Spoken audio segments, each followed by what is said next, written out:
Okay, there we Nice. go. They do look cool though. Yeah, just playing around. We're all just kind of joining, and I forgot I left those on. So, okay, let's see here. Okay. Yeah, I just wanted to let you know, Ryan, everyone's kind of just chit-chatting right now as we're getting started. When we get a larger number of participants, we need at least 12 to meet quorum. So as soon as we can meet quorum, hopefully anytime soon. Let's see, how many do we need? We're just shy by one, so we should be fine, but we'll get started as soon as we meet quorum. That's great. I'm ready whenever. Yeah, Ryan, too. I assigned you co-host just because of voting in the poll. I wanted to say make sure it limited to members only. So if you're the co-host, you won't get the poll as well. So that's if you see that, that's why. Not for any particular reason that I need you to navigate Zoom or anything, but just for those who are going to be participating and voting in the poll. So obviously you would abstain from voting. Yeah, Um, yeah. and I wasn't going to announce that, but no.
They're just everyone's kind of talking about logistics and how we're going to run the meeting.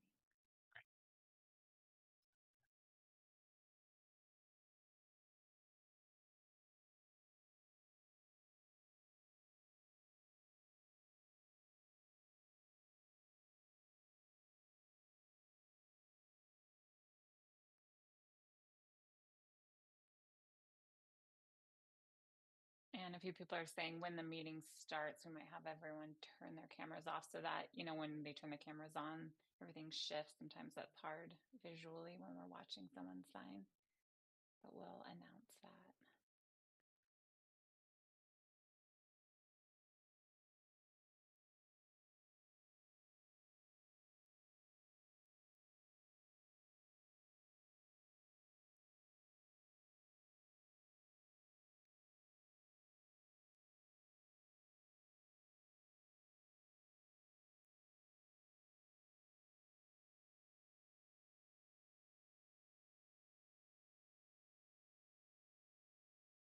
Just counting. This is Jack. Let's see.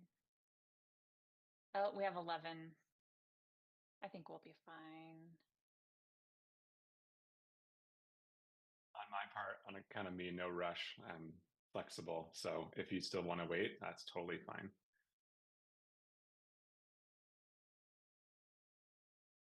Oh, we met quorum. Jack is saying.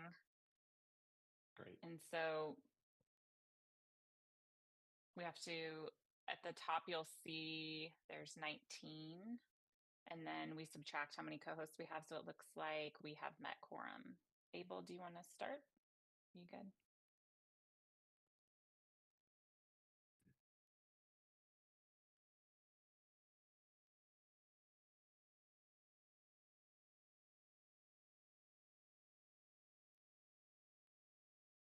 Okay, this is Jack. I want to make sure everyone has their screens off so we have more real estate to see the one person at a time. Should we go ahead and begin? Yeah, if everyone doesn't mind turning off their video, that'd be great. Thank you so much. Should I turn off my video as well? Just for now, until I call you, Great. Ryan. Thank you so Perfect. much. Appreciate All it. right. All right. So thank you. And then Penny, do you mind turning your video off as well? Yeah, you just have to. All right.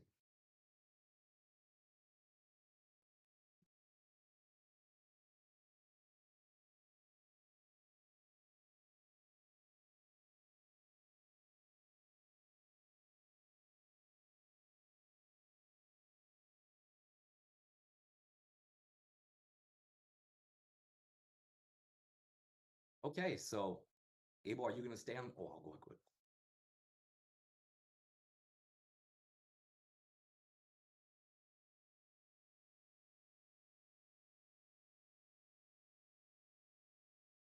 Okay, so I guess we'll go ahead and call the meeting to order. The time is 10:07 a.m. and we have a total of, let's see here,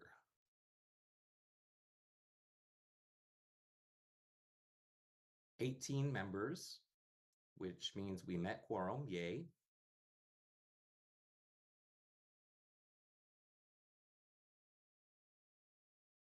So now we can go ahead and discuss business, and we will have a lunch break at 12:30.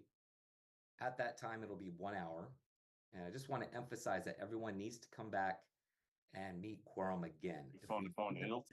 If we do not meet quorum, then we're not going to be able to do any kind of voting business. So we'll first start with the land acknowledgement.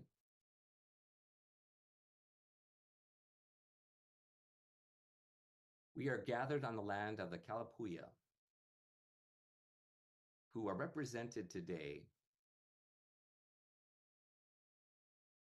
by the Confederated Tribes of the Grand Ronde and the Confederated Tribes of the Silitz Indians, whose relationship with this land continues to this day.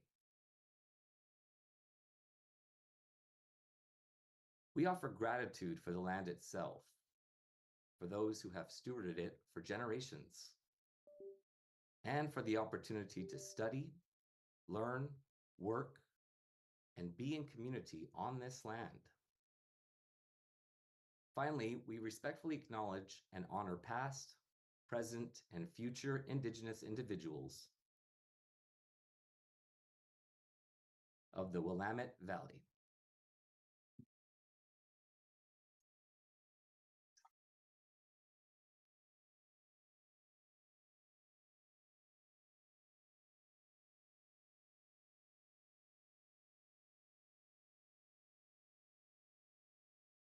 Okay, I was just advised that it's important we did the land acknowledgement first. So I just want to go back to quorum. Now, I should not have said we met quorum call to meeting. What we should have done was say that the quorum was met, and that's all I need to say at this point.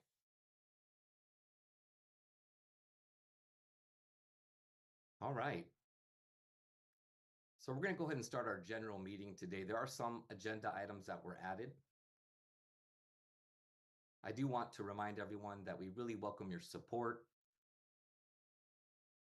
If you'd like to make any donations, you use this link here.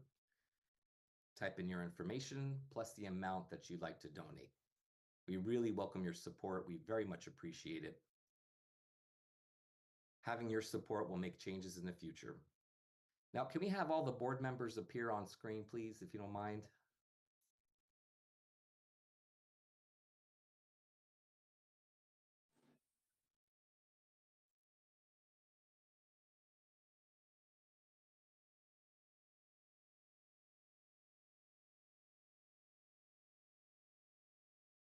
Just want to make sure that we have everybody spotlit here. All right, very good.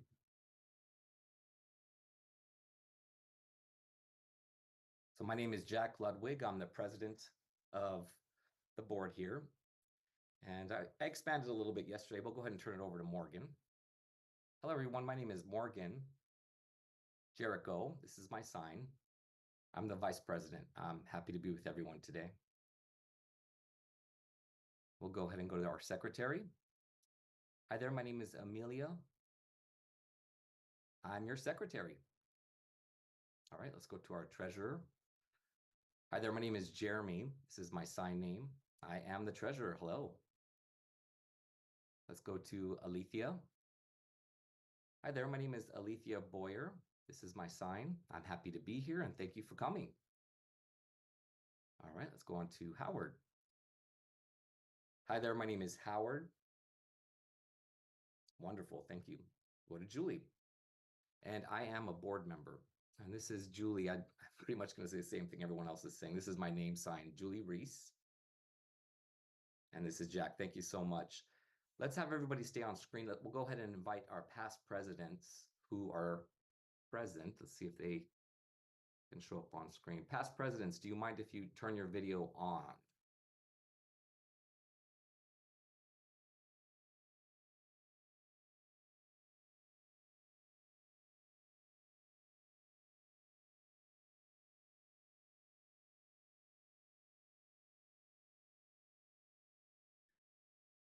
We may not have any in attendance. That's okay. So we'll go ahead and bring on Penny Clifton. Penny, do you mind turning your video phone on or your camera on, please? Penny.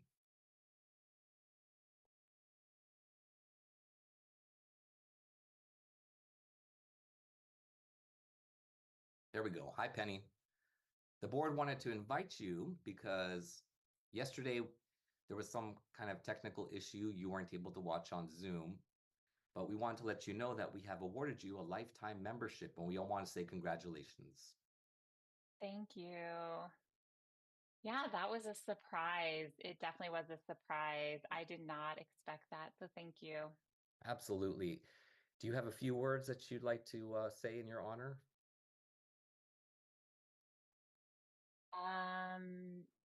Yeah, I was just speechless. That's all I can say. Just thank you. Okay, wonderful. Thank you for all your contributions and your support with OAD and with the new board this last year. We really appreciate your involvement. Also with the office, the OAD office. I told you that I was going to be going to the office to check out some documentation and review things, and you went there to help me. And I'll never forget that. You were very supportive. You listened to a lot of our concerns. We really appreciate your support. Thank you. Okay, we'll go ahead and have everybody turn their cameras off.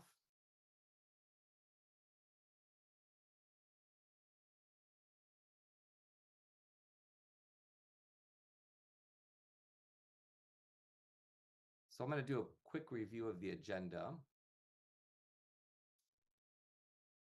We're going to start with Ryan Farrell's presentation. And then we have NAD representation that will come and give a little speech and some updates related to NAD 2024 to 2026 and their priorities. We weren't able to do the board report yesterday, but we will today. And the sections will have 2 reports.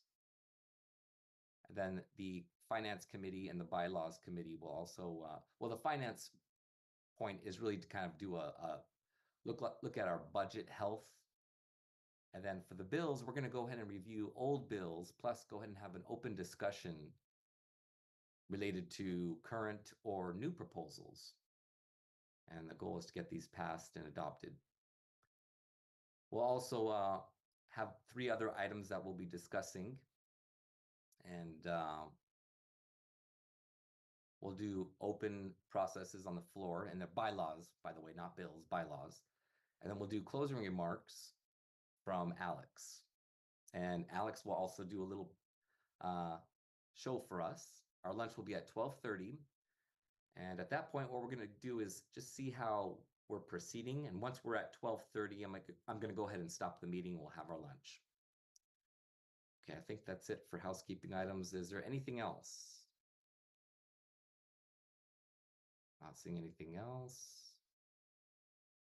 Okay, we'll proceed. Now we're going to go ahead and invite Ryan Farrow and go ahead and get you on screen there, Ryan. Hi, Ryan. I wanted to do a quick explanation of how we connect. Now, I have to tell you, I'm a deaf person, and I never thought that we would be able to invite a hearing person in our deaf space to give a presentation. I never thought that was possible. So how did we get to this point? Well, I'm going to give a little story here. Now, previously, in general, with hearing people, it really doesn't matter, but usually hearing individuals are not interested in developing relationships or maintaining relationships. Usually it's just they'll maybe help out a little bit and leave. And oftentimes they don't sign. Now, as far as interpreters go, when we have interpreters, we can develop somewhat of a relationship with hearing individuals, but it does cap out. Now, I met Ryan through Nike, and we talked about employment and accessibility in particular. And when I met with Ryan, I just realized he made it so easy for me to connect with him. He listened, he was friendly, even with an interpreter. You know, sometimes when we have an interpreter, it's a little bit awkward. We're not sure if things will be lost in translation. So I'm always a little hesitant when we have an interpreter. But when I was sitting with Ryan at our first meeting, we really got into the nitty-gritty and talked about how accessibility looks like in the workplace, what the process is for employees from hiring, onboarding staff, the hiring process, all the way to the actual training and the employment of a person. And so we talked about the process with Ryan. I really appreciate his support. And it's an honor to have you here with us, Ryan, presenting. So we'll go ahead and turn it over to you. Yeah, thank you, Jack. It's an honor to be here with you and with all of you. So thank you for inviting me too. I was thinking about the same thing, Jack, as when we first met. And that I'm glad, and it's really, I mean, it's wonderful to hear that feedback. And also I think that it's something that I hope that in the work that I'm leading and the groups I'm speaking within Nike and other businesses as well, is to create more of those opportunities where when there's a communication difference, that people are not afraid to connect with people.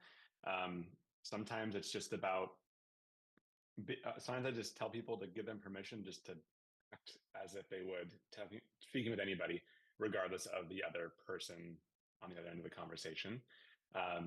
And so, yeah, for me too, I have a lot to learn, honestly. The things I'll talk about today are very much rooted in, yes, accessibility, but in disability inclusion too, which I know, and from learning from Jack, and it all depends on different identities, but I know that I know not to conflate disability inclusion, accessibility, and then also the deaf experience in the systems that we're creating. So I just want to say is that, so check me on that, but this is something that I'm learning as well, just to kind of continue to understand the nuances in this work. So again, I'll talk about disability inclusion as far as my background, but for me, I think the bridge is definitely accessibility, and it's about a focus on systems and also people as well. So I have a deck that I'll share here, and I'll get into it. As I'm sharing, let's see. Okay. Want to make sure, confirmation that you can see this slide.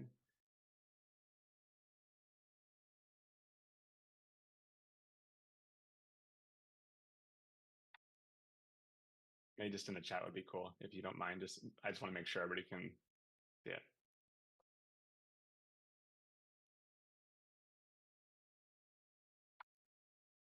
Great, thank you.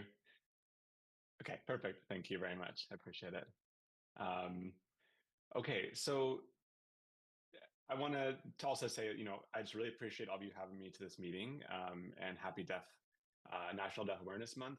I know that for me and different groups I'm a part of is having times during the year where we're connecting and coming together as a community is extremely important to frame the goals for the next year. And so I just feel very grateful I'm a part of the agenda, and hopefully this helps with the conversation about what you'll talk about today and opportunities, hopefully, to continue to connect with me, but also the business community, and understanding how we can make a more accessible process, as Jack said, as a candidate experience, an employee experience. So the reason why I decided to call today's, I guess, speech about is, Everyone Can Work is the title of the speech. And the reason why I continue to come back to this is something that is a foundational belief of mine. And really the full piece of it is everyone can work with the right support and tools and access. This has been really framed up in my experience in the field of supported employment. And that's, for me, I'll talk about supported employment, but this concept really helps to provide the foundation for all the work that I do. It ensures that if I can keep my attention on this, on the fact that I believe that everyone can work, and I can focus on helping other people to understand that, it starts to break down the barriers of belief about what people can or cannot do. Because for me, it's never my responsibility to determine someone's interests or their experiences, or what they can or cannot do. That's not my job. My job is to create as many opportunities and access and the right support so that that person can really be in the driver's seat of their experience. That's what I want and envision for our work as a hearing person doing this work, and as a person without a disability working in disability inclusion. So this was cultivated over years. And I know if you ever have this in your life, but sometimes you kind of have a concept or a value or belief, and then you kind of pursue things based on that value. I think it's, for me, a lot of times the opposite, where I find myself kind of have traveled through my professional experience in doing this work. And then as I kind of think about experiences I've had, I started especially thinking about this talk today, just about the common threads or the common beliefs that are present throughout those experiences. When it first started, it was in my introduction to supported employment. And if you don't know supported employment as a term, I'll just say it real quick, which is it's a whole field, mostly nonprofits, that support candidates with intellectual and developmental disabilities to find employment. And it involves job development. So on the front end of the candidate focus, so working directly with people with disabilities to find employment opportunities, and then to provide job coaching on top of that. This is likely something you've already heard of, but I just like to make sure to define that, and that's how I see it. And I started in this work, it was 2011, so coming up on 14 years. And when I was introduced to this, I started off as a part-time job coach, and I was introduced to a caseload of people I was working with. And my job was to basically go around to all their jobs with them and to support them on the job. But in the beginning, looking back on the type of training I received, it was very much focused on not as much on support or building independence. It was more on, supervising, making sure the work got done. So I was honestly trained in the beginning that if someone wasn't going to do their work, or if they had something that was preventing them from doing the work, I would then step in and do the work, which very quickly I recognized that was not the way to do it, because I learned in this case, the kind of blessing, but also the curse of being a human support that wants to support somebody, right? By jumping in, what I was doing is I was actually telling the wrong story, which is it was a 2-for-1 deal. And then also telling the story that I needed to help and this person needed that support, versus the support being building tools, better connections with coworkers, better awareness and education and training around their role, so that they can, once again, be in the driver's seat and be self-determined in what they wanted to do and what they wanted to achieve. Because, and I still see this today, where I have the opportunity to support, but also in that role, you can go the opposite way and be actually a barrier in between people accessing the next step or independence or whatever they need. So I continue to have this as a through line with I don't want to build myself into anybody's setup, especially in their employment. And then also, I believe that that person is capable of doing the full job. And I'm not saying I'll know it right now, or that they will know it right now, but that it's all a process. And that's true for all of us in our employment pursuits as well. After I got trained as a job coach, I moved into job development, and that was going and interfacing with businesses. So I would basically go around. The town I was living in was Bellingham, Washington, up near the Canadian border, and would drive around to businesses and approach them and say, I have these great candidates or this great candidate, and I would like to talk to you about a job opportunity. Going back to the training I received at the time, I was trained to ask for an hour or two a week. I would say, oh, just an hour or 2 a week. That's all we need. Which, once again, what was that story that I was telling and trained to tell, which is that that business should look upon this person that is seeking employment and maybe a career, seeking income, ways to support themselves. And I was asking for an hour or two a week. So I realized quickly, what was that story we were telling? It's the wrong story, because once again, the people that were being supported in this way could work much more and could have the right amount of support and training and connections and access to be able to do a lot more. After doing this work for a number of years, I moved into some consultant work in the state of Oregon. And the focus was what was called the transformation grants. So you may be familiar with the class action lawsuit called Lane versus Brown.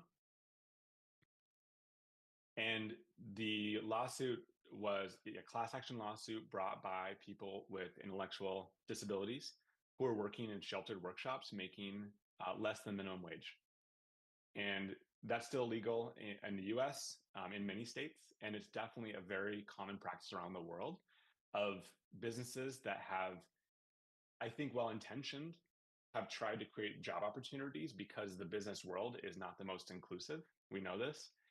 So they created these workshops to allow for someone to be able to find employment and to make a wage.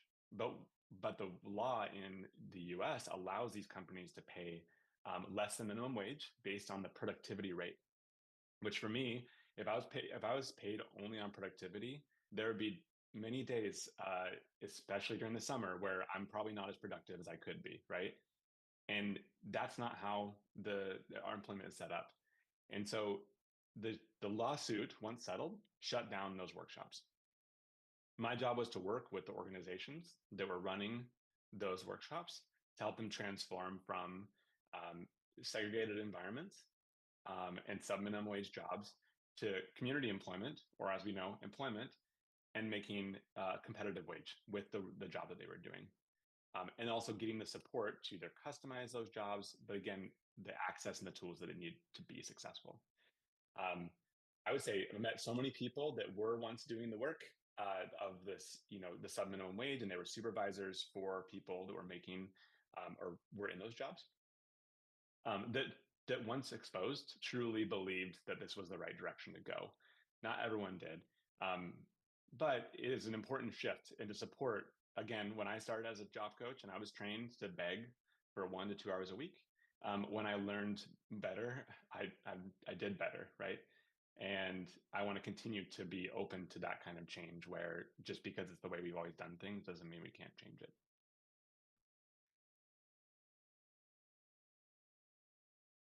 So what this is important for me is that employment continues, in my mind, to be a really powerful vehicle for inclusion, because this is really ingrained in our society. And to learn that, as I saw the cases where someone who was not working or was making less than minimum wage, and then they were working a competitively paid job. This was at Nike, where a program that I ran, that I'll talk about a little bit more detail in a little bit, of somebody who was working 40 hours a week, and he was working in one of these workshops. Once it closed down, he started looking for another job. He found a job on the Nike campus, working on a team. And before he joined that job in that workshop, he was making about $2 an hour working, and working 40 hours a week. Then when he got this job on the Nike campus, he started making $16 an hour to start. He has continued to get raises from there. And he's working 20 hours a week. He was someone that some people have supported him. He shared that when they asked for jobs, they were asking for just a few hours because they weren't sure what he could do. And he had some significant support needs, but finding the right fit, he was able to find a competitively paid job and working for a company that he really enjoys. He said his first couple paychecks went all to buying new Nike products going to the company store. But again, so I think that we deserve to have programs that are really focused on these types of outcomes and supporting people. Back to my comment about that our community really runs on employment. I think, and I should say this, not unemployment as much as contribution, because that can be expressed in many ways. And one thing I'm not here to do is to be a billboard for capitalism and looking for cogs to go into the wider wheel of our economy. But I do believe in finding one's own passion and then making the choice to figure out where, having the choice to be able to figure out where you want to put that. So this question gets asked a lot, is what do you do? We know that means what do you do for work? I prefer questions like, what does a typical day look like for you? Or how do you spend your time? Because I'm interested in choice of what people choose to do, their passion, their interests. And I was having a conversation about this with someone the other day, and I recalled when I went to my 10-year high school reunion. And it was the first time I had seen a lot of people that I went to high school with. And at 10 years, I'd heard about kind of conversation topics. And I feel like this was the number one question that people would ask. That, or maybe what have you been up to in the past 10 years? But I saw one particular friend that I had not seen since graduation. So it'd been 10 years. Him and I knew each other in high school. We ran cross country together. And I sat down next to him and asked him what he'd been up to since I last saw him. And he went right into employment. That's what a lot of people were doing. He started to describe, he said, sort of what I thought I interpreted as sheepish and saying, maybe a little embarrassed or self-deprecating, but said, I work as a cable installer and I install like internet, modems, and I help, get the wires where they need to go, essentially, which I know is an extremely important job.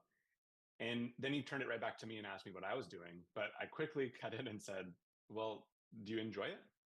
And then he started to light up and he said, I actually really do like it. It's like, great. Because he was telling the story of, I kind of fell into it and I wasn't really sure. And I kind of just stayed with it. And I've been there for 10 years. And for me, that's wonderful if he really enjoys it. And I asked him, what do you enjoy about it? He said, I really like connecting with people. I like helping people solve problems. So I can help them if their internet's not working or cable. I can give them information they didn't have before. I get to drive around and have a lot of variety in my job. I get to be out all the time besides stuck behind a desk. So then he started to talk about again, more of the values that are supported for him in that role. So in this setting of high school reunion, of people starting to kind of size each other up on what people are doing, it's for me about what brings contribution and self-worth, and not just basing it on the extrinsic or the external kind of mindset of what people may think about you and what you're doing, but what you actually feel. So I said earlier, I said employment is a really big part of which is true about our community. But I'd say I reframe it more in contribution. I think about it as a social currency, that in that example of talking to my friend Tyler about his job, he started talking about in terms of contribution when we had more of a conversation. Because I believe, again, that everyone can work, and I don't believe that you should if you don't want to, or there's some reasons why not for you personally, but everyone has the should have the opportunity as well. And our communities run on contribution. And for me, it's been a combination when I think about my own employment and what I've done I feel lucky that I'm really aligned and have purpose with the work that I'm doing. Um, but there's the intrinsic value of what I feel like my gifts are, and how I want to grow and continue to in this work support other people. But it is that extrinsic or that external, in seeing that your skills are valued and they're reinforced as well. That the things that you're doing in your life, and whether that be employment or volunteering or something else, you are contributing back. Um, I'd say volunteering on a board, being part of OAB, is something, of course, that brings a lot of contribution that nobody else could provide besides you. All of us bring an individual spark. So this is kind of, I talked a lot about the foundation of how I think about the work and that I do, but getting into a little more specifics of how this does translate into the corporate environment, is looking through things in terms of the social model. So typically it's referred to as social model of disability, but it's very transferable, right? What it refers to is a mismatch between a person's needs and the environment or the system or social structure or the tools available, I would say the people and their awareness. And then it says that the person's individual needs are not the cause of inaccessibility or exclusion. So example would be, if you look through the world in what's not the social model, referred to as the medical model, which a lot of people, whether they know it or not, think about in terms, is one example that I think is most obvious is a physical barrier. So if someone is using a mobility device or say a wheelchair, and they approach a building and there's stairs to get to the building and there's no other way to get in. The medical model would say, well, it's not the building's fault. It's the fault of the person, or at least their own individual needs to get into the building. They can't travel the stairs. So that means that's the issue and the point of contention. The social model changes the whole paradigm and focuses on the environment and says it's not because the person can't go up the stairs, it's because the building is not accessible and there's a mismatch. So it puts the onus on the system or the environment. And who created that? But people created that opportunity for that person, or the lack of opportunity to get into the building. And oftentimes too, if you're going to create a building that is not accessible, likely you don't have a disability and you're thinking about it in terms of a non-disabled person, and unintentionally using, really being ableist in the way that you create those systems. For me today, I wouldn't be able to participate in this meeting if I didn't have access to interpreters here. So I'm really grateful because, as Jack talked about in our initial, is that there are tools and resources and people as well that help to create bridges between folks that may not otherwise know how to effectively communicate. And I was really grateful, and I hope after this conversation too, that we can get into more the nitty gritty, as Jack said. Great. Oh, I see Chad raised a hand too.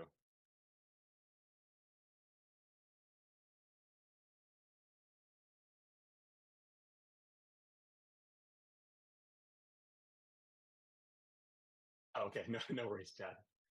Okay. You just wanted a reaction to applaud my comment. Thank you. But yeah, I think just want to make sure you're welcome to cut in. Anybody can at any time. So I'm not used to giving a speech where I just speak the whole time. It's usually a conversation. So I look forward to that later on too. So for me, like in the work that I'm doing now in accessibility, it's looking at the social structure that if people are not aware of anything they're doing, let's see. I just want to see. I think I saw another hand go up. I just want to make sure.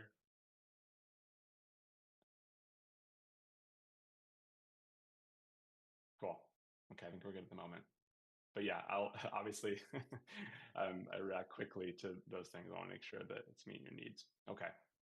So going through the social model and the work that I do now is focusing on, say, education and awareness and more experiences for people that are in hiring positions to understand more about the needs of the candidates that they are interacting with. So instead of me just being the only person that is focused on education and advocacy, for me, it's partnering directly with organizations that can bring that training in. So that's something that Jack and I have been talking about, is how we can bring OAD in order to focus on that work internally. The systems piece is that there's inaccessibility in our system. So accommodations and making accessible meetings and events so people can fully participate, those are really important. And you're looking again to the social model to make sure that it's the systems and the way that things are set up that create that access. And in the environment, I mentioned that already in the example of the stairs, for instance. I mean, luckily we do have the Americans with Disabilities Act that does govern a lot of those things. However, they're not always consistent, as we know. Great. I do see Jeremy with your hand up, so I'll give you the opportunity to pipe in if you'd like, Jeremy.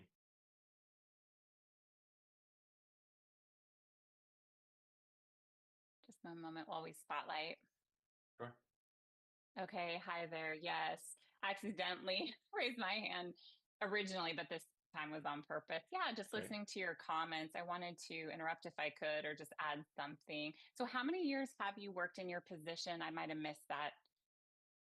Oh yeah, you didn't miss it. I missed it. In the current position at Nike, I've been here for 2 years. I've been on the Nike campus for 6 years. Okay, very cool. Yeah, second question for you is, you had talked about the social model and making changes to accessibility. So, in the 2 years that you've worked in your position, have you seen any changes, or did you specifically make changes? And what changes specifically maybe are to come, or have you seen already happen in your few years there, just in your position? I'm going to turn my camera off as you answer, but if Sure. you could touch on that. Yeah, great. Thank you, Jeremy. And thank you for checking me on my bio and background too, because sometimes I skip over those things. So thank you. The changes I've seen is that, number one is that 3 years ago, Nike actually established an accessibility team, and so that's only been the last 3 years. I've really focused on that. So number one, I think, is actually hiring for people, and on the team too, hiring people with lived experience of disability to focus on that, and also accessibility professionals. Some of the things that have changed are, for me, I've been involved in the accommodations process. So making sure that our teams, I mean, we do have accommodations, but I would say that the awareness around those accommodations isn't always known. So at times you might meet somebody, and this can happen in any business, that a recruiter, for instance, who's having a conversation with somebody as a candidate and talking about the potential role that they're applying for, that when someone asks for an accommodation, for instance, makes a request for an interpreter, unknowingly that person, the recruiter, potentially would say, you know, let me check on that. I'm not sure if we do that. And for us, we did a project which worked with all the recruiters we have, to say we do have a process, and yes, absolutely, an interpreter will be automatically approved, so that the candidate is not put at a disadvantage by that again, well-intentioned person on the recruiting side to say, let me find out about that. And as we know, time ticks by while this candidate is waiting for a response. And in the meantime, that could get in the way of them being truly considered for the job. That's one example. I have a slide coming up too about another program that I stood up, that I'll talk about. And then Jeremy, happy to do a little bit more. I do see Patty, you have your hand up as well.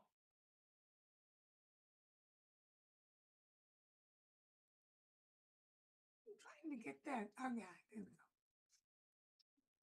Okay.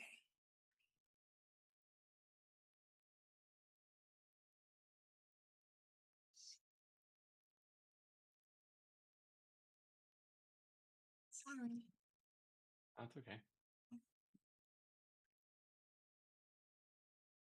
Yeah, I wanted to say I love your ideas. So good. But from my experience, when I was in the working world, it was a struggle. And the immaturity of just, and job skills, just all of it, I didn't know what I was doing. And so I just saw there's just so many barriers.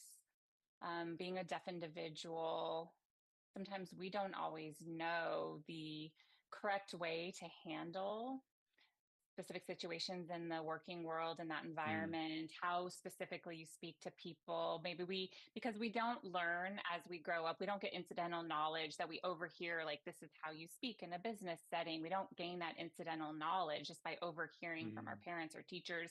And so we don't have the benefit of that.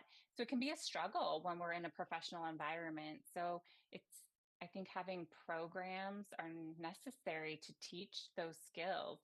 yep, Vocational rehabilitation, VR. I know that they are a program, but it's a very slow process to go through the VR system. yep. And it's Dinosaur, like a dinosaur, it's just like, slow, like dinosaur slow. Yeah, And so just extremely slow process, yep.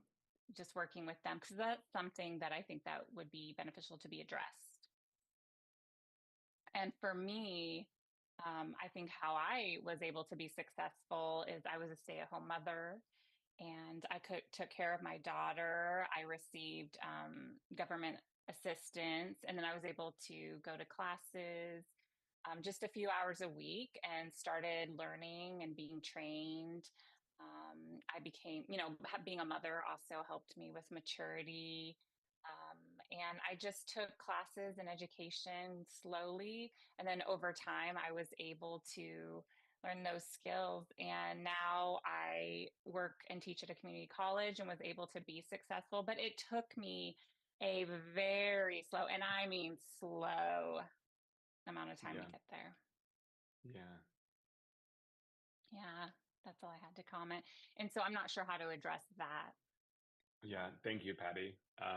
I really appreciate you sharing that because, of course, um, the experience for is not going to be the same for everybody, and I totally your experience is really valid and is common. I think as far as not getting the support within a business because, as you mentioned too, of getting that kind of incidental knowledge, which is to be honest something I'm learning all the time, but that's something that wouldn't often occur to a hearing person where if you're sort of just catching and overhearing things versus not when you're not having someone who supports communication access of any kind, right? Um, but to have that to get that incidental knowledge in other ways. And I think for me, working with teams that are focused on, I mean, really, I know my main focus is disability inclusion, but I think accessibility is very broad, right? In what we're talking about too, of the access to information and training on the job. And the thing that I've been tasked with recently is focusing on that learning and development strategy to focus with teams and make sure that they have training so that, for instance, in your experience with onboarding and getting just the things that are really difficult to navigate um, in the corporate environment of, as you mentioned, how do you speak with people? What is the language that's used? What is the approach? So I will say, where I work now, it's very difficult to navigate as a hearing person as well, and no one necessarily tells you exactly how it is to navigate those things. So for me, I really want to continue to focus on the educational part of that and making sure that everyone is supported with those right tools and information from the get-go instead of just saying, hopefully you pick it up as you go along. Because that's not an inclusive way in general, to support employees. But yeah, I definitely take your experience as really valid and serious. And I appreciate that you shared kind of the another direction that you went as far as getting classes and everything and making your way back. But to your point, that's dinosaur slow, and that is, like it should not be that way, I would say. So I appreciate you sharing it. Jeremy.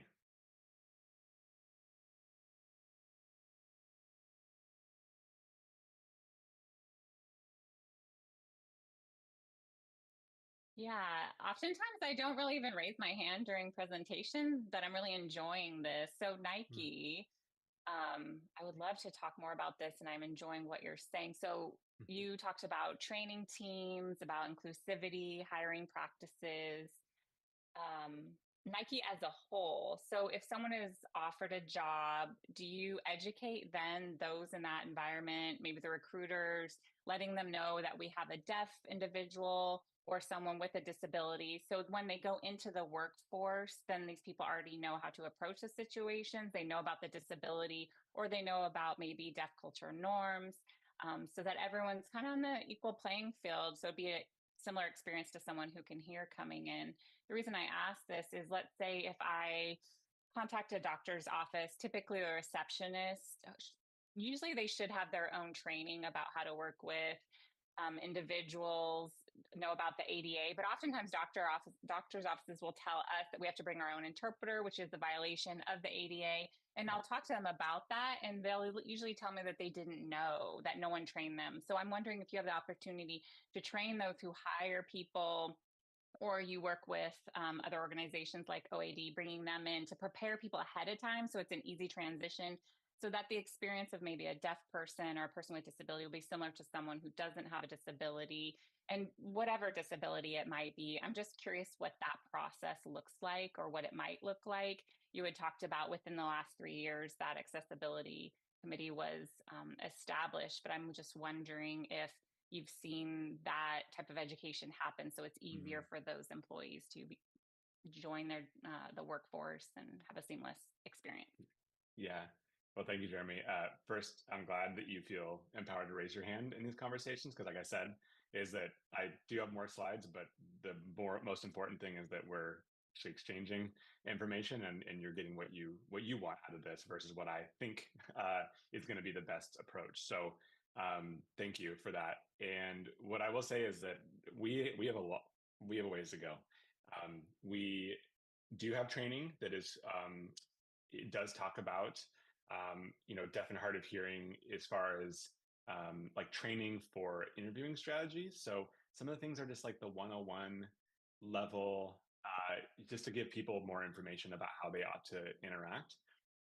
And we have a large organization. It's at this point over 80,000 people worldwide, and so it has a ways to go as far as us finding the ways to navigate and get that training into the hands of all of our teammates that are not just making hiring decisions, but to your point on someone in a role as, say, a reception role that is, and this could be in a Nike store, like a store athlete.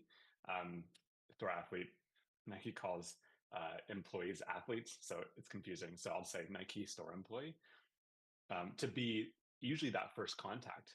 And what you said about that person not knowing, that is something that definitely is out there. So it's the answer is not yet as far as what we want to do and what I envision, but that is, I'd say, being here with you and having conversation with Jack. Also, Chad as well has been a really great resource. Catherine, Anthony has been wonderful to get feedback from when we're at work.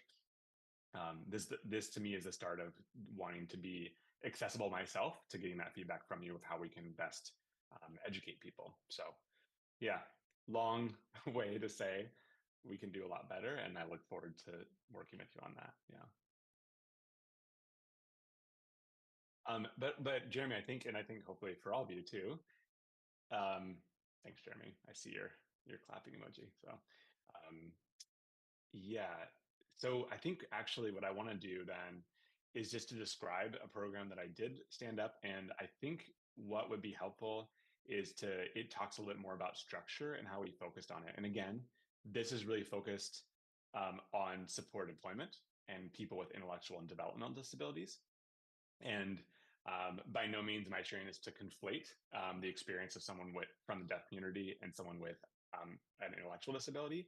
And I hope that what it does is kind of show you some of the things that I've done in the past that I'm continuing to do, and our team is to try to build some of these concepts and values into the actual system. So support employment is where I started as a job coach, and I got the opportunity in 2019 to come out and to the Nike campus, working for a different company, but very much working alongside Nike, who wanted to start this program. It's still running today. And the focus, really the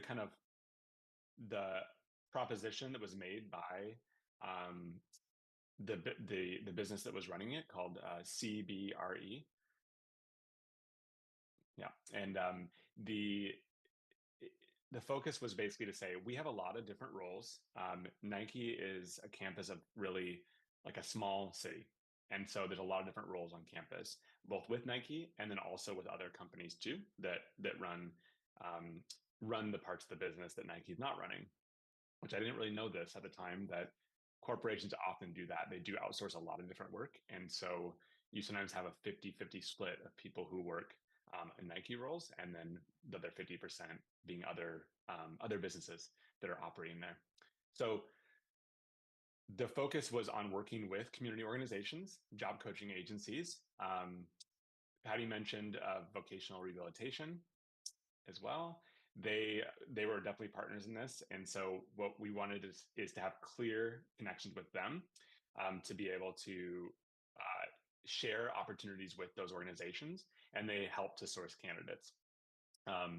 The job coaches, were all paid, federally funded, right? And so part of it was just education on that this was a support that existed to help people in their job search and on the job, and was not something that the business that they were getting hired from was paying for, but very much an accommodation to support. And the values that we had out there, which was that these are not charity roles, these are competitively paid, they're inclusive, we're not having group supported employment where people are in groups and kind of in its own way sometimes segregated and moving around doing work, but all in individual jobs. That is the individual person, they happen to have a disability, and they're doing real work on a team day in and day out. And that people want to work a variety of part-time and full-time hours. The story that goes with that is that there were times when somebody was talking a lot about the supplemental income they get from the government to support them, and the healthcare that they get, and they might have a certain target hour that they want to work.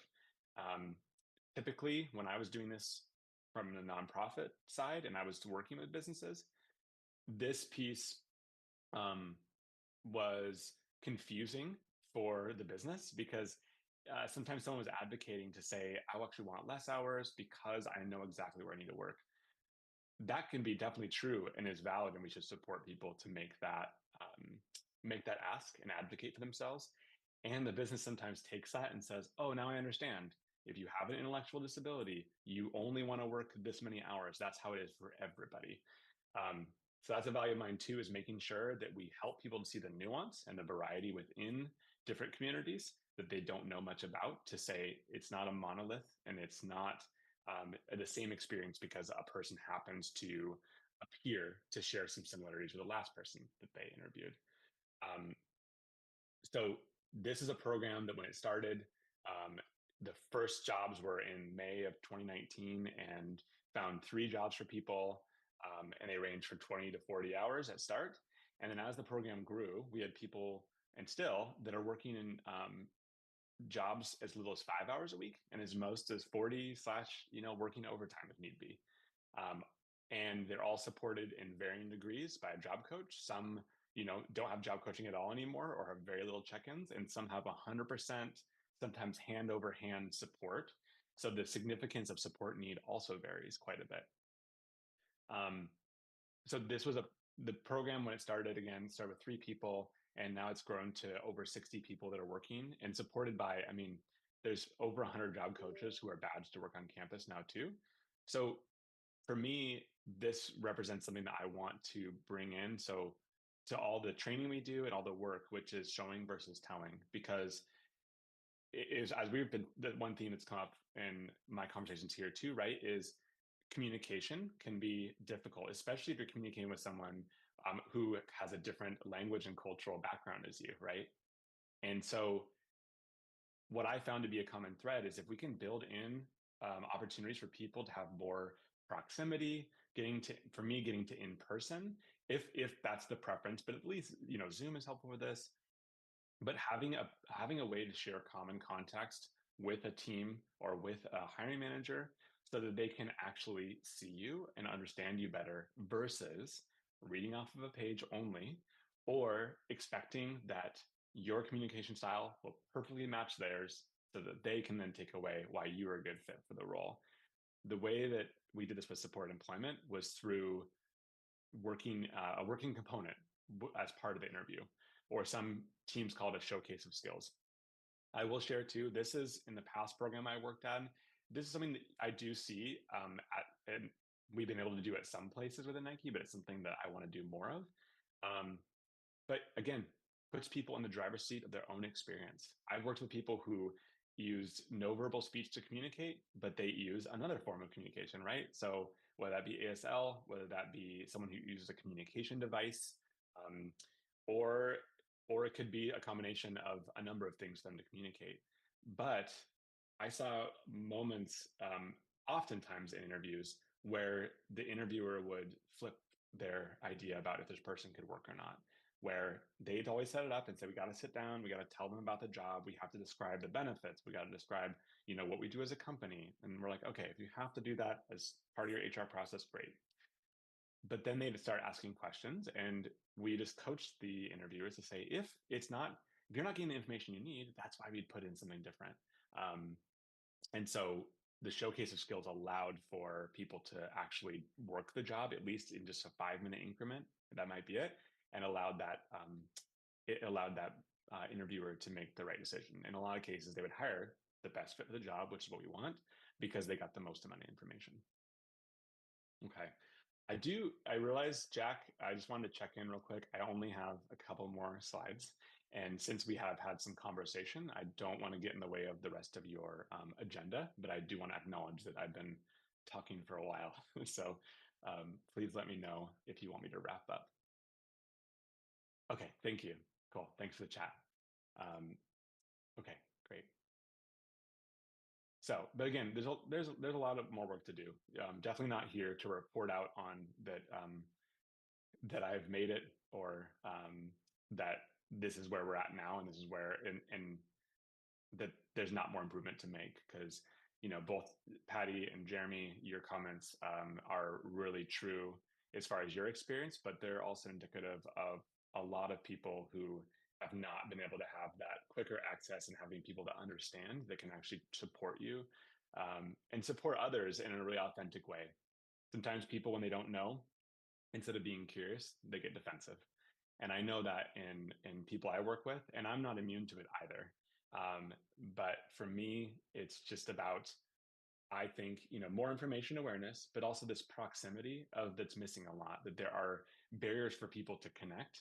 And then that leads to people not knowing about, potentially whole communities of people. And then when approached, then, they don't know how to act when, again, in a lot of trainings I do, I just say, I'm giving you the skills and awareness and the permission to treat people as you would. I think that's a really important concept I want to bring in. So, and kind of closing is that in this, as a hearing person in our conversations, right, my job continually is to build myself out of a job. Just like when I was a job coach and I learned, like, oh, I should actually not be answering that question for that person every time, or I should definitely not be jumping in to do someone's work for them. There's so much work to be done, and I'm not capable in an informed way to do all the work that needs to be done to make change in our workforce. And so I really look forward to continue to work together, because I'm learning all the time, and I want to continue to be a better advocate, but I cannot be as good of an advocate without the direct lived experience. So think about me as a partner, not as someone who says, give me your training and awareness and I'll take it and run with it. I really want to continue, and Jack and I will continue to talk about ways we can partner. This, I'm not sure if this is something that resonates with you, or this is something that's common, but at least in the disability community, this term I always keep in mind, which it was nothing about us without us. And then now it's really shifted to nothing without us, meaning whatever group you have an identity with, that if it's about me, I should be in the conversation, which is absolutely true. But now it's like, well, how are you going to be able to hire more people with disabilities if you don't have people with disabilities who are running the programs, right? How are you going to hire more deaf people if you don't have deaf people who are working and can truly understand the experience to make the change? So focus and shifting from hiring candidates for the people, so kind of saying, let's hire more roles so that we can support communities, but hire within. So hiring candidates of the people is a focus that I want to continually do to build myself out of those kinds of roles. I do think I have a valuable role to say, hey, even if you're hearing or you don't have a disability, you should still care and you should still do this work. And there's so much missing as far as the perspectives that we're not bringing in currently. And then the last thing really is just build partnerships with communities that you aim to support. So that's really when Jack and I talked about this. And again, I really thank you for having me here, because I hope this is just a start of more conversation and partnership, that I'm here to be with you. And the last one is my cue to say thank you. And I'm all done. So thank you so much. I'll stop sharing now. Thank you so much. Sure. I think you're still sharing your screen. Oh, because I'm seeing two of myself right now. Okay, there we go. There we go. Okay, cool. Chad, you have a question? This is Chad Sure.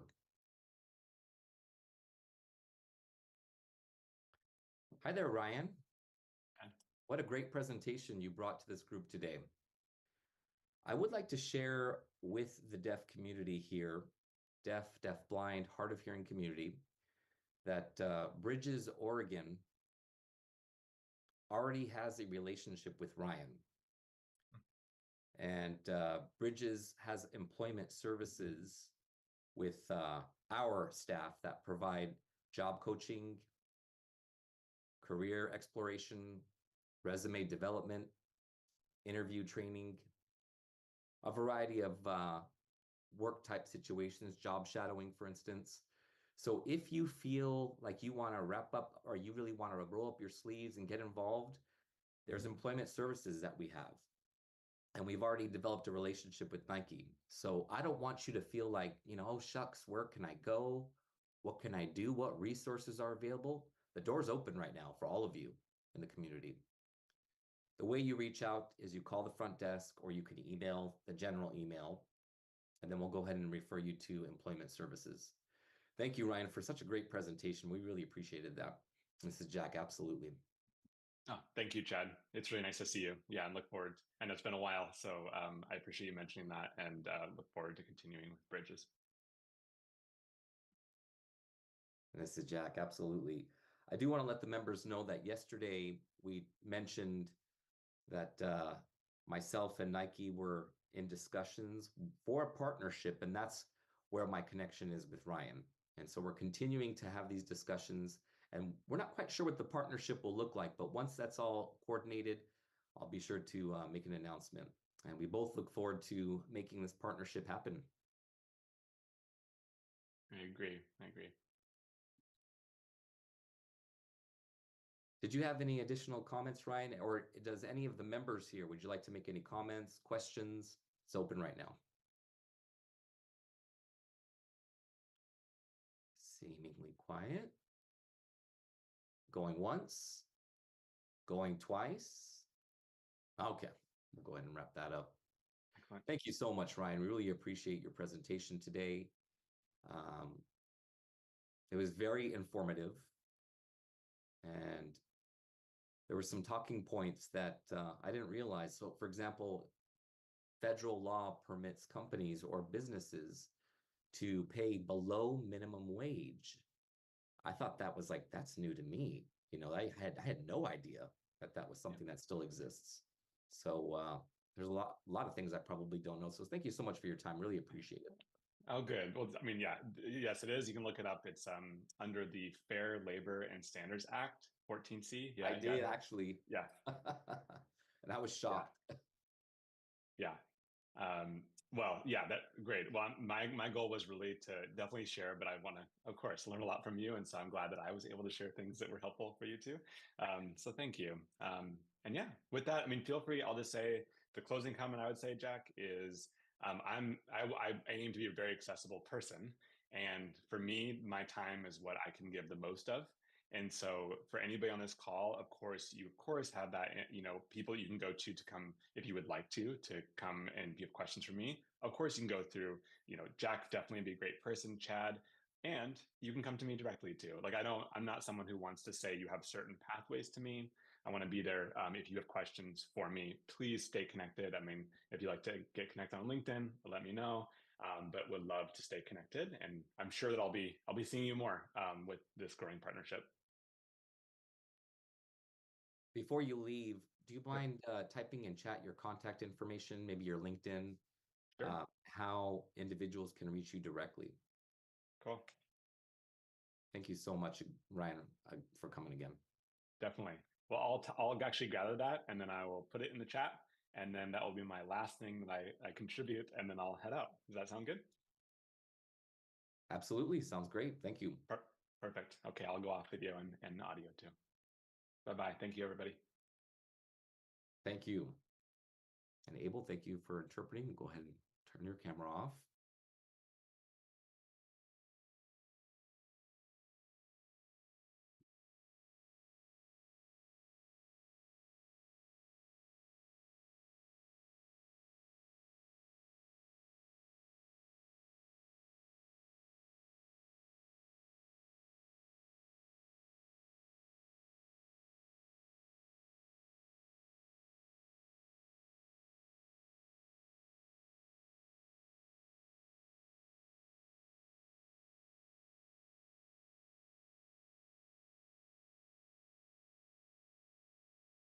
Okay, next we're going to go ahead and welcome the NAD board members, Laura Kim and Joseph Jojo Lopez III. If you don't mind turning your videos on.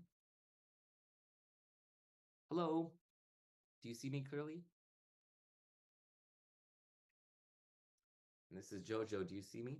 And this is Jack, can you see me? Does everyone see Laura and Jojo? Okay, very good. So you have the floor to introduce yourselves and give us some updates regarding NAD. And the next slide is really the priority. So when you're ready, just let me know and I'll go ahead and click for you.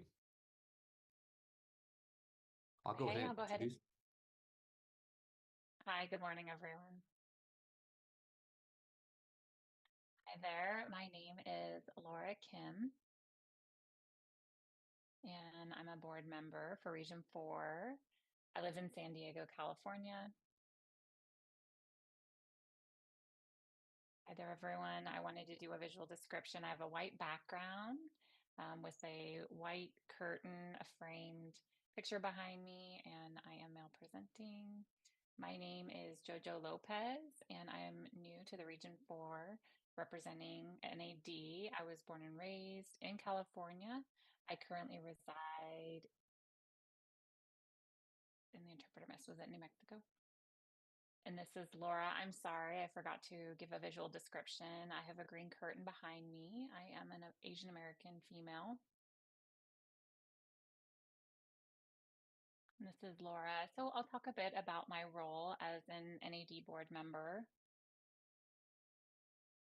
I recently joined the board. Well, to go into a little bit of more history, I was appointed and replaced the previous vice president who stepped down.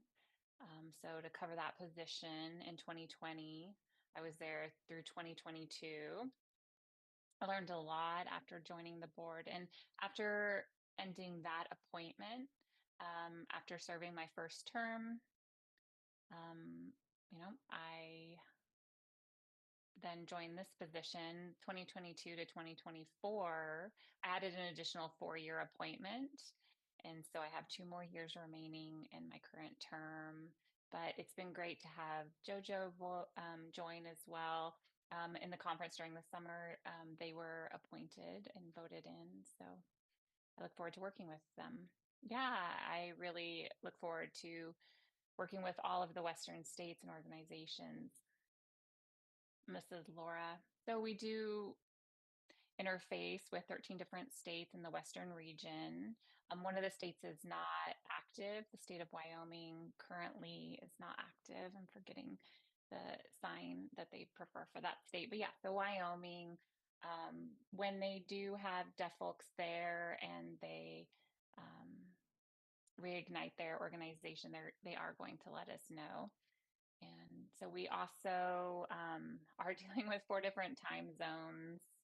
So Mountain Time all the way to Hawaii time. So it's a lot of different time zones, but I've really enjoyed interacting with all of them. Anything you'd like to add, Jojo?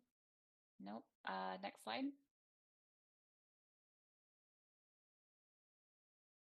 I just wanted to, I'll talk about the first 3 bullet points here, and then I'll turn it over to Jojo. So the delegates, so really we reach out to the community and we want their opinion and how they feel on different things. We bring that to the delegation, the Council of Representatives, and we have that meeting that happens during the NAD conference where the votes happen. So we collect public comment, feedback, thoughts and feelings of the community. We talk about what is a priority for the community. And so we recently voted last summer, and you can see here, this is our list of priorities. I'll go through the first 3. I'm sorry, I didn't memorize all of these, so my eye gaze will be going between my other monitor and my presentation. So addressing deaf youth and well-being. Just one moment. I feel a little disconnected when I look away, but so deaf, again, as I mentioned, deaf youth well-being. This is new to us this year. In 2022 to 2024, we will be focusing more. Some of these are continuing, but also supporting deaf youth, empowering them, collecting more data, community involvement and empowerment throughout the state and organizations, deaf-run organizations or others, and just really focusing on deaf youth and their well-being. So we do have plans and more announcements that are forthcoming. And then the second one is deaf senior issues. This is a continuation as far as a priority from the previous term. This will be collaborating with NAD and the Deaf Senior Citizens of America. We'll have a task force that's focusing on a lot of different things like assisted living environments, nursing homes, and there's more information. So the task force will be looking at that. And then thirdly, it's declare deaf children's language rights everywhere. And this priority focuses, and this is a new one this year that was voted in. This priority focuses on providing resources to deaf infants and their families, partnering with leaders throughout the community, and different organizations like Lead K, Schools for the Deaf, organizations, educational organizations run by deaf individuals. We really want to end language deprivation and focusing on practices within the community, empowering others, and really systematic change related to legislature, laws, educating families, having programs, promoting awareness. Okay, Jojo, would you like to cover the last 2? Yes, as far as priorities for NAD, access to resources for deaf disabled citizens and enhancing services for deaf-blind communities. So really it's 2 in 1. And NAD's goal is to have a committee to work in collaboration with healthcare, human services, different organizations to stay updated with their requirements, develop trainings, provide those training related interpreting, protactile agencies, professional businesses, bringing that to them, and continuing to advocate for new solutions. Sorry, I have to read my notes as I'm presenting here. And trying to establish continuous funding to support deafblind in their accessing their community, accessing facilities, transportation, whatever needs they might have. Those who are deaf deaf disabled, deaf blind. And then the last priority we have listed here is emergency responders and deaf community needs, accessing emergency announcements and notifications.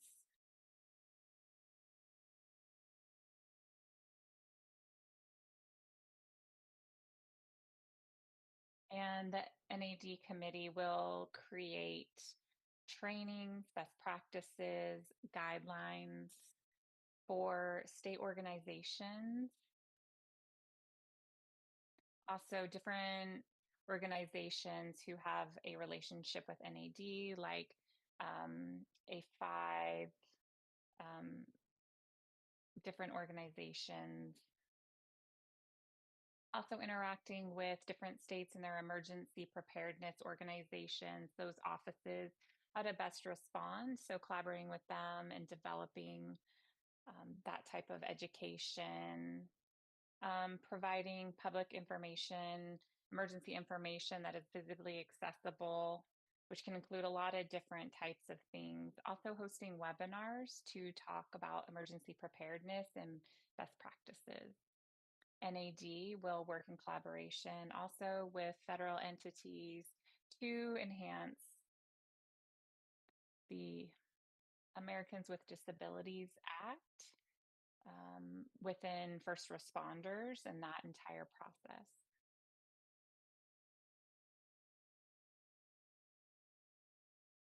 And this is Laura. Are there any questions about the current priorities?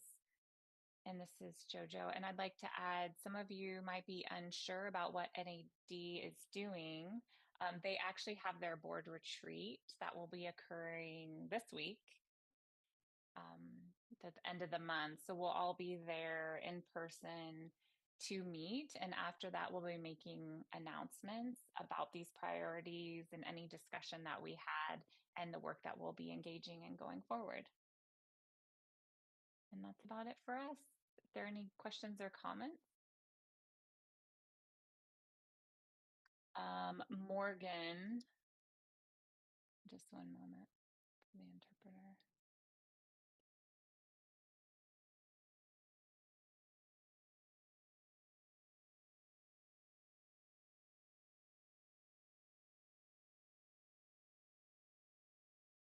Hi, good to see you again. This is Julie. Yeah, I missed you in Chicago, unfortunately. Maybe next time. Okay, so you had talked about Wyoming. So does this mean there are no deaf folks that live there? Or you need to find someone who's interested in leadership? Mrs. Laura. They had an association for the deaf there, but it went defunct because of the number, the population of deaf folks living there declined. But they did say that the number of deaf children is increasing, but unfortunately, there are no role models who are adults for these children to teach them about culture, identity.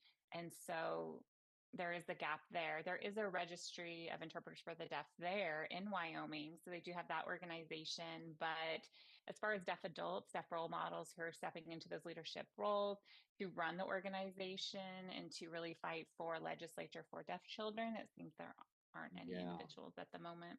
It does make me think that the community, it's very collaborative, which is nice.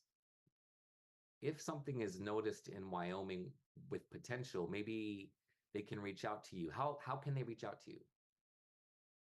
Yeah, great question. This is Laura commenting.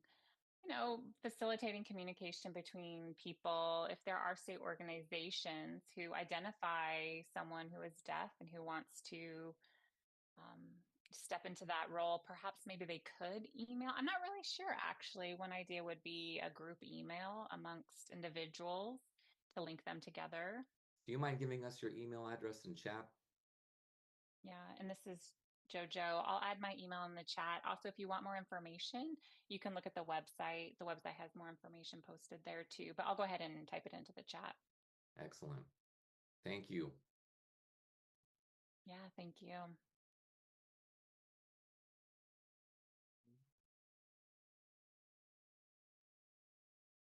This is Chad. I'll go ahead and call on Adam.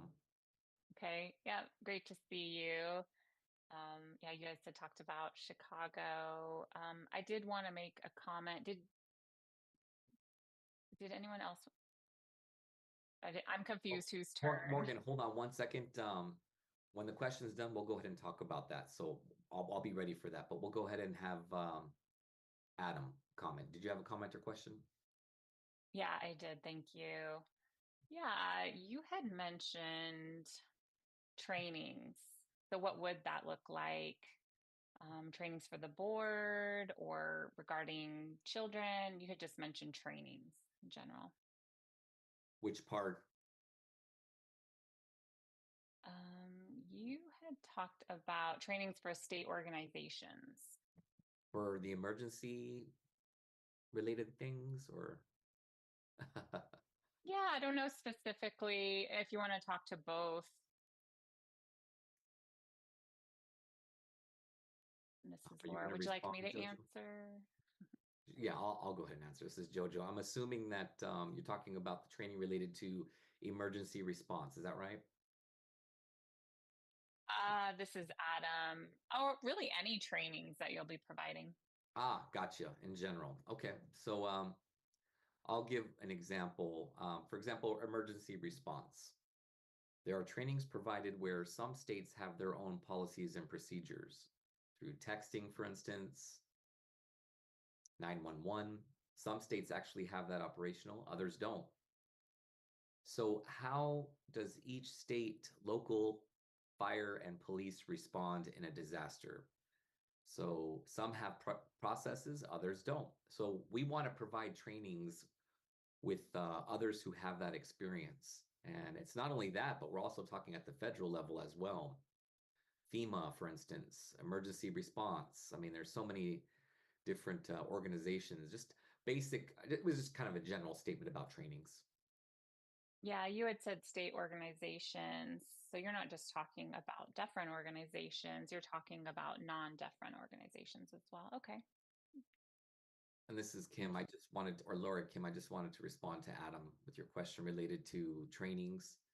So for organization trainings, what we do is we provide NTLC, I'm sorry, NLTC, the National Leadership Training Conference. That's the acronym. And it alternates every year. This year, we just had it with NAD's conference. But next year, which is the odd number year, which might help you remember which year that it's hosted, which conference is going to host NTLC or NLTC. I keep on mixing those letters up. The National Leadership Training Conference. So 2 years ago, or last year, it was in New Mexico. And they provided the leadership training on how to fundraise for organizations, how to use parliamentarian in a process of meetings, how to recruit members, how to improve, how to exchange or make a transition from a former board to a new board.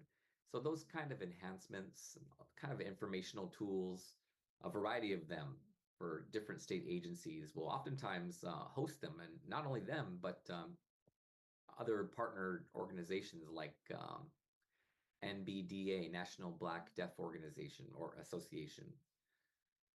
And this is Jack. And also Bridges also have a relationship with NAD as well. Thinking locally as well as regionally. That's perfect. Yeah, that's perfect. It's not limited to just state agencies or national partnership organizations or collaborative organizations. The goal is to support local areas as well. So we absolutely want them to join. And we encourage participation at the conferences.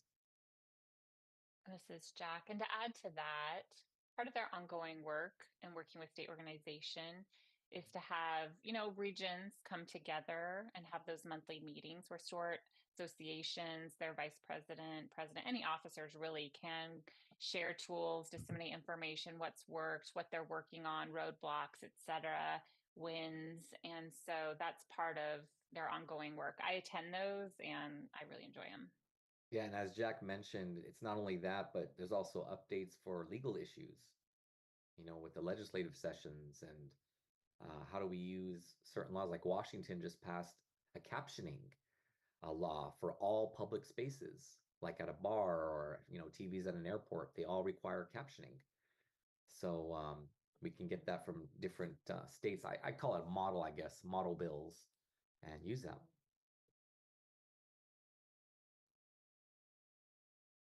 And this is Adam. Yeah, thank you. I actually tried to join last year as secretary, but the rest of the board, didn't attend, and going alone didn't seem right. But yeah, I'm happy that currently the current board is actually attending those meetings. Yeah. Yeah, so I think NAD, I'm just curious, do you all work with them? Are they completely independent? Are we affiliated? Do you need the specific organization to reach out to NAD? Do you have to go through them, or can anyone? I mean, are you acting as kind of that middle mediator between This- NAD and us? This is Laura. Good question. Jack, do you have an answer? Yeah, Well, they're an independent organization. We are the state organization, but we get information from the representatives. They can work as middle people to put you in touch with others, or you can reach out to them directly, get information. I think there's different avenues that you can get in touch. And I wanted to mention too, related to legislature, we have been having talks within the Region 4 about interpreter licensure. That's been a part of those discussions of what different states are doing, what they're struggling with, when they did enact licensure, what it looked like. Some states don't have licensure or different types of requirements for their state for those interpreters. So it can become a barrier as well. Like Colorado, for example, they do have a state law that is pretty strict in requiring that businesses must provide interpreters. And so if an individual comes, if a deaf person comes there, they would actually force an interpreter on them, that they have to use an interpreter, even if a deaf person were to decline, would prefer a different modality, perhaps written communication. The state law says they have to provide an ASL interpreter, which can come into conflict. It shouldn't be happening that way. So that's a struggle they've seen. So we that we share information so that we can amend bills and what happens in medical settings versus other settings. One situation might happen with an interpreter, and so then the whole state reacts by creating a law without consulting the deaf community, without any dialogue. They just pass laws thinking it'll fix the problem, and then issues arise from that, or sometimes maybe there's a lack of interpreters because of a bill that had an impact on them working, and then deaf folks have to maybe postpone medical appointments because of that. There's a lot going on. Sorry, I kind of went off topic there, but just talking about sharing information. And it's not that we're the only people who are going to disseminate the information. You can reach out to them as well. It's really a two-way street. On the national and federal level, we have NAD deciding priorities, and we consider those priorities, but our state might have different priorities than the national level. And so we have to make sure to rank our priorities according to our needs. Like we realized we needed to work on interpreter licensure. And so that became a priority for us, but you don't see it on NAD's national priority list. So NAD's priorities are a guide for us, but nice not a resource. mandate. Yeah, so it's definitely a nice resource to have available. And it's something that we should take advantage of and use if it's available. Yeah.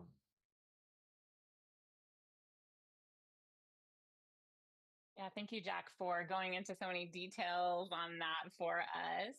NAD aren't the ones who decide what the priorities. It's really the community. As representatives, we get information from the community about what you all want, and then we bring it to our committee meetings because we want to enhance the lives of deaf people everywhere. So we need to listen to the people. One of my favorite sayings by a board member was the boss is our state agency.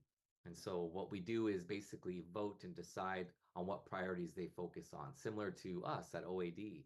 Who is our boss? The community members. we listen to them, make sure that their priorities are focused on, and they may not be related to legislative stuff. It could be something else, like OAD needs to host more events. That could be a priority for the community. So there's a lot of things that we can depend on, and that's you guys as our boss.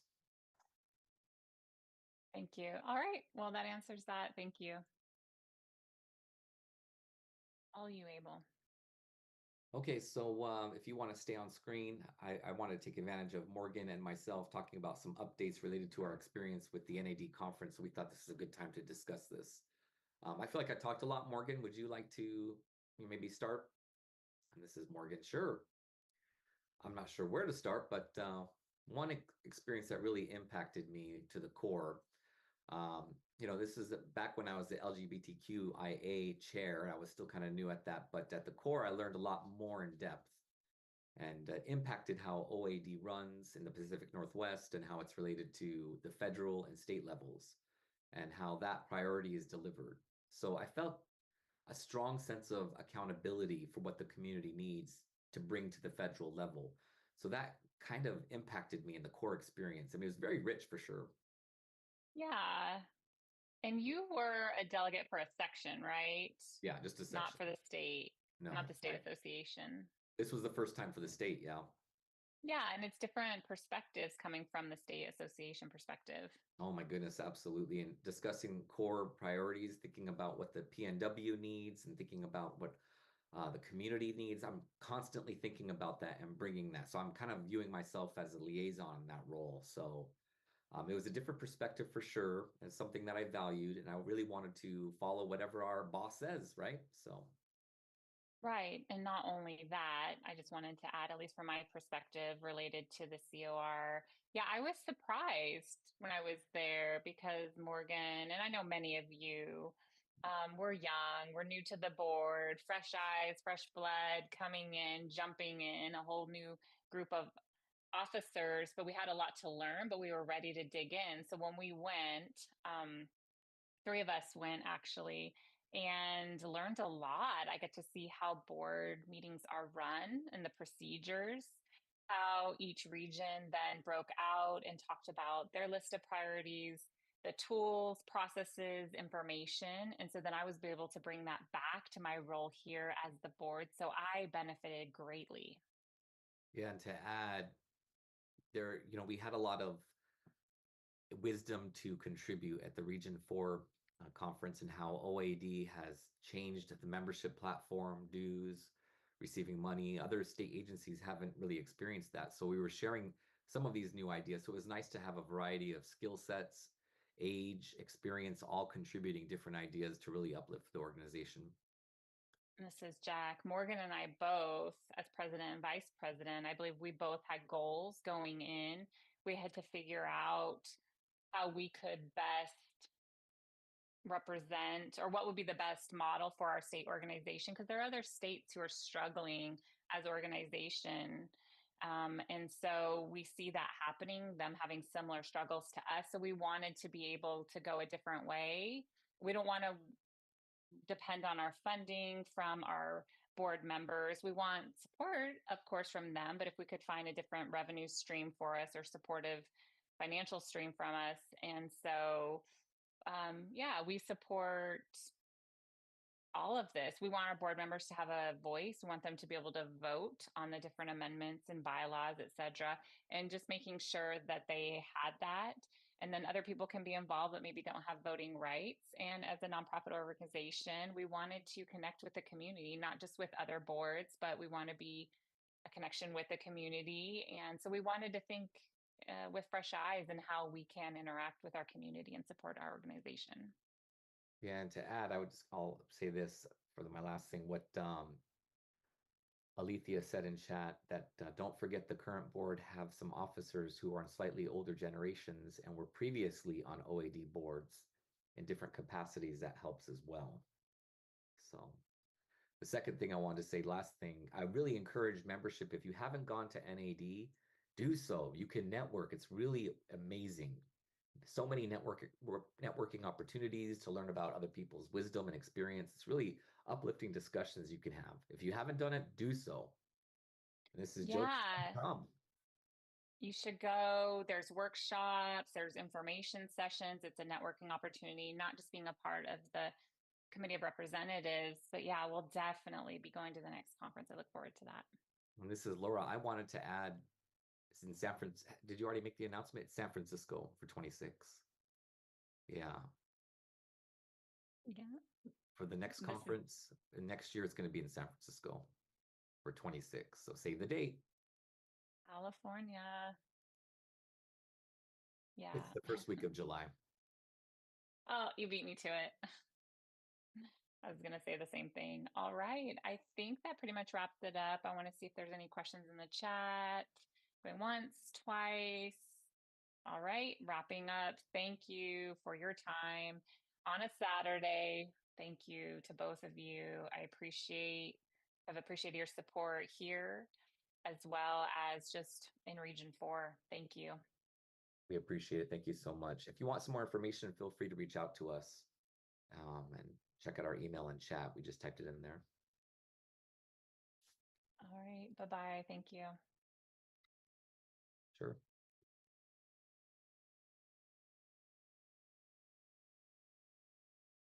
Okay.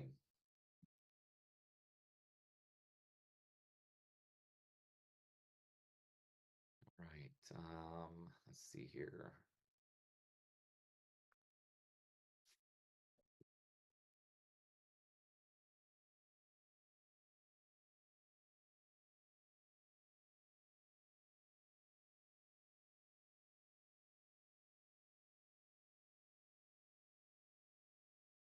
Okay, Julie just said something here in chat. She wanted to emphasize that 2026 is when the conference is going to be for NAD in San Francisco. So don't quote me on this exactly, the dates in particular, but it's going to be in San Francisco. So, Renwick, did you have something to say? Hi, Renwick. Did you have something to say? No, just making sure that my camera was working and set up correct. I wasn't sure. Okay, no problem. We're just having everybody keep their cameras off. Thank you. All right. So next slide. So I'm going to go ahead and introduce our parliamentarian.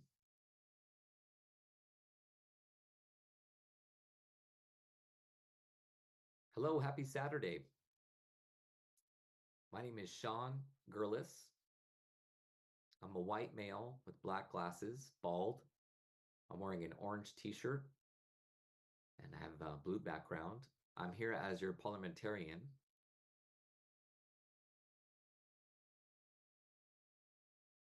So I'm happy to provide support to your president, in particular, Jack, for voting, other issues, other discussions. What I do is I advise Jack to make your experience more seamless rather than having hiccups and time extensions. What I'll do is go ahead and talk to Jack and consult with him. Unless you need me to show up for another reason, I'm happy to be here to support. Thank you.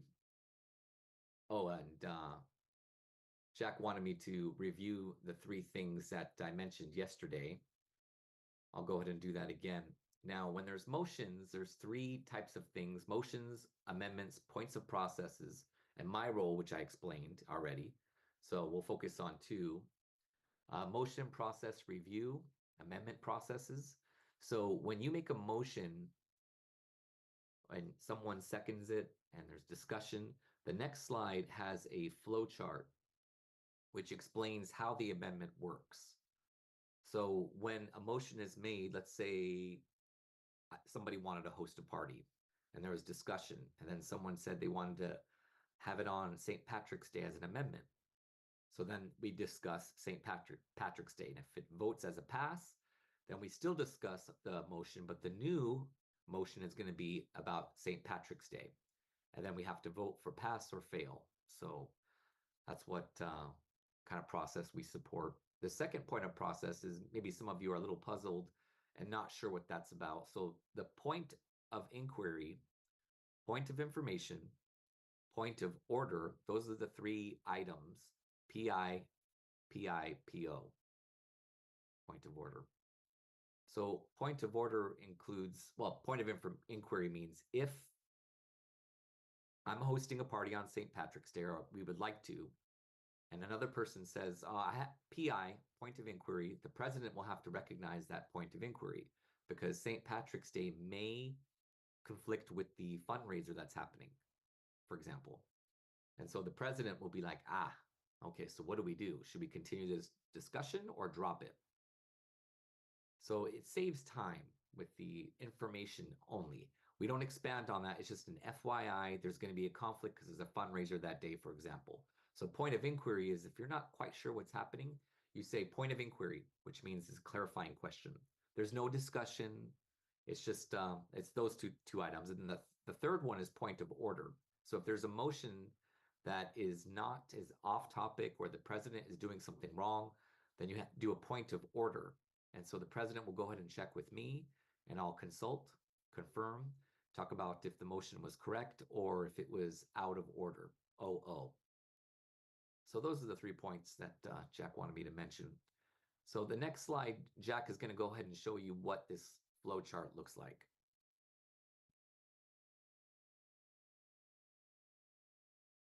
Okay, I'm looking at chat here. Just wanted to mention that, Patty, the way you adjust your screen, there is a kind of like a dividing line in the middle of your Zoom platform. What you can do is use your mouse and click on that dividing border, and you can actually expand or minimize your screen. All right, so let's go ahead and go into the flow chart. So previously, I was thinking about this, about how I can explain the process and what it looks like. And so there's a lot of words listed here. And what I really wanted to do was a flow chart, some type of visual explanation. And so I checked with Sean and he said that it was good. So when a motion is made, a main motion or an amendment, they both have the same kind of process. Once the motion is made, somebody would second it. After that's done, we'll go ahead and recognize who made these, who made the motion, who seconded this, and then we'll go ahead and have, I'll give the number of the vote. So let's say 5 were in support or in favor of the motion, and another 5 were opposed and disagreed, and they had their debate about that, or favored versus opposed. So I wanted to mention something very important, that if you want to raise your hand and you want to understand the process, what you can do is on the bottom of your screen of Zoom, there's a raise hand feature. You click on that, and what I'll go ahead and do is find out who's in favor. And so you use the raise hand feature for who's in favor, and I'll count that. And let's say there's 5, and the rest will have to, and then we'll say who's opposed, and then those who favored it would go ahead and turn off the raise hand feature, and those who are opposed would go ahead and vote with their raise hand feature. And so we'd alternate both ways by using the raise hand feature. And then we'll use a spotlight for your discussion or debate as to why you're opposed or why you're in favor. As far as the PO, point of order, point of inquiry, use the raise hand feature. And so let's say there's an 11th hand that goes up. I'll go ahead and call that person. And they say, maybe I have a point of inquiry, for instance. So I'll check with Sean and make sure that the process is being followed strictly. So it's important to use the raise hand feature. Now, the reason why the flow chart divides into 2 areas where it says incompleted and completed, let's say it's tied. So once the debate is done, we'll look for some more debate. And that's where other motions can be made to close this. Now, last year, previously, when a motion was made to close the debate, somebody would have to second it. But we realized we did that incorrectly, and it was a waste of time. So really the point is, once a motion is made to close the discussion, we'll ask if there's any opposed. And if there's a raise hand feature goes up, then we'll go ahead and have a debate, or we'll go ahead and vote. And if not, that's where you see the nay or aye going over to vote to carry the motion. And that we have to make sure that the votes are a majority at some point, nay or aye. So if the majority is for nay, then that means we go to the other part of the flow chart where we close that debate and it becomes considered completed, and we'll go ahead and vote for the motion. And if the motion carries, then that's where we'll figure it out. But a poll will be sent out on the platform. So once the voting happens, whether it's opposed or favored or carried, so carried means it passes. Defeated means it failed. Is there any questions?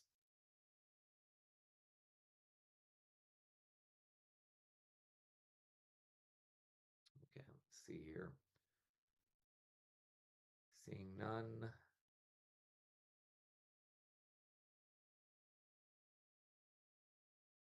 Oh, thank you so much, Karen, for your comment. Yes, Karen, you are correct. Only members can make a statement in the debate.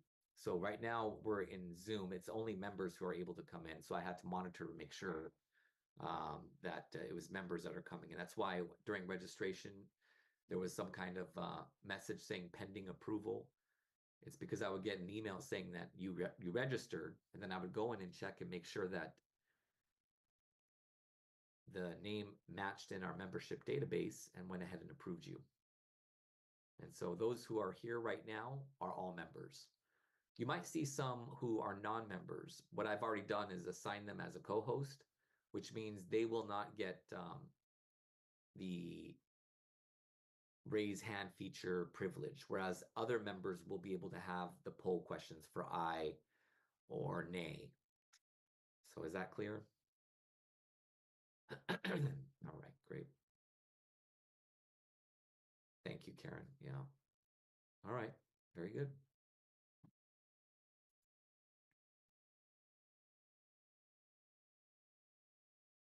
Okay, since we already made the announcement that the quorum was met, thank you all so much for coming. Whew. Julie, yes. Hi.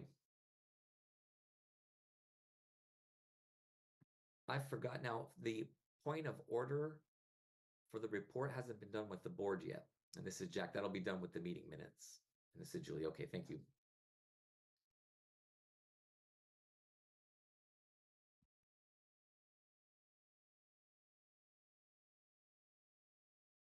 Right, so we'll go ahead and make sure that when you have the raise hand feature and I get you on screen, make sure you turn off your raise hand feature. If not, I'll do it for you. But I thought this was a good opportunity to let you know that you can turn off that feature as well. So I've already sent out an email. Now, last year was the biennial conference. For the annual membership, the way it was changed was last year, I made a motion as treasurer at the time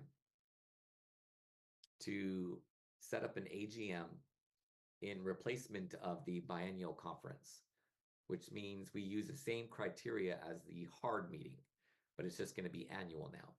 And so this was approved at the previous meeting in minutes.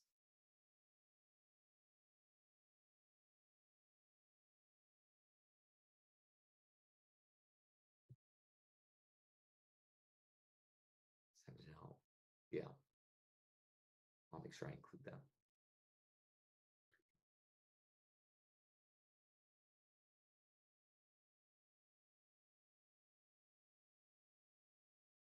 Can you all see the meeting minutes right now? Okay. So I've already sent this out previously to everyone. Now, the meeting minutes are also on our website. So I thought I would take the opportune time to go ahead and fix anything that we need to fix. Oh, I just remembered something that I wanted to comment on. Now, funny enough, during the board meeting and also at the biennial meeting, previously what we would do is I would try to get a motion for someone to make a motion to approve the minutes as read or as adjusted. We'd make a vote and go from there. But I learned something recently that looking at, what was the last name? Bernstein? Yeah. BMY is their nickname. Last name is Bernstein. They are very knowledgeable for their work related to meetings, processes, parliamentary work. And so I had like an hour video where I learned something new. Now with motions, you don't need to do that. You don't need to make amendments either. What the process is, oh, I just want to make sure Sean didn't have a comment there.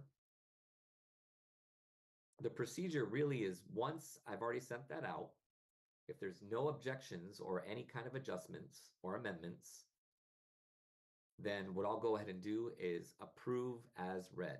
And I'll just go ahead and declare that. And it'll be listed on our meeting minutes. President Jack Ludwig announced that there was no objections to the previous meeting minutes and they are approved as written. So we're going to go ahead and, I wanted to bring that up so there's no confusion right now. Oh, the secretary, that's right, thank you. So the secretary will go ahead and list that as approved. So I'm going to actually do this right now. Is there any corrections, adjustments, amendments, and corrections that you'd like to make changes to? Go ahead and use the raise hand feature. Seeing none, going once, going twice. All right, closed. So this is confirmed. Our meeting minutes for 2023 at the biennial conference are approved and oh, okay. The secretary.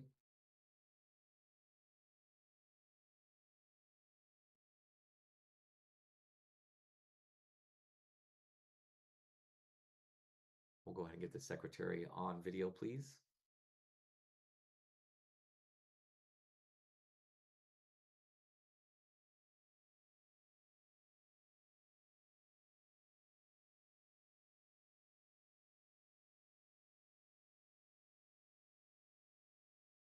Oh, hi there, Amelia. Hold on, let me expand your video. Okay, thank you for your correction there, Sean. So you see, it's important to have a parliamentarian person with us. So Amelia, as secretary, you go ahead and make that announcement that the meeting was approved. This is Amelia. It has been approved as read. This is Jack. Thank you, Amelia. So the meeting minutes have been accepted. Thank you.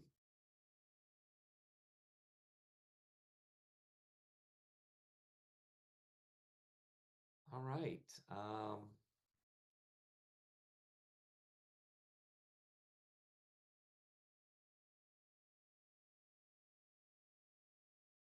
go next here. So we have a half hour to lunch, so we're going to be moving right along here.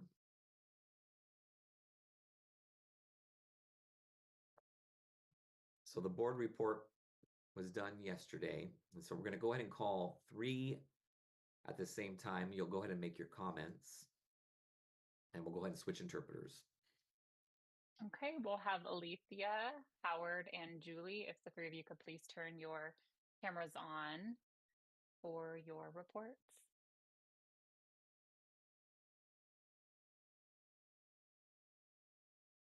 Okay, can you all see one another? This is Jack. The floor is yours. I will go ahead and start with Alethea. If you want to make your report, what your experience has been thus far, what accomplishments you've been a part of. This is Alethea. It's been a wonderful working with you. I was previously the treasurer a few years ago, but I really enjoyed this last year. Thank you, Jack. You've done such a great job revitalizing the board, and being a part of this helping has been great. As far as my report, pretty straightforward and simple related to, should I go ahead and talk about the education portion?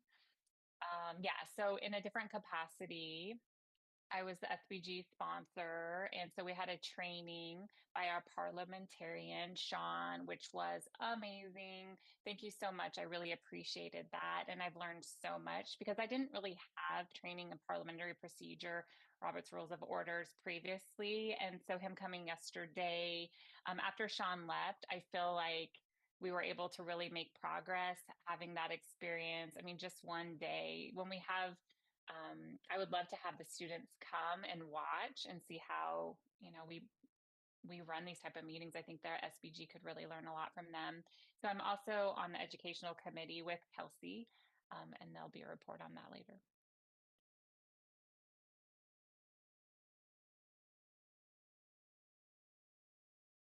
And this is Jack. All right. Our parliamentarian was just checking in with me. We can proceed. Howard, any comments from you? Yes. Hi. I've been on the board now for 5 years.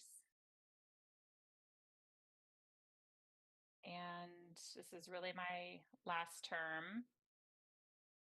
This is really the third term. So the first 2 terms were challenging because of COVID, and most of our interactions were on Zoom, completely virtual. So it's been really nice to have the opportunity to meet in person, come together, have our meetings.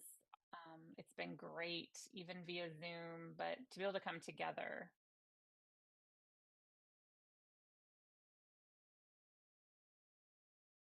Yeah, so that's been a big change. That has been consistent. Sometimes we do end up meeting in person, sometimes in Zoom or at events. It really just depends. And this is Julie. I'll go ahead and start. It looks like Jack's not here, so I'll go ahead and introduce myself and help out. Yeah, again, as the other board members mentioned, I've loved being a part of this. A new generation, there's new fresh energy, and just the environment has been great since I've joined. That was 4 years ago. I was a delegate and then acted as secretary and now as a board member. And it's just been amazing, such a great team. And the reason being is everyone's able to contribute in different ways. Um, Last year, a lot of things happened internally. We were talking about visibility that hadn't happened yet. We wanted to be more visible. So we worked on our bylaws. We were doing things internally, tweaking the language there, and just the amount of brainstorming, the amount of contribution really led to the changes. Everyone was just willing to participate, and just so much good came of those discussions. Also, there was different booths that I attended where I was able to interact with the community, which was so much fun. And really important about that was all of the officers. I mean, hats off to the officers who worked diligently on so many different things, really changing and molding and revitalizing the board. And so now, it's just been so great in revitalization for, you having joined. And this is Jack. Any questions from our membership? Any questions to our officers? All right, going once, going twice. All right. Okay, we will wrap up. Thank you for your board reports. Thank you for your time and for making those reports, and also for your contributions, most importantly.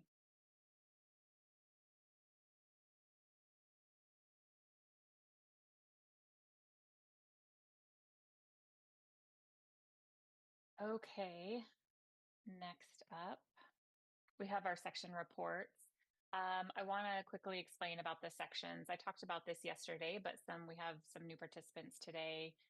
We have established new sections, and these are different groups of individuals who are focusing on specific needs of the community, and they can have a place to get together and really think tank it out and then bring it to the board so that we can act on that. And so looking at where gaps might be we're trying to fill in those gaps. And so we have a lot of different communities, sub-communities within the deaf community. So we created sections to represent them. That's the goal anyway. So we have these sections created, and I'll show you after the report the different sections that we've created. But we'll go ahead and get started with the education section. So this one focuses on deaf education.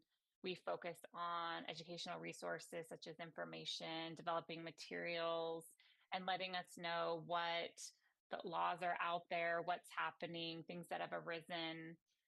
They keep us abreast of current happenings, and they bring it to us. Oh, just 1 second. Looks like Penny has their hand raised. Yes, Penny, I wanted to recognize you.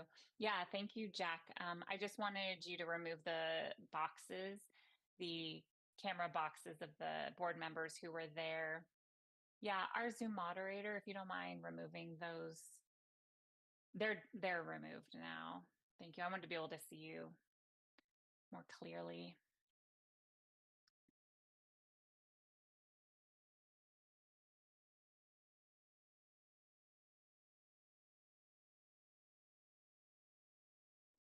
Okay, thank you for that.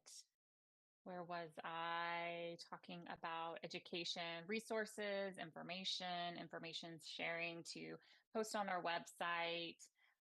So if there are parents of deaf children who are looking in Oregon for resources, we have resources for them.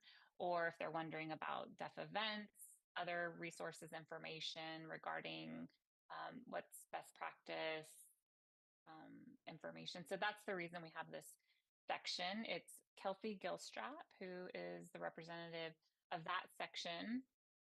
She was appointed as chair.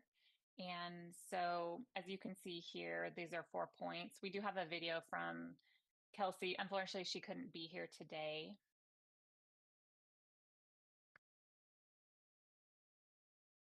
She had a conflict, and so she'll be providing her report via video. One moment while I key that up.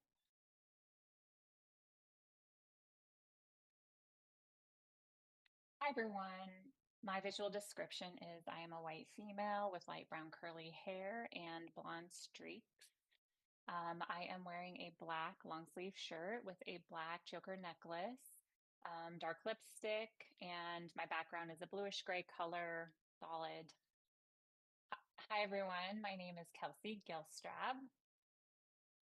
and I serve as the education section chair for the Oregon Association for the Deaf. A little bit about myself. I am deaf, and during my K through 12 years, I attended both a school for the deaf as well as a mainstream program.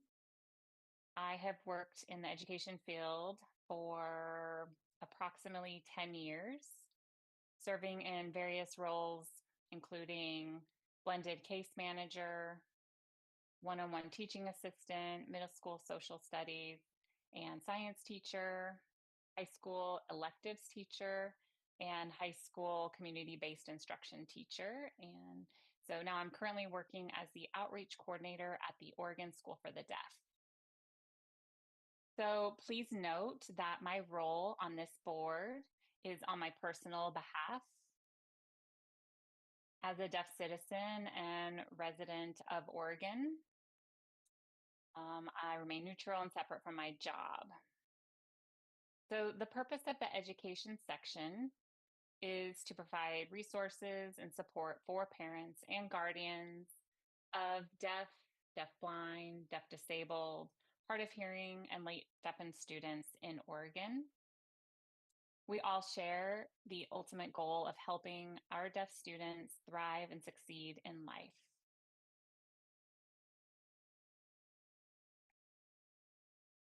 Here's a brief report of what has been happening recently. So I will be going through 4 updates. The first one is the Deaf Students Bill of Rights Toolkit, which was released. The Oregon Department of Education released the Deaf Students Bill of Rights Toolkit in September of 2023. And this is for special education providers, and it highlights the relevant services and placement options for students who are deaf, deafblind, and hard of hearing. You can click on the link to view that toolkit. My second update is about the Oregon Department of Education's Regional Inclusive Services Team. Oregon has 8 regional inclusive service teams serving various counties.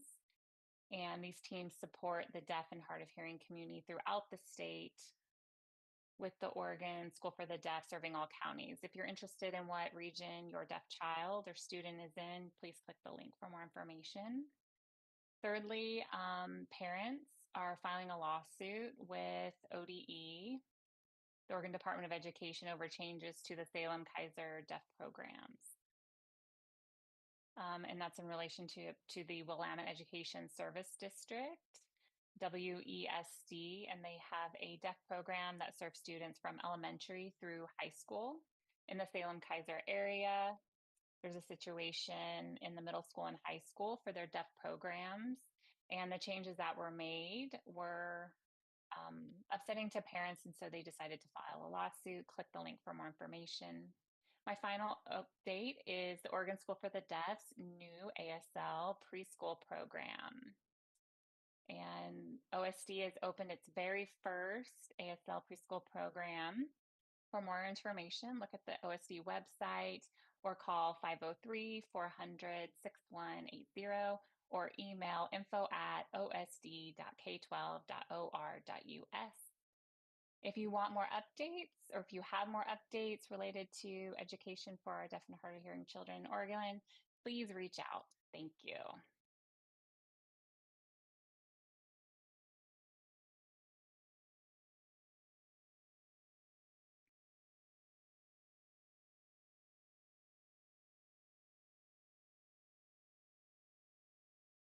And this is Jack. All right, thank you. Next up, Amberlyn. Hi there. And before you get started, I just wanted to, let's see here. Unfortunately, Kelsey isn't here to answer any questions, but if you do have questions, you can email her at Kelsey. Her last name, interpreter missed it. I'll type it in the chat. The interpreter missed that. And so then you can have her contact information, Kelsey Gilstrap at oad1921.org. Some of the information is not on the website, but we will be putting that on the website soon. The section reports, some of the board reports will be posted. All right, Amberlyn, the floor is yours. You are the section chair for youth and really promoting wellness for our youth. And this is middle school through 30s. I know, or we consider youth middle school through 30s, but I know that you are focusing on a smaller age range. And this is Amberlyn speaking. Hi there, this is Amberlyn speaking. Yeah, I wanted to go through some of these updates, what we've done recently, what has been completed. We contacted NAD to start a junior NAD chapter here in the state. We currently do not have a chapter. The Oregon School for the Deaf does not have a junior NAD chapter as well. And we communicated with OSD about them sending a delegate. And so this will be separate from OSD because there are delegates that can attend, but we want an OSD specific delegate. And then in progress, we really want middle school through high school deaf youth. We want them to be aware and identify a person in the state of Oregon. So I wrote up a letter introducing myself and what my role was and what my goals are. I want them to have access to contacting us. And so I sent out a letter of introduction to connect with deaf students across the state. Goals is to set up a statewide junior NAD chapter, to have a statewide one, not just specific to one region. So any deaf or hard of hearing youth throughout the state can join that. We can do it maybe online or in person. When we have meetings, most of them would happen on Zoom, so people don't have to drive across state to attend, but make sure I have virtual and in-person experiences for those members. In-person experiences might be traveling to different regions. Maybe students want to host a meeting in their town or host an event, have more visibility for our youth. I don't think that youth are interested just in meetings, but having events, something fun, something to participate in and connect with each other. I will be adding more goals forthcoming, but that's all for my announcement. This is Jack. So quick question for you. If you do have a statewide organization, I mean, do other states have a statewide organization? This is Amberlyn. As far as I know, there's no statewide junior NAD. Typically, the junior NAD is part of a deaf program or in a school for the deaf or in a specific metro area. Some towns don't have schools for the deaf, like in Nebraska. So they have a metro region. And so deaf students all will attend that organization, but statewide, not to my knowledge. Another goal that I have is if NAD declines our request to have a statewide one, we would have a junior OAD. We would still like to see that happen. If it can't be a junior NAD, it'd be a junior Oregon Association of the Deaf. Excellent. So once it's set up, is it possible that we could be the first statewide? Yeah, I'm not sure the first ever, but currently we would be the one. Wow, big goals. All right, so we'll open up to the community members. Any questions? Julie.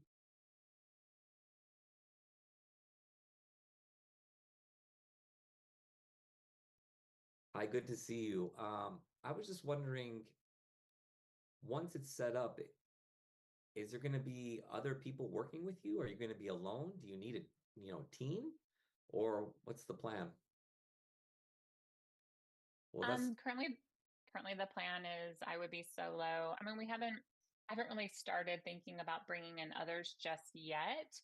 But just last night, I was talking with two individuals and they were interested, which was really surprising to me. And so I told them if they actually are interested, they should reach out. And so it got me thinking about that. It just happened that I didn't have it planned, but it just happened.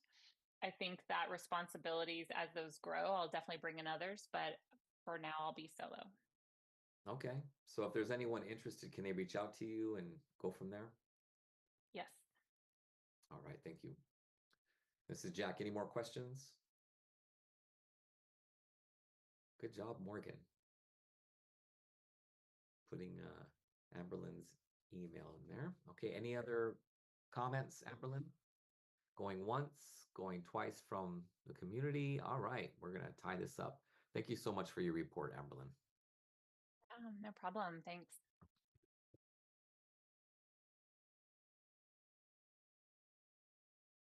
All right, so we'll go ahead and talk about different sections and what we currently have. So there's the education section and the youth section, but there are more. We have a senior citizen section that we'd like to set up. That's, the senior citizen community is really a big part of the deaf community, deaf, blind, BIPOC, LGBTQ2SIA+. This time I did it right. The interpreter section and the former board member section. So for senior citizens, we want them to have a space. Now, previous board members, the reason why we have that section is because they can actually have other goals, maybe fundraising efforts to make sure that the current board is supported. We can't do it alone. When former board members can get involved and look for fundraising opportunities, we'll support that and they'll support us. So the point of former board members is to help support the current board with fundraising opportunities and efforts. If any of you are interested in getting involved in any of these sections, please email me at info@, do you mind putting that in chat as well? info@oad1921.org. So the first two sections have been set up, education and youth, but the rest of them have not been set up yet, but that is the goal. All right, so we're getting closer to lunch. Let's see what's next. I think we're going to go ahead and pause the committee reports for now. We're going to go ahead and take a break. So break is 12:20 to 1 hour. So that'll be 1:20 when we all come back.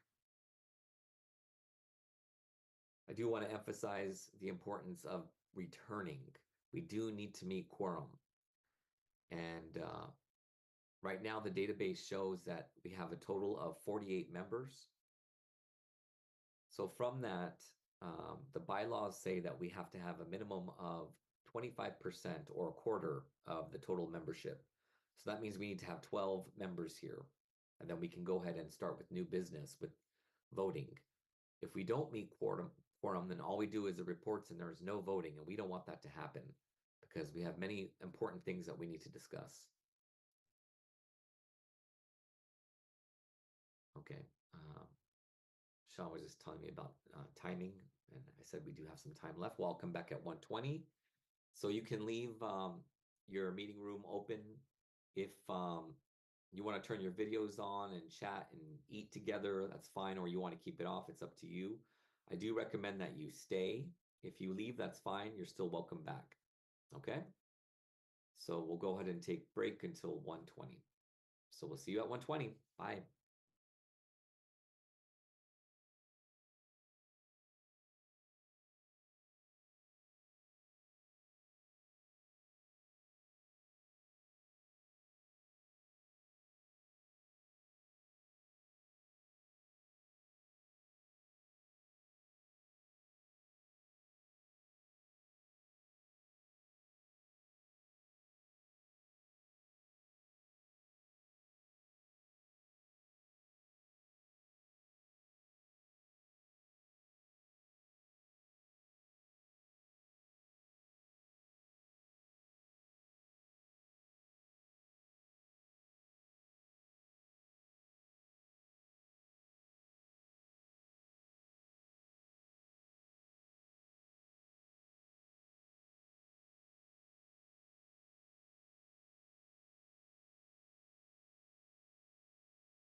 right. Hello, everyone.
We're gonna wait till our parliamentarian is seated.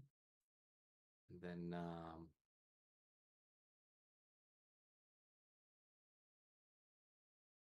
need the secretary to turn their screen on. This is Amelia. So I'm looking at the count and I'm seeing Julie.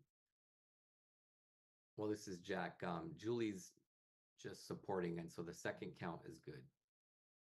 If you see co-hosts listed there, do not count them. Where you see participant total 23, do you see that? Yeah, let me count just a moment.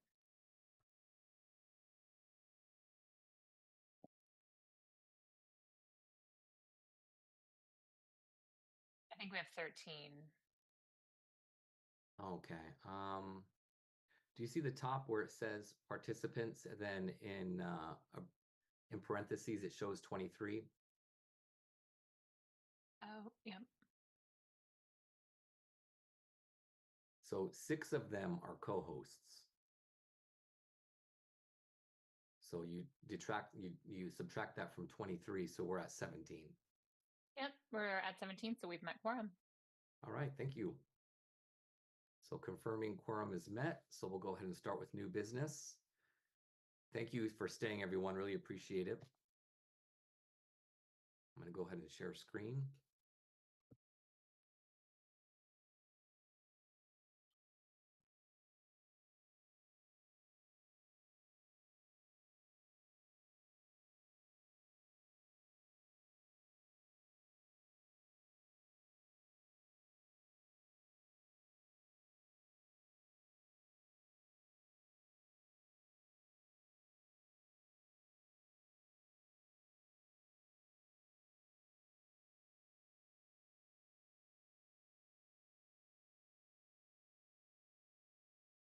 Okay.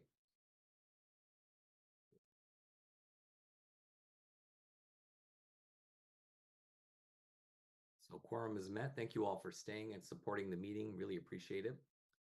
So we'll go ahead and start with the committee's report.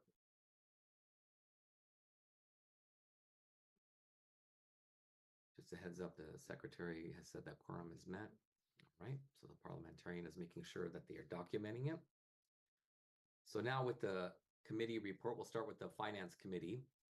The chair, I'll invite them to speak.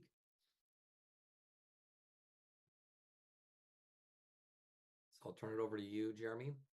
Floor is yours. Okay, sweet. to make some adjustments because the light was kind of blocking my view. Are you going to be on screen as well? Okay, I'm just making sure. Hello, everyone. I'm the treasurer, and it's been a good year for us. It's been rapidly going by, so I'm going to be real brief. I'm going to make it short and simple. And so our finances for the last month and a half, we had an audit done with Howard Hamill, Alethea Boyer, and Brent Redpath. And they did October 2023 until August of 2024, just to make sure that we were all good with numbers. There was no issues with the money, and we just want to confirm. Did you want me to confirm, or you want me to move ahead? Okay, so Howard, do you mind confirming with the committee that the three of you did indeed do an audit and reconciliation of the statements?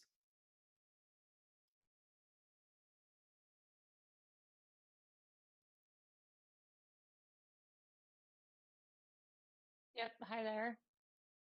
Do you mind explaining? Yeah, go ahead. Yes, the three of us. The treasurer did ask that the three of us conduct an audit, looking at all of the finances.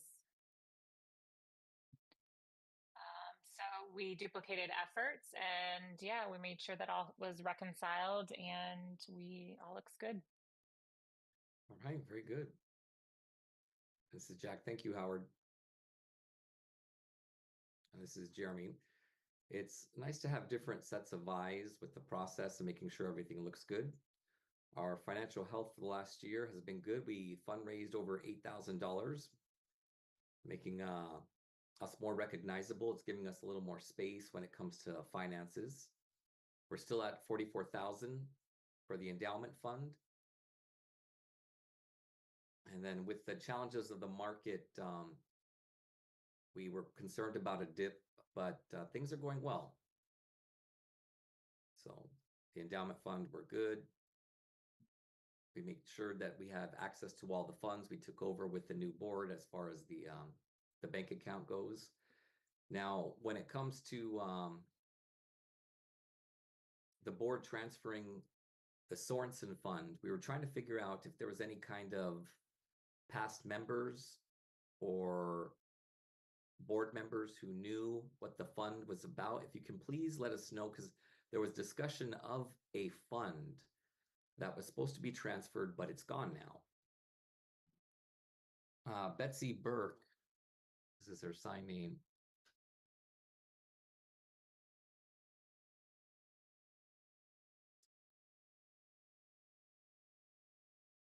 There was a fund sent for Sorensen or from Sorensen, and then with the new board and the transfer to the new board, we lost information regarding that fund because we'd like that to be transferred over to the current board to use for general things.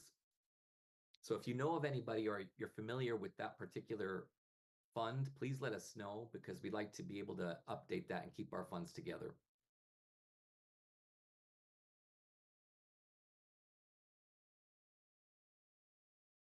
So for the year, as some of you mentioned, we're trying to get more recognition. There's a lot of internal things we're working on, fundraisers, but pretty soon we're going to get the ball rolling as far as getting more recognition. Now, my goal is really big. You know, I grew up in Pittsburgh. There's a Pittsburgh Association for the Deaf, PAD. So when I moved to Oregon, I thought about, like, where's the central place where we can play cards, you know, hang out, have some drinks, and, you know, have holiday parties. There's nothing out here over here for the deaf. So I wanted to set up a deaf center called a Deaf Club for the whole state of Oregon, kind of a central place. You know, you might be able to meet old friends from long ago, and even if they're far away, they can all come together.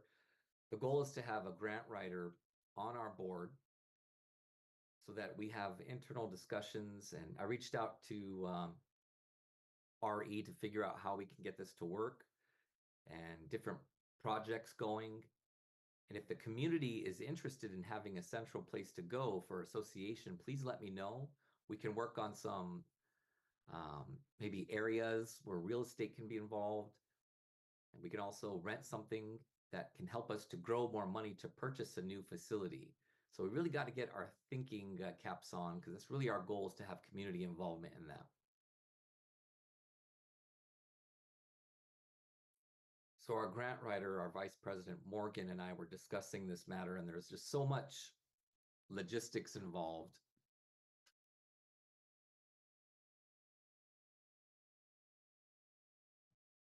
So the grant writer, I mean,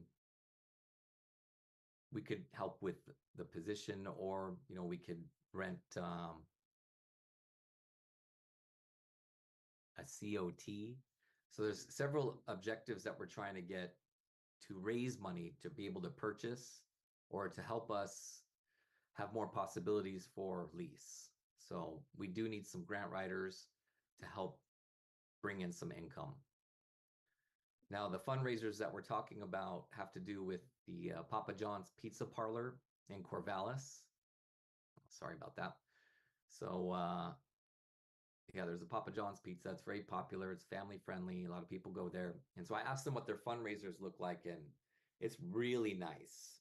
It's very popular, and we could do it every 6 months. And what it does is it includes the community. So when people pay for pizza or whatever items, 50% of that will go to OAD.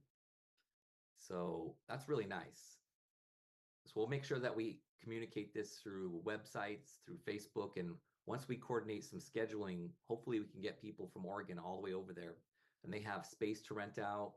We can eat, chat, hang out, and then half of what's earned there will go to OAD. So that's kind of a collaboration we're working with Papa John's Pizza. And then there's Top Golf fundraising. So that's another event that we can consider. Yes, we do want to have restaurants, but it's also good to have some kind of entertainment and doing some kind of activity.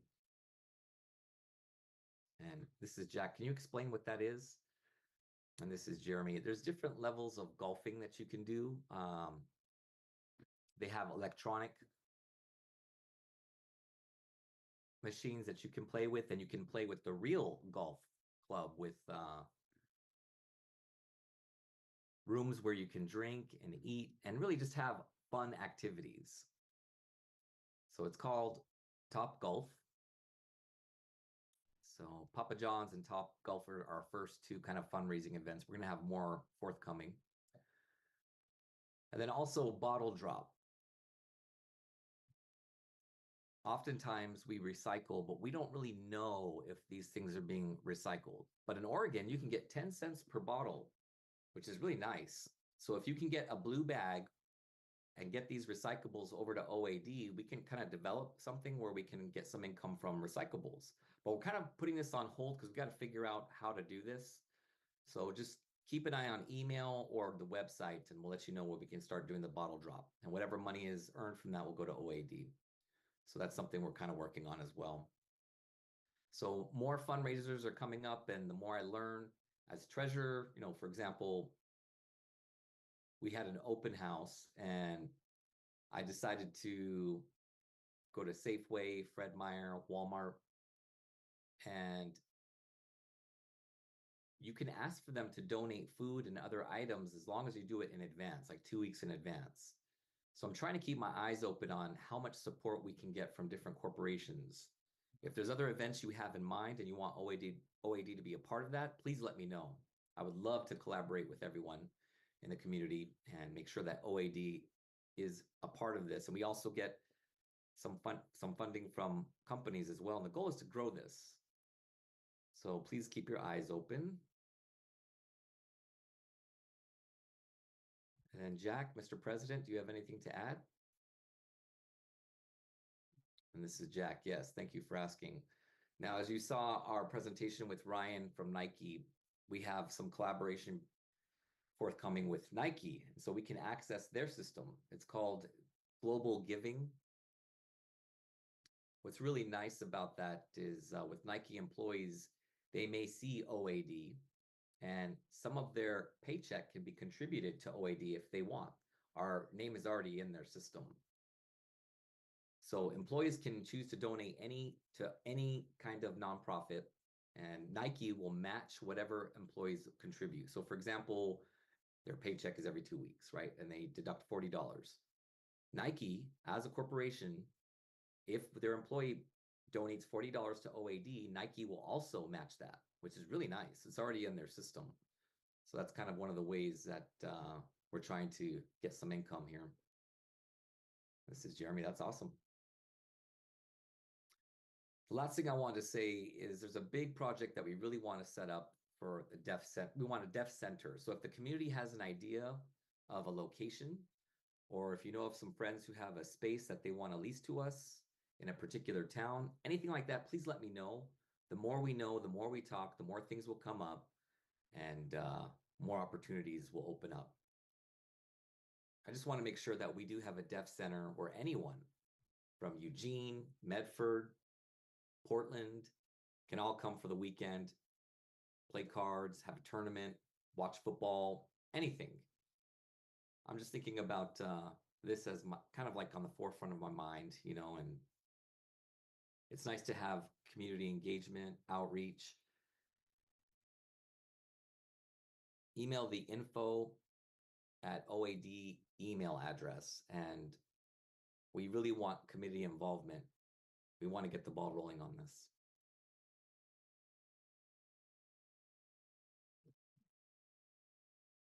This is Jack. I went ahead and put that email in chat.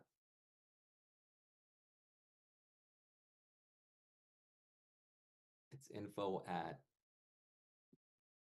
oad1921.org. Okay, Penny, do you mind turning your video on? And this is Jeremy. Sometimes there's a little bit of a lag. Go ahead, Penny.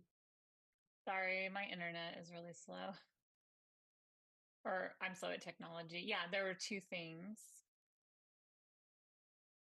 I formerly was the treasurer. What's it called now?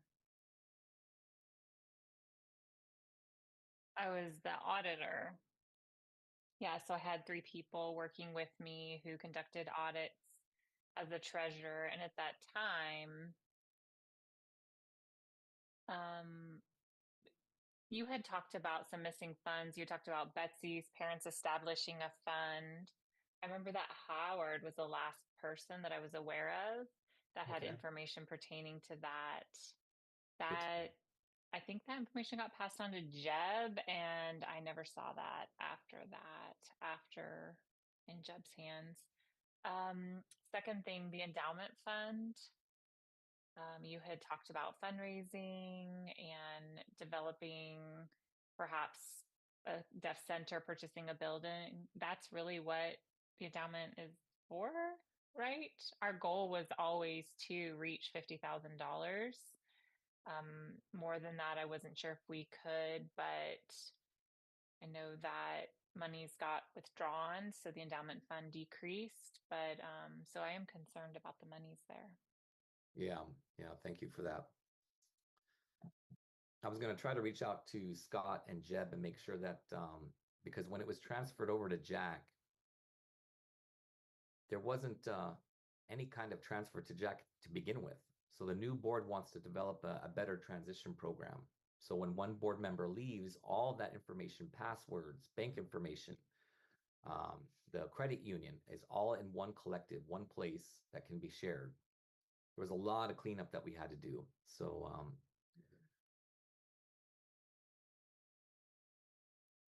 yeah, that's another issue I had found out about. I mean, it should never have happened. Unfortunately, it did. The endowment fund or whatever source of money was included in people's personal accounts, which was shocking. I did not know that. So I want to make sure that you all aren't doing that. OAD does not allow that. It needs to be kept completely separate.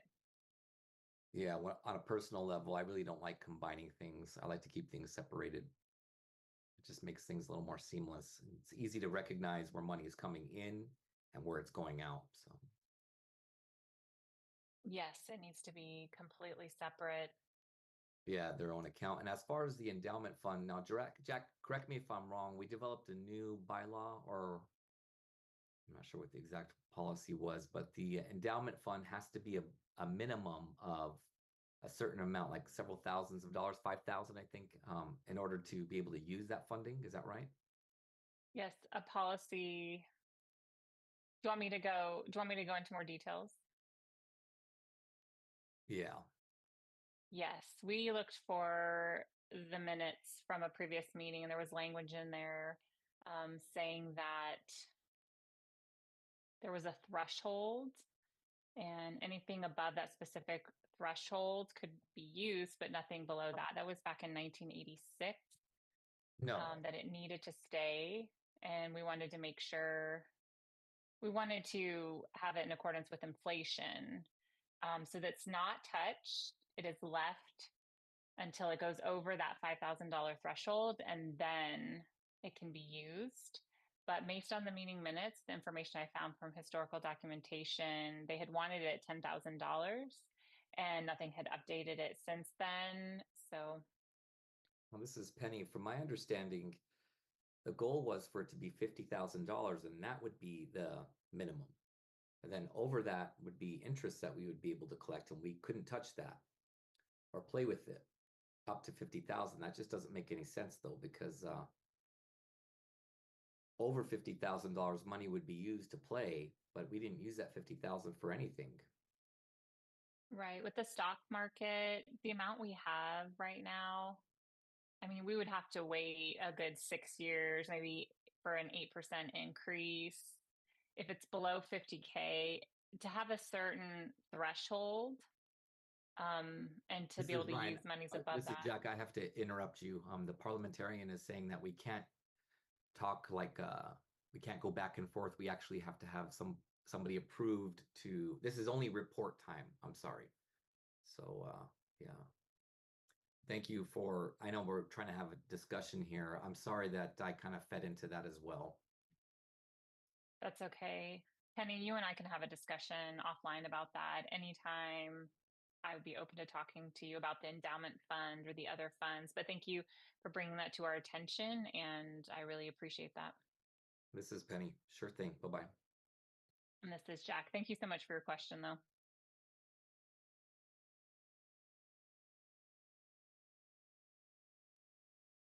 This is Jack. Okay, we're now open to the membership.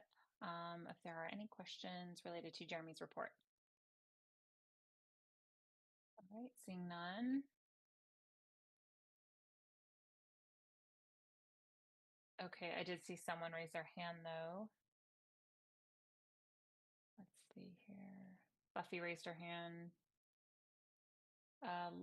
Go ahead and actually go ahead and raise your hand so that I can find you.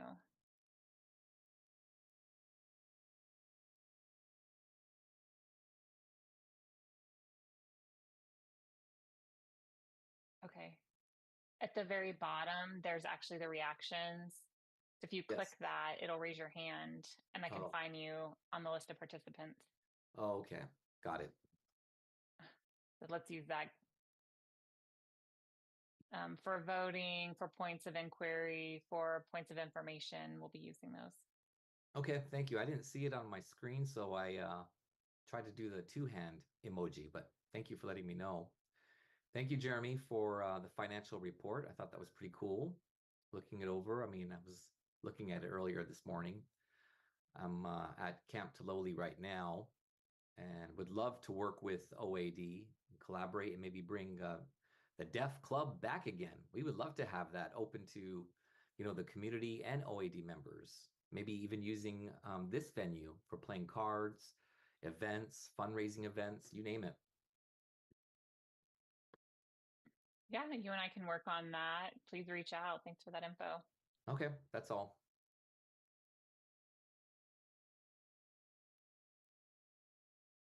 All right. Any other comments from the community?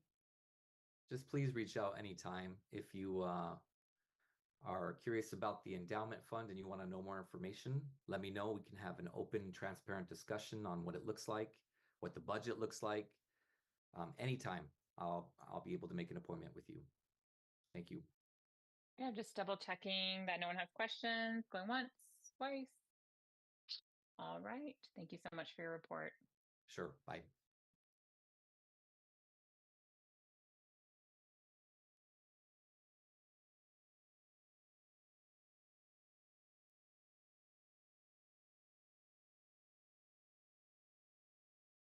All right. I'd like to turn it over to Morgan, the Vice President.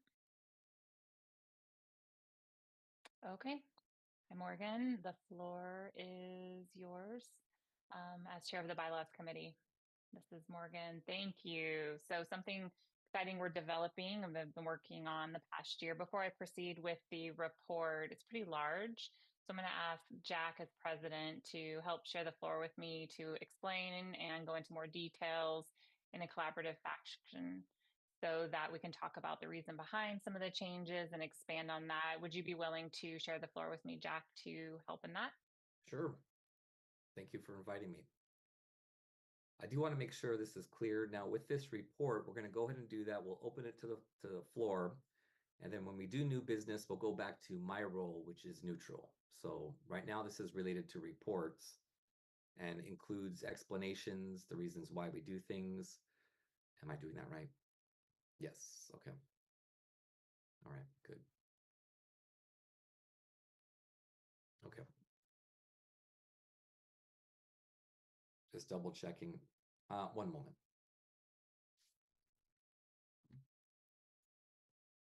I think that he just needs to make sure that we're following procedure and adhering to the integrity of the rules of order. So we'll just go ahead and wait for the next slide where I'll go into more specifics about the specific changes and some of the reasoning behind that.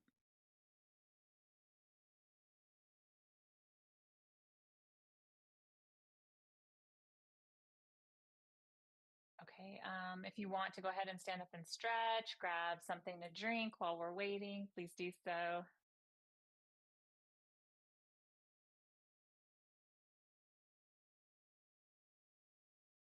Okay, I'm sorry. Thank you, Morgan. No, no worries. Everyone just took a little break. I just wanted to clarify the process. So once the presentations are finished, we'll go ahead and open, there'll be a proposal to go ahead and open it to questions and clarifications. So we have to clearly emphasize that there is no crosstalk allowed. And We'll review the previous bylaws. Yeah, make a motion. And what we'll do is we'll open it to clarifications and questions related to the new bylaws or the new motion. We want to make sure that each are clear, the questions and comments. There is no crosstalk. Okay. All right. So if there is a need for discussion, then a motion will be made during new business. And if we're in favor or opposed, we'll have to figure that out for discussions or debates. Any questions? Okay. Thank you. Yeah, thank you for the clarification. Oh, next slide, please.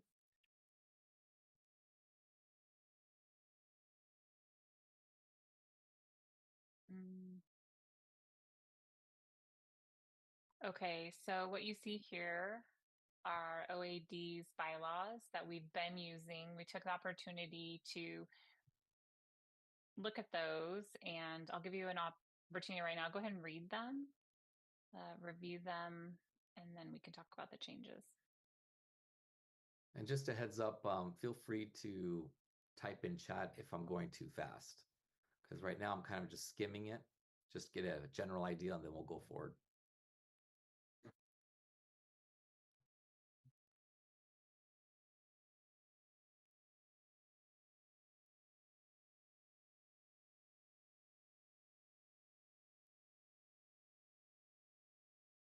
Oh, hold on just one moment. I just want to be able to read that part for clarification.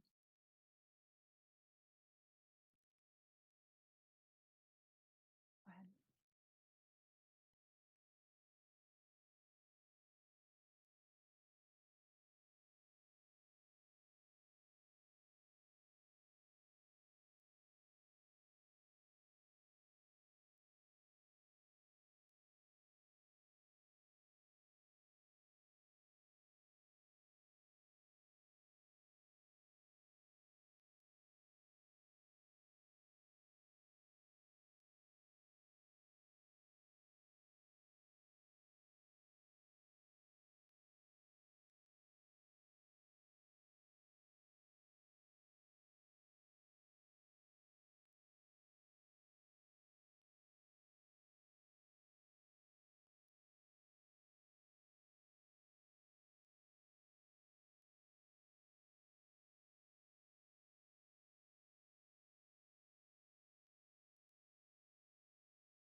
pretty long, but we can do it. We can get through it.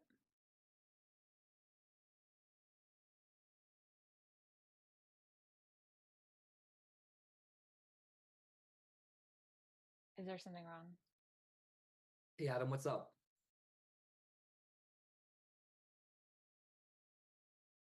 Yeah, I have some proposals. Oh, Well, right now what we're doing is reviewing before we have the full presentation. Do you mind holding your question to the end? yeah, that's fine. Thank you. This is Morgan. Yeah, we're still reviewing these and then following the correct procedure. So these are our current bylaws. Right. I don't want to call them our previous or old ones, but these are our current bylaws. And then we'll talk more and show you the new proposals for changes or to modify.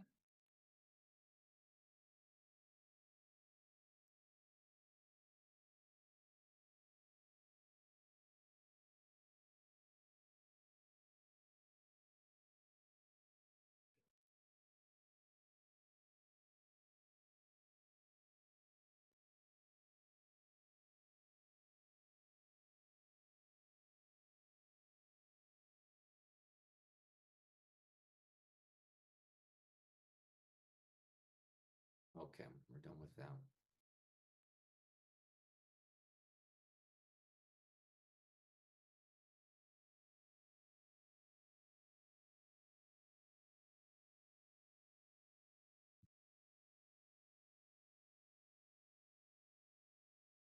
So Adam, there will be an opportunity for discussion for proposals to modify or changes to be made.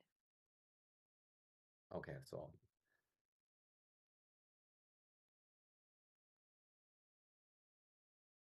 Okay, so we showed you our current bylaws, and what's included in that is the name definition, government, purpose, quorum, amendments, vote, meetings, parliamentary rules and additional rules, dismissal of an officer or committee member, grievance procedure rights, lawsuit protection, conflict of interest, immediate adaptation, and dissolution. That is what is currently included in the bylaws. So it seems fairly clear, but what's the next slide? Maybe it clarifies that. I can take over. Okay, so looking at all of the parts of this, sometimes it's not clear or it's difficult to understand. With the bylaws, it includes all of these sections. It's hard for us to make those amendments or modify them with the limitations in place.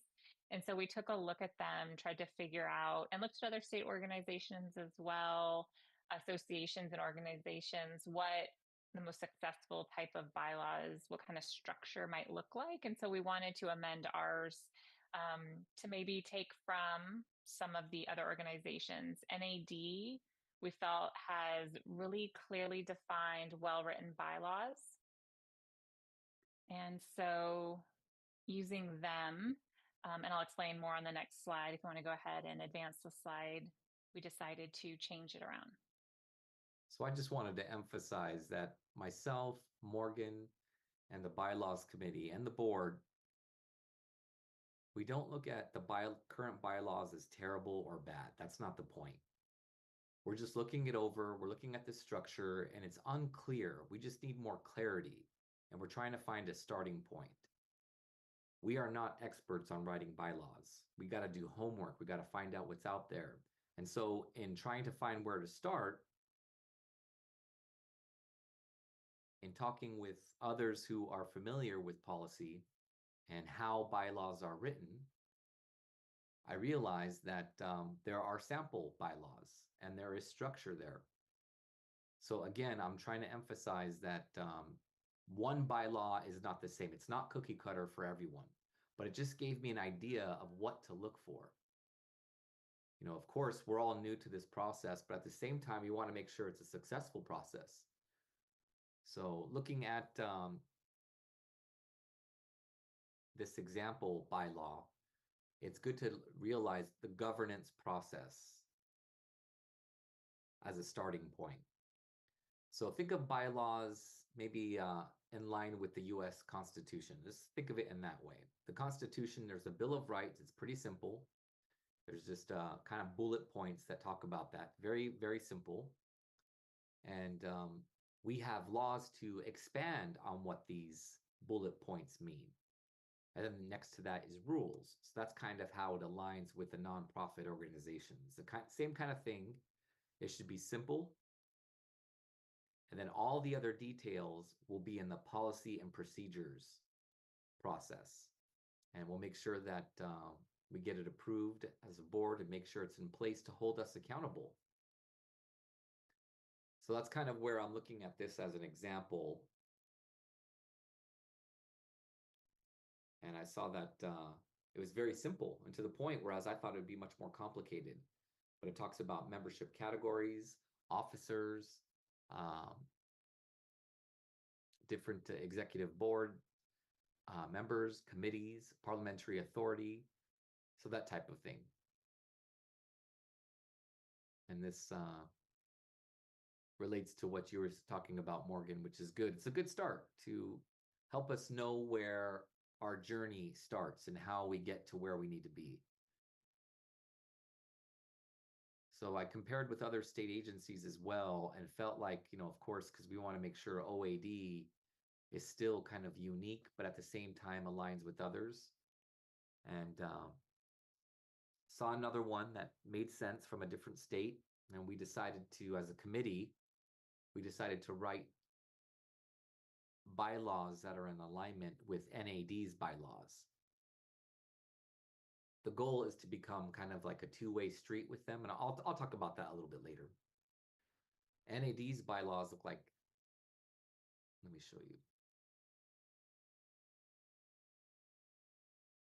So you can see on your left side, that's the example that we got. NAD's is a little different. I have it here side by side, RRO and NAD. You can see that the difference shows regarding their board, how it's combined. Whereas the officers in Article 4 for RRO, it's board of directors in NAD. So they decided to make the officers the board of directors in NAD, or Robert's rules. So we kind of use that as a guide to write new bylaws as our guide right now. So in filling this out, we want to make sure we're in alignment. Turning it over to you, Morgan. As I explained previously, as far as our reasoning for having new, for the sake of structure and clarity, the previous bylaws were little confusing. It was hard to operate based on those. NAD, other organizations were very clear, and we knew how to respond in terms of governance. They were simple, but they also had explanation that were easy to read. And as this new generation, you know, we're in this Insta world. It's instant information. We want to be able to understand what we're reading in a few seconds. And the previous bylaws were hard for us to actually govern based on what we were reading. So for the sake of clarity and just easier to read, more user-friendly, we decided to do that. As mentioned, improved governance. Having an understanding allows us to function rather than to be stilted with confusion. And so we wanted to make those changes for the future. The current bylaws, looking at board-driven activities, we'd like to have the member support rather than the current bylaws really just talk about the board doing the work. And there was just a little bit of disconnect between that. And so we wanted to change those. Oh, it looks like I'm freezing. Oh, Jack's saying I'm froze for a second, but we want to be able to proceed with activities and have members support us. We want to be able to, in a timely manner, be able to respond to events that happen rather than be limited by the current bylaws. And then again, we had talked about board policies, procedures, that manual. We need to be able to respond in a timely manner to align with what's happening out in this world. And then also, some individuals had concerns that maybe it was too simplified. It's very clear. It tells you how an organization should be run. But as far as specifics, it does get more granular in the board policy and procedural manual, which we're calling the BPM, and that's in progress. That's where the information is fleshed out of what the board can do versus can't do and what procedurals need to be followed. It's really expanded on in that document. Jack?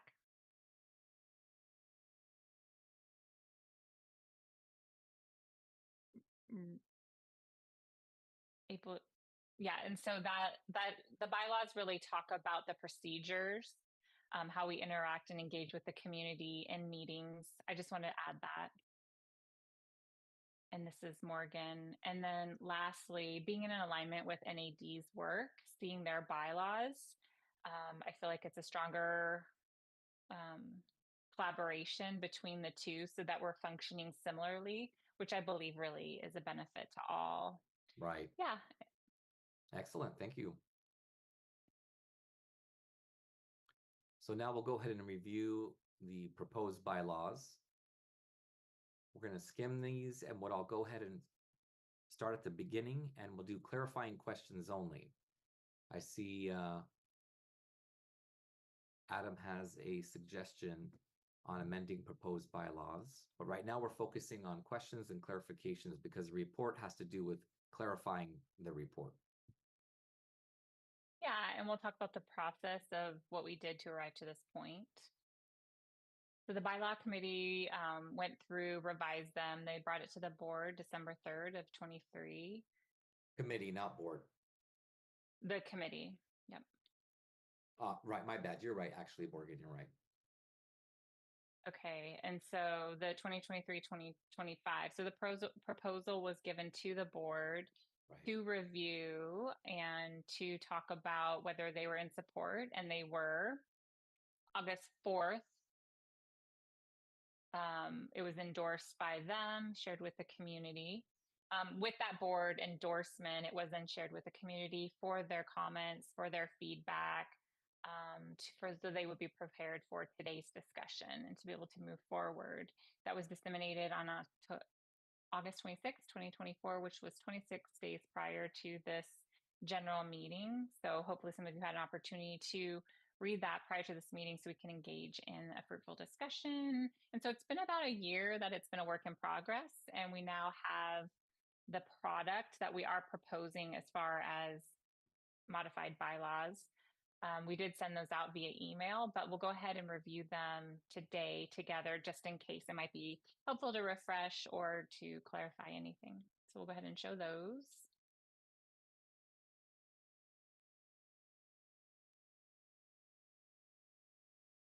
Okay, we're going to go ahead and skim read this for now, and then we'll open it up for clarifications. Okay, so if we are so parliamentary process, are we allowed to ask for points of clarification while reading, or do we need to wait to the end? He's saying yes. I mean, if there's a question that needs to be made, then we can go ahead and stop. So raise hand feature, and then you can ask for clarification or make a suggestion or motion, and we'll talk about why it does not fit and explain that. So people can ask for clarifications or for proposals to modify. Well, people can make comments and we'll respond, or we won't, right?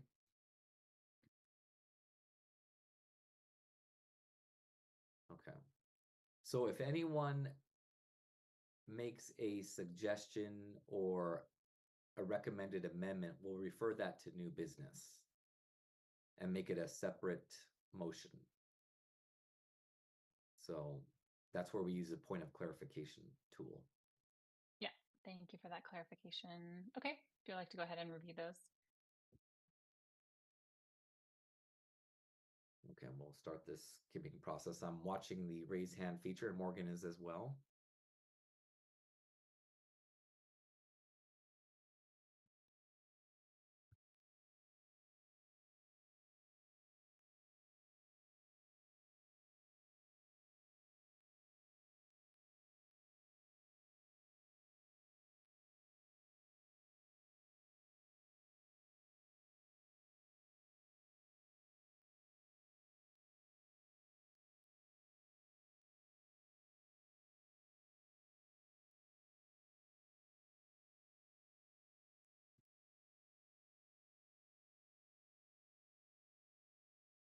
I forgot to mention as well,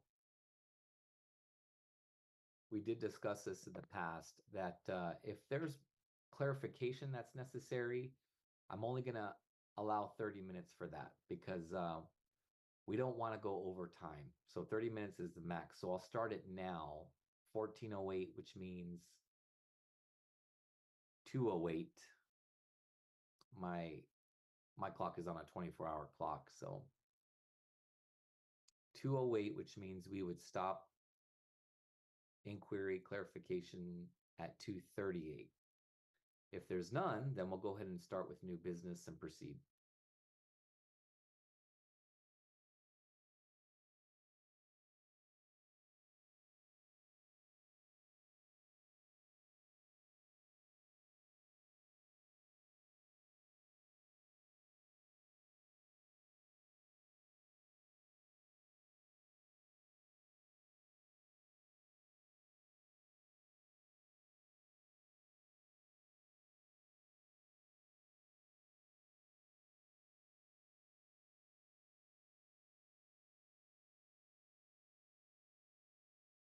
Hi, Adam. Yes. Did you have a question, or Yeah. is this a point of inquiry? Okay. Yeah. Do you mind scrolling back up just a little bit? So what is your point of, oh, well, okay, so the point, hold on, Adam. Hold on 1 second. Hold on, wait. Point of information or point of inquiry is what are you bringing up? Point of inquiry. Okay. Just go up a bit. Okay, you can stop there. Let's see.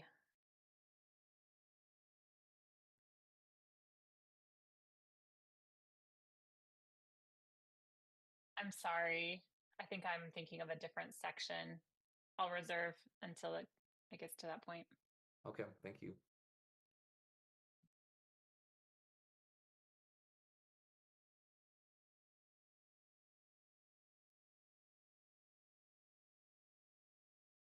Yep, this is where we were.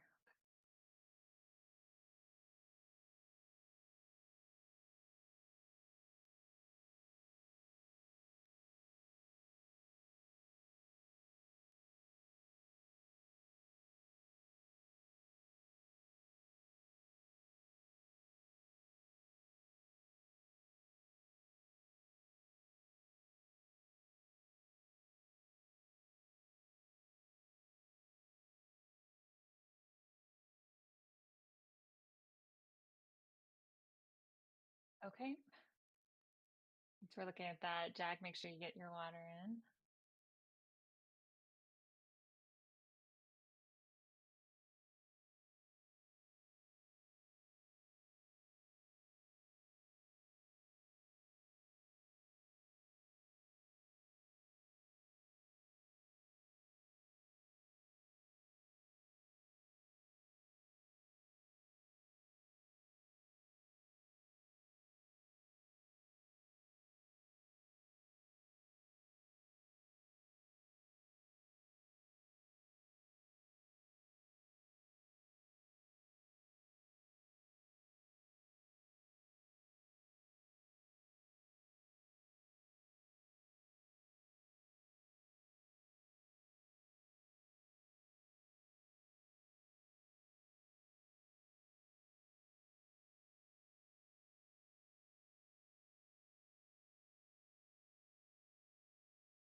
right, we're finished. So we're gonna go ahead and open it to. Yeah. Is there any points of clarification, inquiry? Okay, Adam.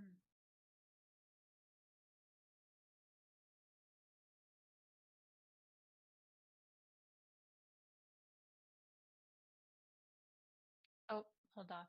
I missed a section. This is Adam.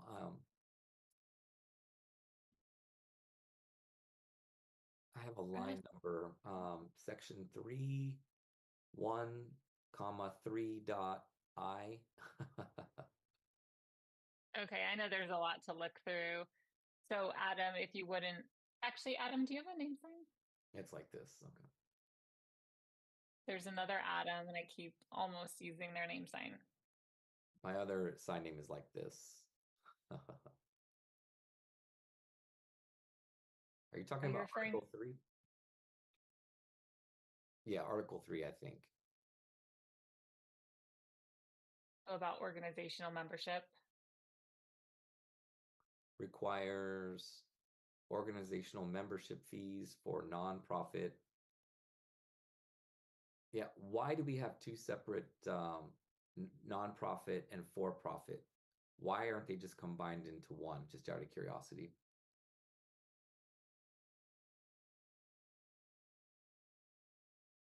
This is Jack. Well, the point is, it's just a completely different entity. It gives the board. One moment. Making sure I'm doing this right. So it gives the board separate fees. And so we have to name what they are separately. So it's just categories, really. It's not like they're completely separated. It's just categories, which gives the board a little more flexibility to decide what fee would be best depending on the different categories. Is that clear? Because we do want to offer that opportunity. So that applies to the members that we have, different categories. This is Adam. Yeah, but I just don't see why. So it's like you have the first two, that's also applicable to the third. So we will have separate fees for each. Is that clear? I mean, I was thinking you could still have separate fees, but have it all just in one. Okay, thanks for your feedback. Actually, never mind. It's not that big of a deal. Did you I'll let have y'all another move on. point of inquiry or? Let's see. You're not on the screen where. Let me see. No, not a point of inquiry. Okay, thank you.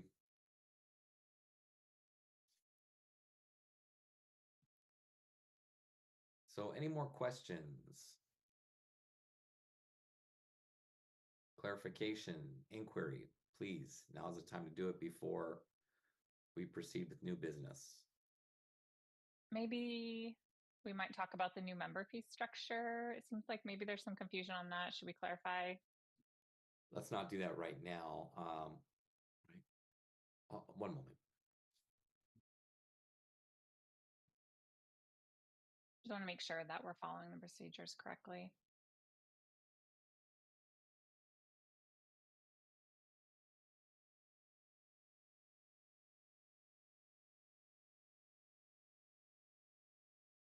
Yeah, do you all want to take a break? Oh. Okay, thank you. The point of this portion for fee structure, it's a completely different subject. So fee structure is not something we can discuss until we pass the new bylaws. So that's what we're only focused on right now. Okay.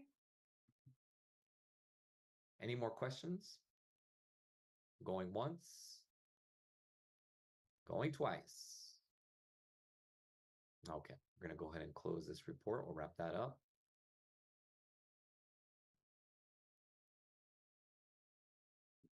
Right.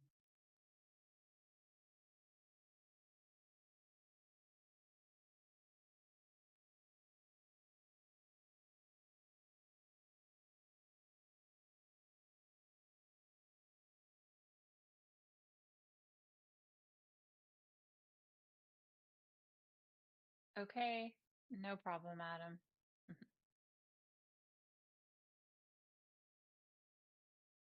Okay, so bylaws typically is something that takes a lot of time, so I really appreciate everyone's attention making this go quick.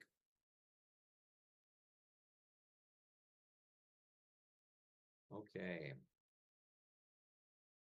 I think that Morgan, did you have anything else to add? Yes, and so looking at the current bylaws and the proposed changes, I've really enjoyed working on this with everyone and the board. It was a rich experience for me, and I think it will really help the board run smoothly. And if you all decide to vote for that, and so looking forward to seeing you all again in the next section as we discuss new business. Thank you. All right, we'll call you back, Morgan, when we come up with your proposal. So we'll go ahead and close that. And before I begin with new business, there is no old business. That's something that we're gonna go ahead and start with new business now, right? Okay. We already had 3. Okay, so let me just clarify. Now, I think 2 or 3 weeks ago, a link was sent out with email where people were able to make motions. So I received 3 motions. The first one has to do with the bylaws, which the vice president went ahead and had ready. And so we'll start with that. And again, I just want to emphasize that you'll see the 2 listed there, motion process flow chart and motions document. If at any time you need to check something out, you can go to the Google Drive where you can see even that flow chart as well.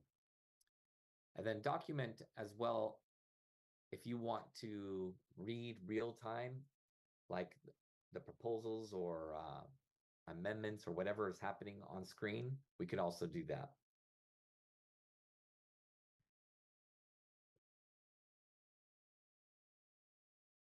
Okay. So Morgan, need you back again.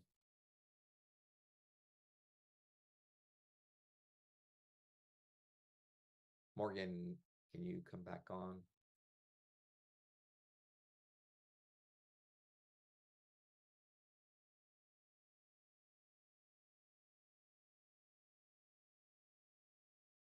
There you are.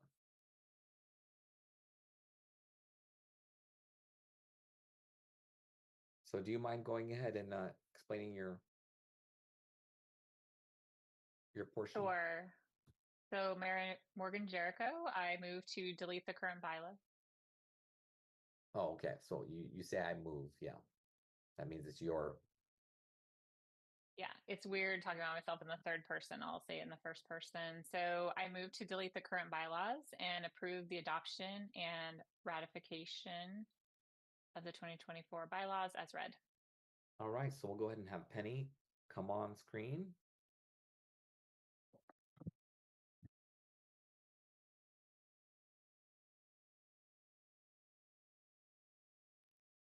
Hi there, Penny. So you second that?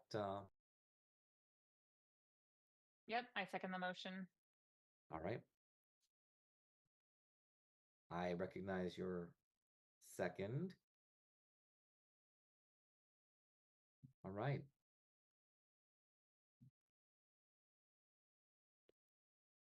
Do I need to? Okay, you can stay, or if you want to leave, it's up to you. I just want to make sure I'm doing the right thing. Once Morgan says something, we'll go back to you, Penny. And so Morgan will explain the whys. And Penny will have the first opportunity to support or oppose. And after Morgan explains the why, we'll have to do 5 for opposed and 5 for in favor. We want to make sure we have a lot of space to debate this. So if there's 5 and 5, with other motions, it'll be 3 and 3, but for this particular one, we need 5 and 5. Okay, so Morgan, can you explain why we should support this motion? Yes, the current bylaws, as great as they are, it's hard for board members to really be efficient without and not be able to respond to community needs in a timely manner. And so I feel like it's out of alignment with today's worlds and needs. And so the new proposed bylaws are very specific, easy to read, and it helps us know what to do and respond in a timely way to any situations, emergencies, or special, hot topic that come up in our community. And so that's the reason for the proposed changes. I think it'd be important to see if we do ratify them, see if it actually improves how OAD runs and to be able to better serve the community. Thank you, Morgan. Really appreciate that. Penny, did you want to have a discussion on that? Yes, I do. I am in favor of this. In my time, it was very hard to even get bylaws established that were clear, and we never really finished that process. Reading these, it's just they're much more clear, and so I really appreciate that. So I am in favor of that change. I think it's time to make these changes. I think that also to be in alignment with NAD. Thank you.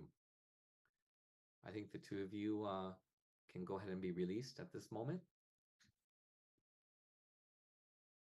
Right.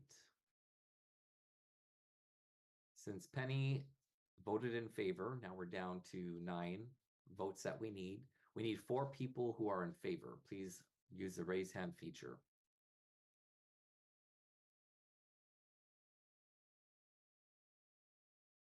No.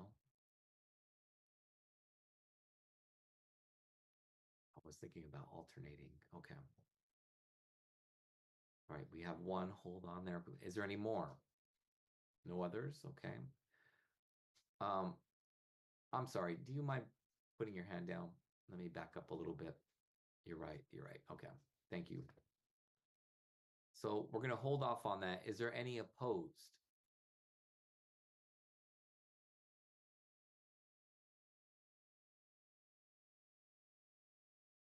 Getting silence here. Okay, Adam is opposed.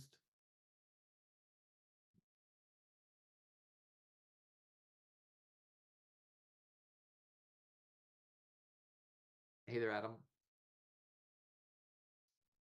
Just to clarify, this is a point of inquiry. Okay. Thank you. So what is considered, so in favor, so if we're in favor of the amendment, or? We're looking at the motions line there.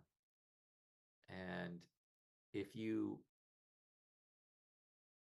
are in favor of that, or if there's something that you'd like to amend, to add or delete, that's what we're focused on. We're only focused on the motion right now. So explain why you're opposed. Yeah, I would like the opportunity to make an amendment to it. Okay. And really, that's the only reason. I have a few minor recommendations for amendments, really. I mean, I won't be heartbroken if it carries as read. Okay, thank you. So we're now at 4 and 4 that we need. Oh, wait a minute.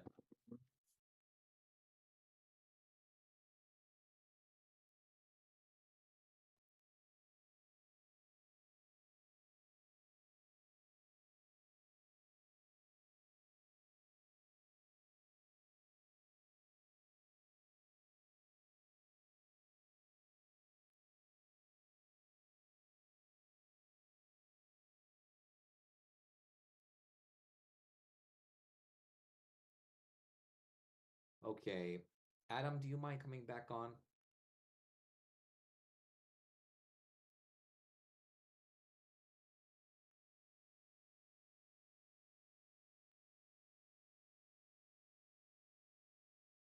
Just a heads up, you can go ahead and amend the current language. Can you explain which part of the bill you feel a little frustrated about? That way we can work together on fixing this line here, or really making an amendment motion to the current line before it's passed or before it carries. Yeah, the issue I see here is that the proposal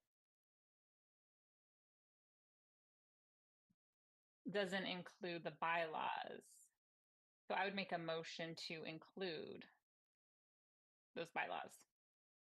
Well, one example of what the process looks like. Well, hold on one moment. Okay. To clarify, what do you mean by not amending the motion? Because you can, let me clarify, you can amend the motion. The process to, you would say, I want to make a motion to ratify and replace with a specific amendment. So which part of the bylaws are you, so we're trying to figure out the language you want to amend. Go ahead. Yeah, so one idea I had is to, on section 3, have a comma 2, or section 3, comma 2. You have the paper.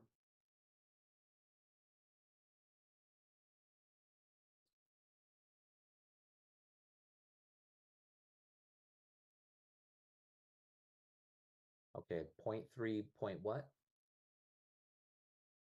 Section 3, 2, Point. 1,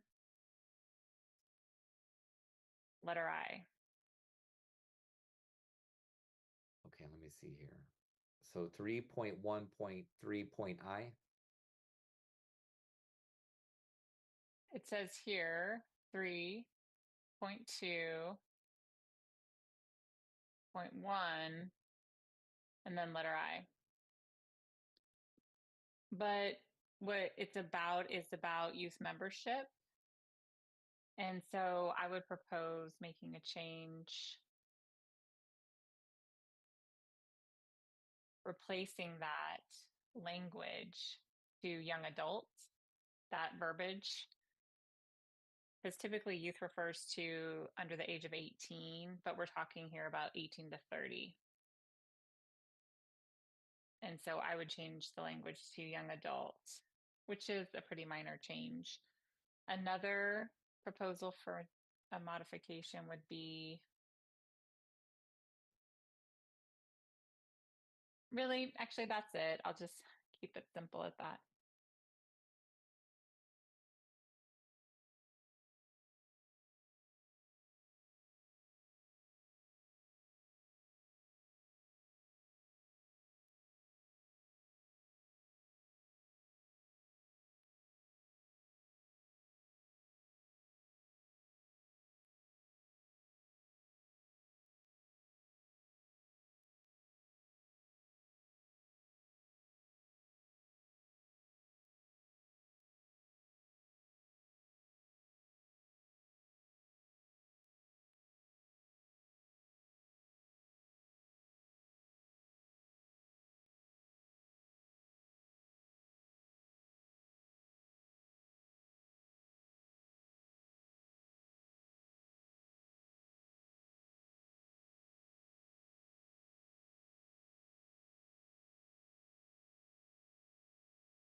Yep. Is that what you're thinking? This is Adam. And below that, it says youth members. Yep. Young adult. Really, that's the only 2 sections there. I don't see any issues or dissatisfaction with the other language of the bylaws.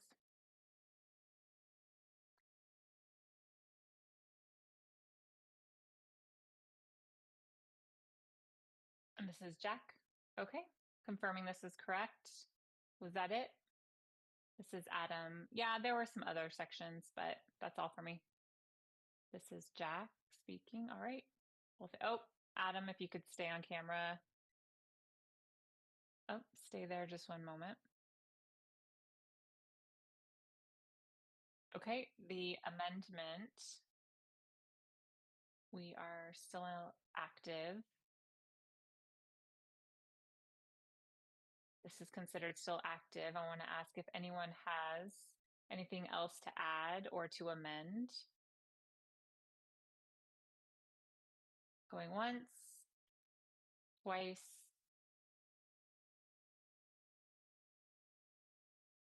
Just a moment.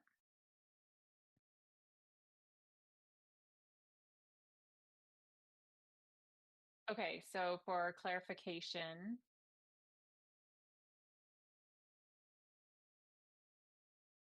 so Robert Rules of Order state that we only allow up to 2 amendments to separate proposals to amend. Any other additional amendments after that, if there is a third one, the entire thing will be canceled. And so we'd rather fix everything now till we get to that point. So here is the first amendment. And so if you'd like to fix any language, so anyone have any request for anything in the bylaws? All right, going once, going twice, seeing none.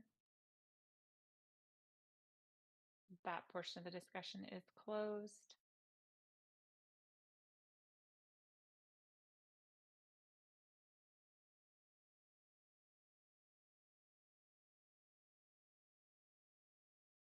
Just one moment while I adjust the language here.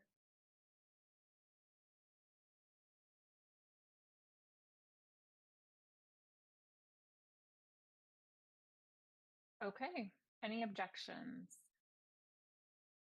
This is Adam. Yeah, my only recommendation was to replace that language. This is Jack. Okay. Anyone else? Any objections to this amendment?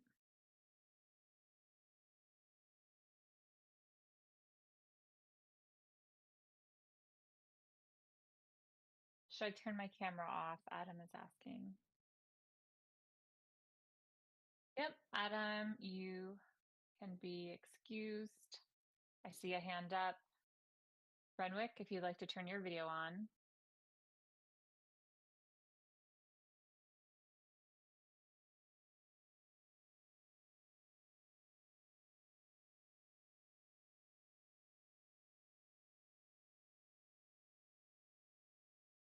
Oh, Renwick is saying, yeah, I'm having a hard time getting my video on. It won't stay on. This is Jack. Nope, I can see you. Did you have an objection? This is Renwick. Hi there. This is Renwick Dayton. Yes, so speaking of youth, I have a comment regarding that.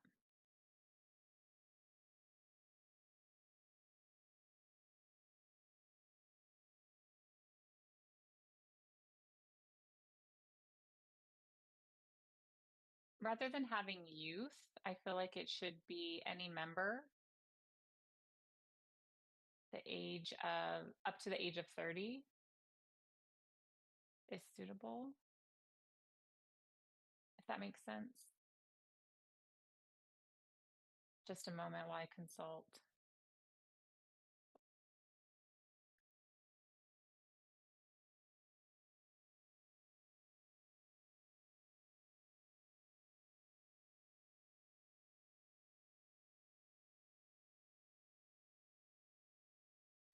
Point of clarification, are you talking about young adult? And this is Renwick. Yes, the 4th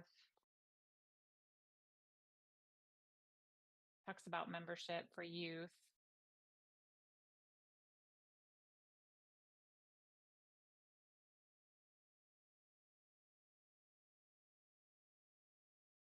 So that language there,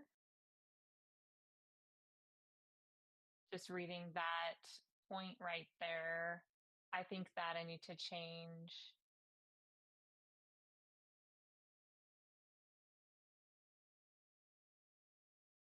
Just one moment for the interpreter.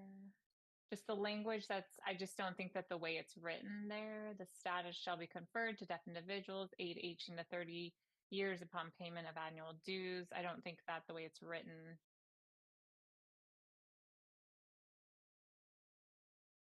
Okay, go ahead and repeat your sentence one more time if you could, Renwick. It should say any.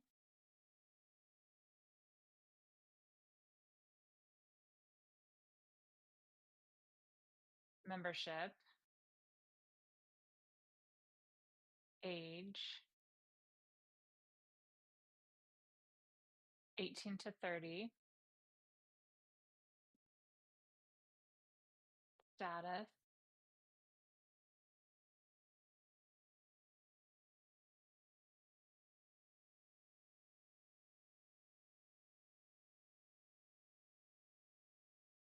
Upon payment of annual dues.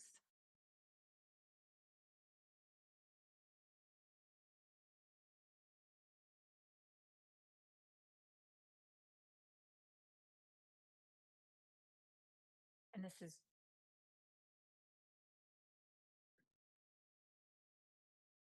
Renwick. It's a little hard to see here.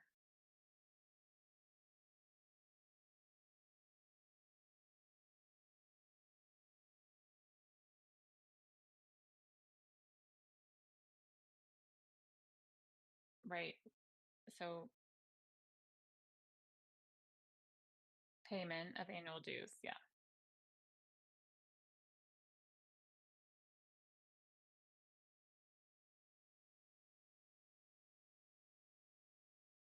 Okay. Renwick is saying, yep.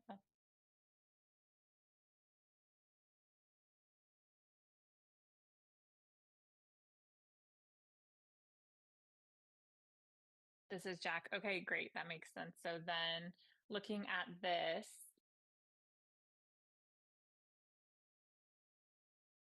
we want to make sure, so we're still good to edit the language here before we go ahead and vote on that.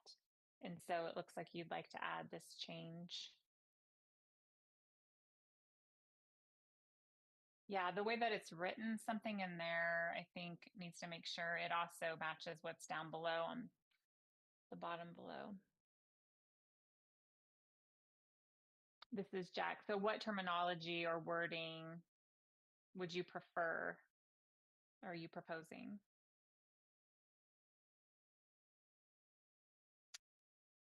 This is Renwick. Let me read this. Let's see. Yeah, good question. Good question for wording. This is Jack. Yeah, what would you like to propose? Penny, I do see your hand up. If you could hold on just one moment. And this is Renwick. Any member? Youth to adult? Or young adult? This is Jack. So point of clarification. So this relates to our fee structure, so it needs to be titled in this specific way. So any changes that we have here to the titles, we need to make sure that it's named.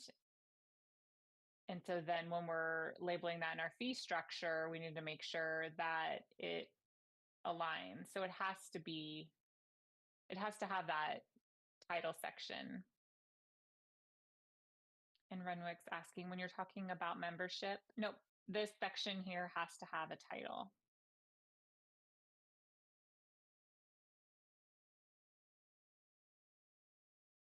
We just want to make sure that we have, because right here we have regular, senior, and now we have young adult. What about qualified member? Renwick's asking.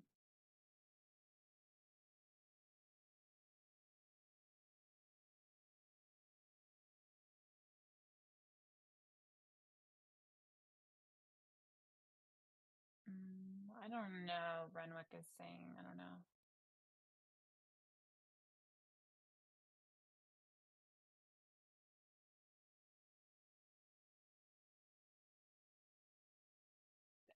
Is this what you were thinking? Jack is asking. Renwick is saying, yep, I guess, yeah. Okay, we'll go ahead and turn this over now to Penny.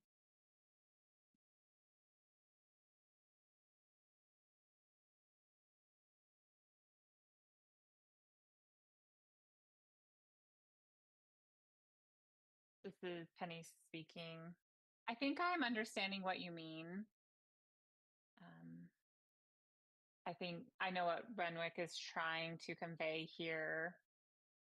And it does make some sense in regards to how you're phrasing it. I think for maybe the title or labeling, it says young adults,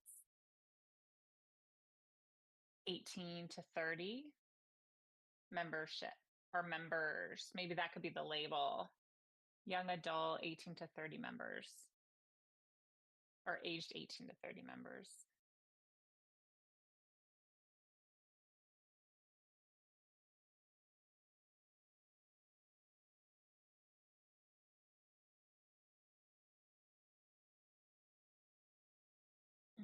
No.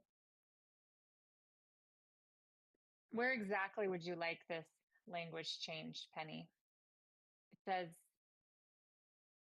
right where it says youth, and then that's striked out, and it says young adult, and it says qualified members on that line, the title line.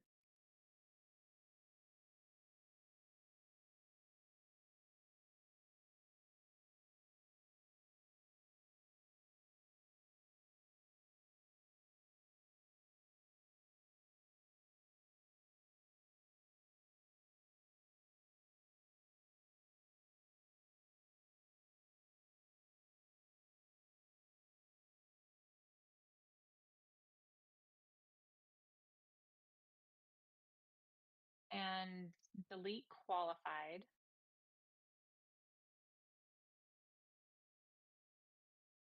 Mm-hmm.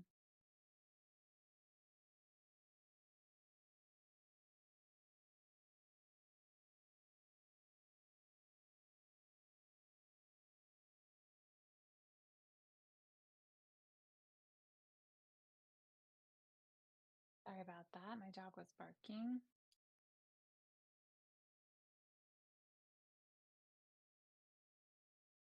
It says young adults, aged 18. Add the 18.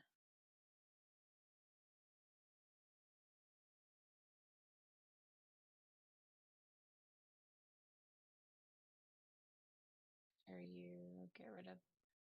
Yeah, I think, yeah, that looks good. The word qualified, I don't think it's needed.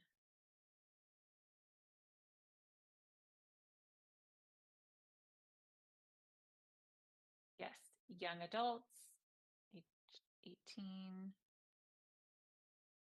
to 30 members.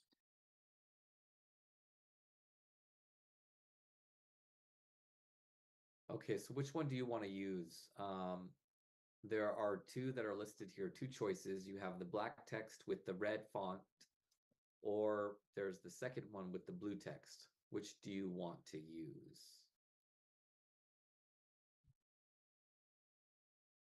This is Penny. Are you saying red or blue? That's it?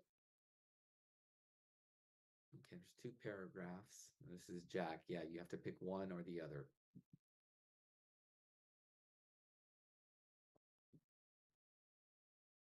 This is Penny. I'll pick the black with the, maybe change the red to black.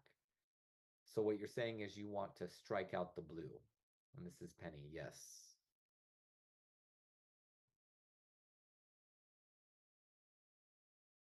So can we have the gentleman please turn his video on?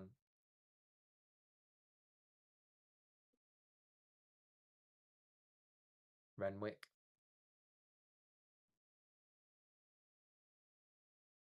And Penny, stay on. Yeah, stay on.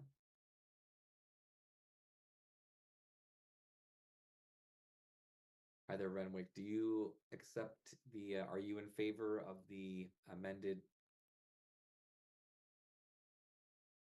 choice here of Penny's motion not to use your blue font, but to change it back to the black one. And this is Penny. Make sure that you read the whole thing, including the black font.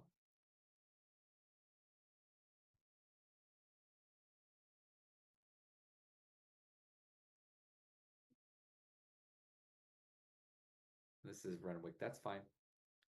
And this is Jack, okay. He's in favor of that. And this is Renwick, remove.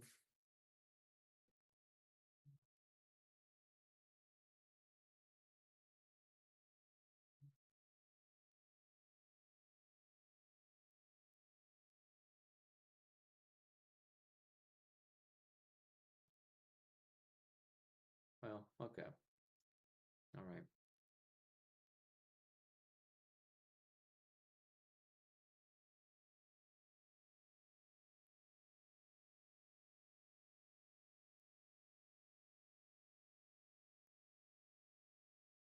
This is Penny, have a question. Do we need to repeat the first sentence, the first line, young adults ages 18 to 30?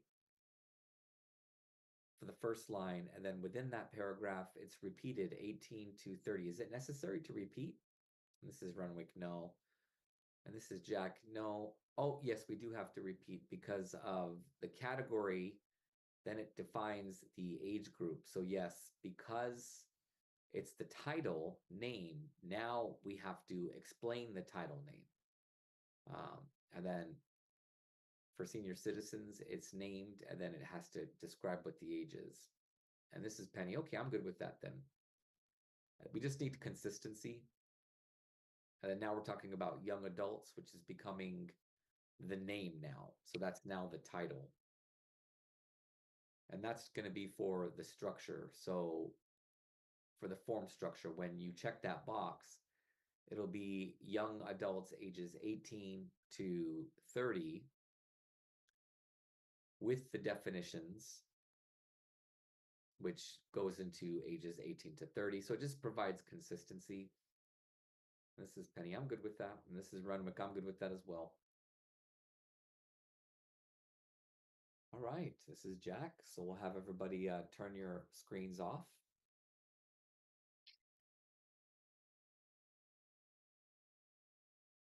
So now, is there any more points of inquiry here?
Okay, so we went ahead and listed that. Is there any more discussion?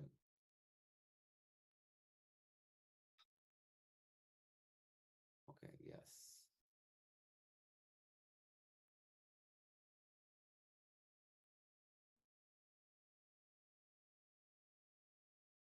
Or objections? Okay.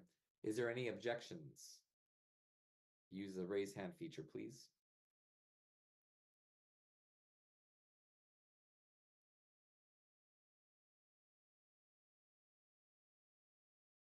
One moment, Morgan. Hi, go ahead. You have an objection, Morgan? Yes. for the edit. I have an objection on the edits itself, right? Can I do that? This is Jack. You have to do an objection on the amendment. And this is Morgan. That's where I'm unsure. Objection or not support? What do I, is it same? And this is Jack. It's the same thing. Okay, just wanted to clarify. Thank you, Sean. Okay, yes, that phrase I understand. Like when I first started looking into this, I thought it was the same thing, but turns out it's not. So I did some reading on this, and there's two large organizations. There's the United Nations. They do define youth between the ages of 15 to 29.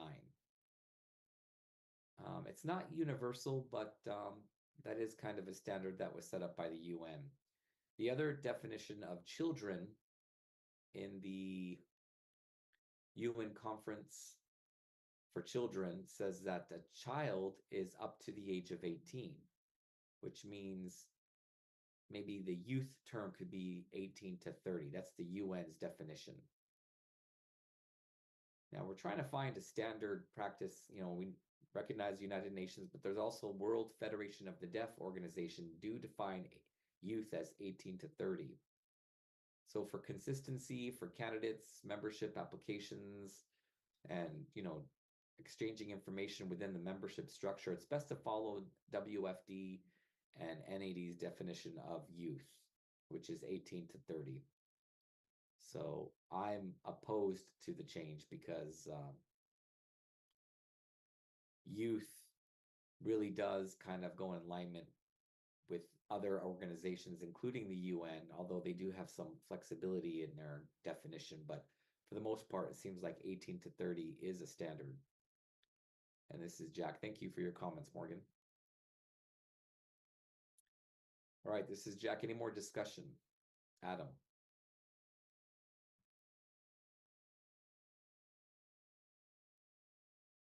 Go ahead and proceed, Adam.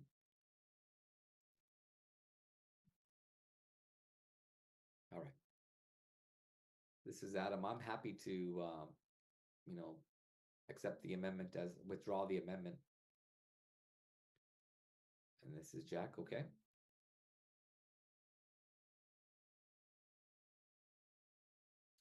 And this is Adam. So how do we proceed? Can I also make a motion to vote on this? And this is Jack. No, since you withdrew it, all motions are dropped. So we're back to the start again.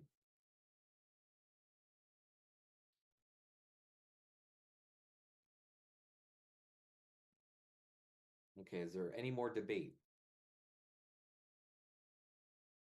So we're going back to the main proposal 24-01. We're at 4 and 4 that we need. We have Julie's hand up.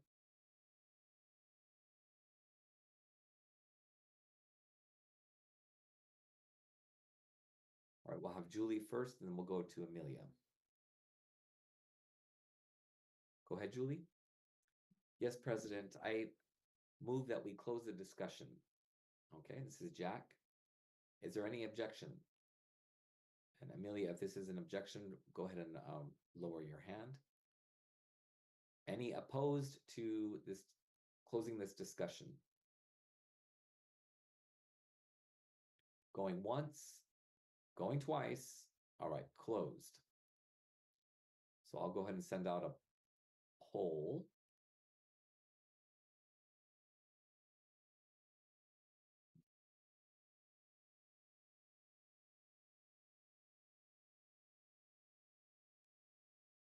I'll go ahead and send out a poll. I do want to emphasize and make sure that in order for this to be passed, it requires a 2/3 pass vote.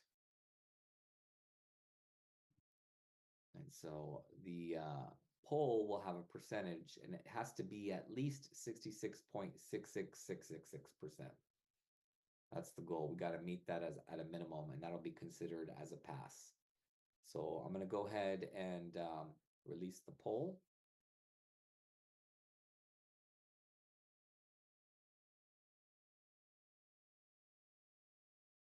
We'll go ahead and vote.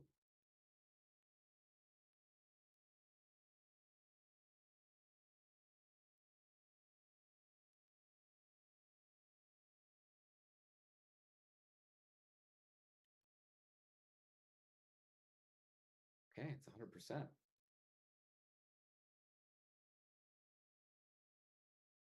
Right.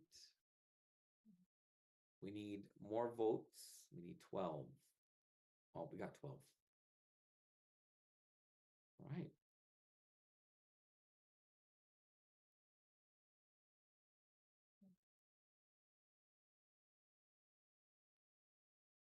Well, as of right now, the number that are present are 16. Yeah, 81% participation is showing here. So we have 14. That means we're good to go.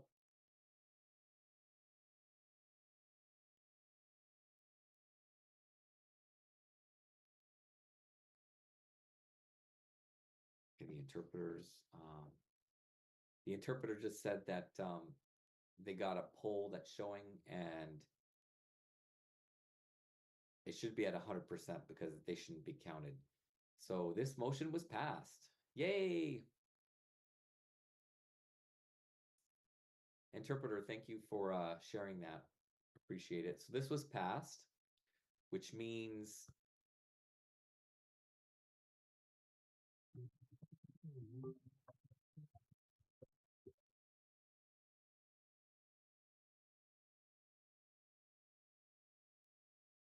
okay, that's fine. So I just want to make sure that we're clear. The old bylaws have one statement related to passing new bylaws or amendments or removal. When it's passed, the phrase exactly says, or when it's carried,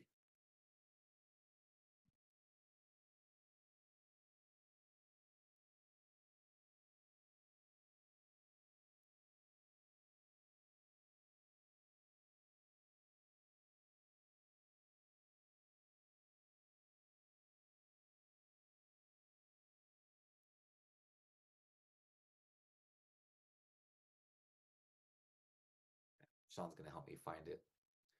There's a line, I just want to make sure that I'm clear.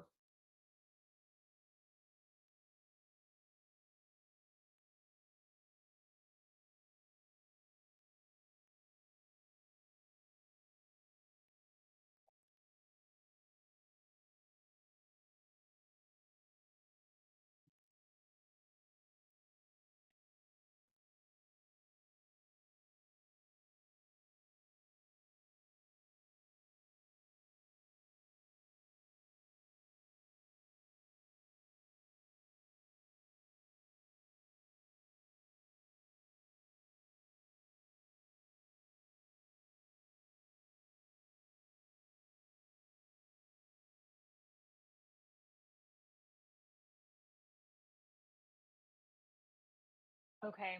In the previous bylaws, we see actual two places where this contradicts. You see the language I have highlighted here on the screen. What this means now is that the previous bylaws, since the motion just carried,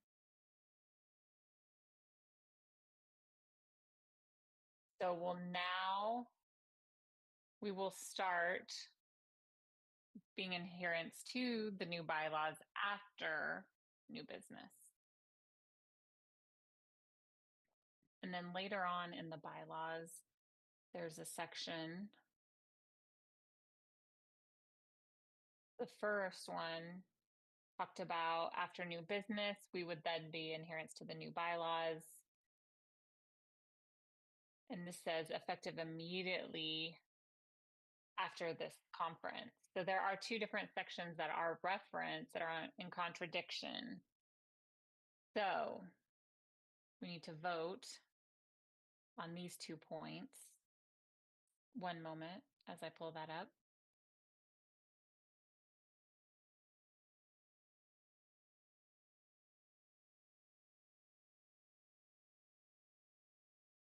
Right now, I'm going to get a poll going and then I will send that out to all of you.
I just released the poll. It says, in regard to when it's effective, would that be after the vote or after the meeting?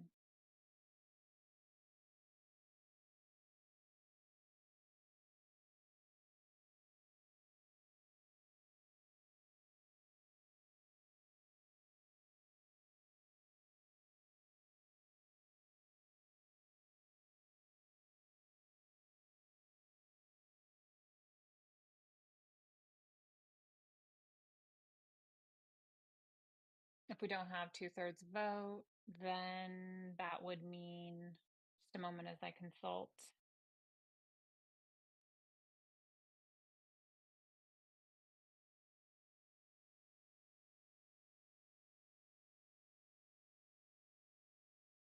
We do need more votes.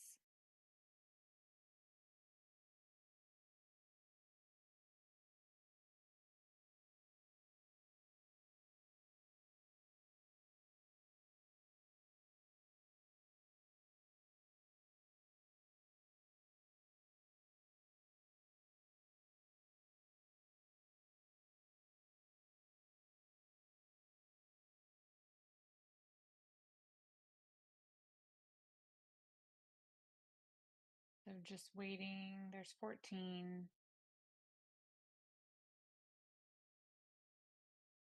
9 and 5. And so we actually need one more vote to make sure that we have the numbers we need to get to the 15. Okay, it looks like we've run out of time.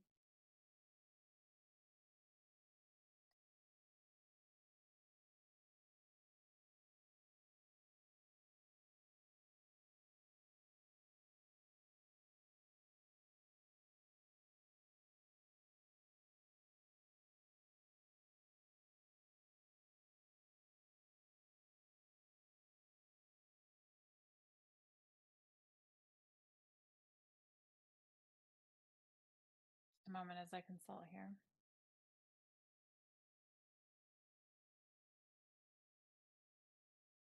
Okay, thank you for those who voted. After some consultation, for sake of clarity, it looks like the majority is the one we're going to go with. And then the results of this poll would be, looks like 64% voted after the voting results. So that means we will start to adhere to our new bylaws effective immediately. For those who voted, they voted for after the voting results. That means after new business. Thank you all.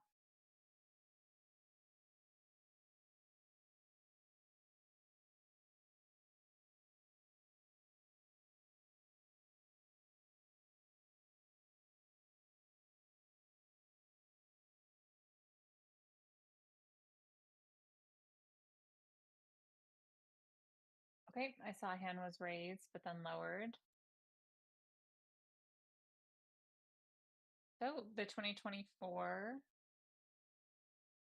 actually due to time, talking about new business, we'll have only up until 3:30 to discuss new business. I see Renwick had their hand raised. Yes.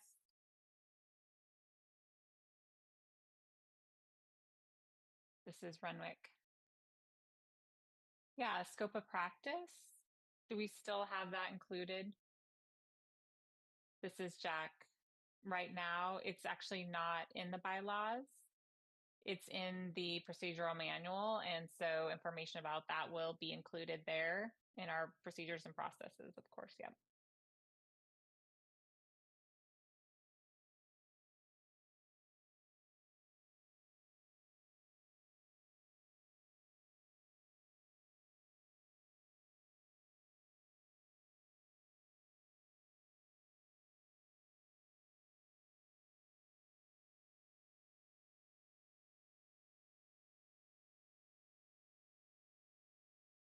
Okay, Morgan, if I could call you to the floor for your second proposal.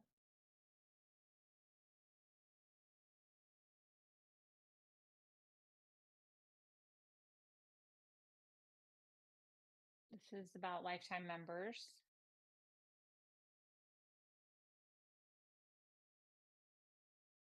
Okay, go ahead if you want to read your proposal.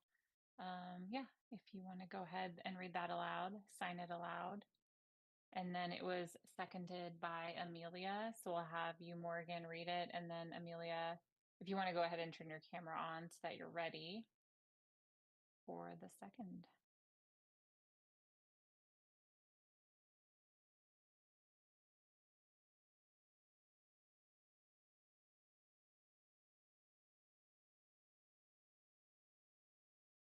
Okay, wait to second it until after Morgan has read aloud the proposal. So do you want me to go through my reasoning or just read it? No, go ahead and read. Amelia will second it and then you can give your rationale. Okay, as far as the proposal, that OAD will recognize and grandfather individuals who have been awarded lifetime membership, granting them the equivalent status of paid regular membership for the remainder of their lifetime. Amelia, I second it.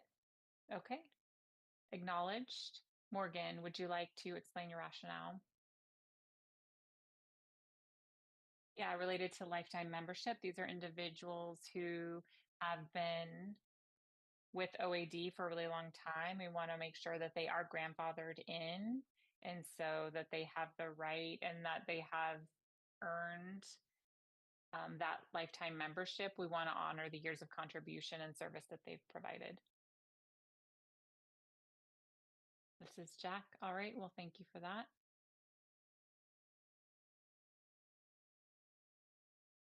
Okay, I'm gonna go ahead and open it to those opposed or in favor.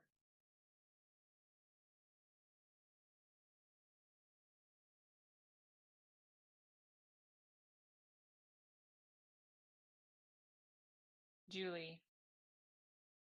Yes. Board President, I make a motion for debate. So Penny, if you have an objection to closing the discussion or the debate, if you don't, go ahead and it looks like I'm not seeing any objections. Penny can take her hand. Okay, per Julie's motion, we'll go ahead and close the discussion or the debate. Go ahead and send out the poll.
Okay, the poll is now closed.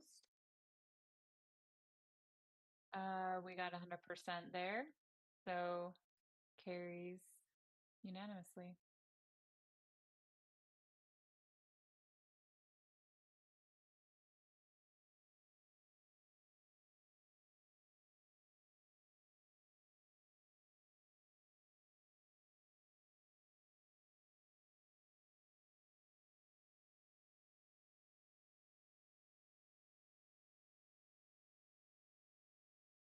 Chad is not in attendance.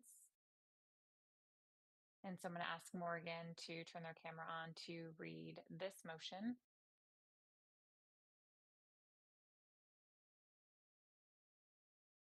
Due to Chad not being here, would you like to adopt this motion?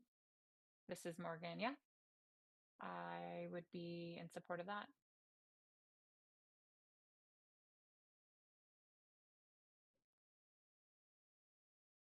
So that means we need a second. Actually, I can fix the language later. So just going back for clarity's sake, because of time, this will be the last motion. So we won't be accepting new motions on the floor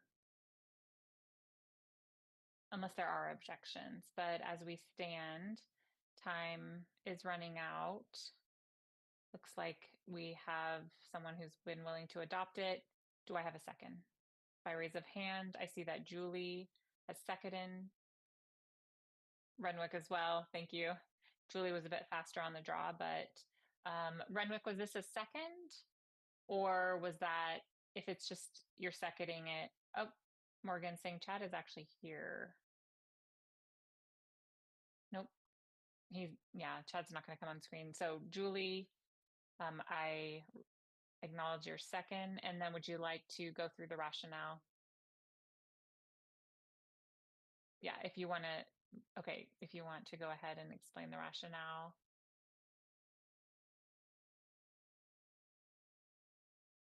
So they want to revisit and strengthen the Lead K initiative, ensure full implementation, address challenges in interpreter licensure by transferring oversight from the Health Licensing Office, HLO, under OHA to the Office of Deaf and Hard of Hearing Services, ODHHS, under ODHS to better serve the needs of the community.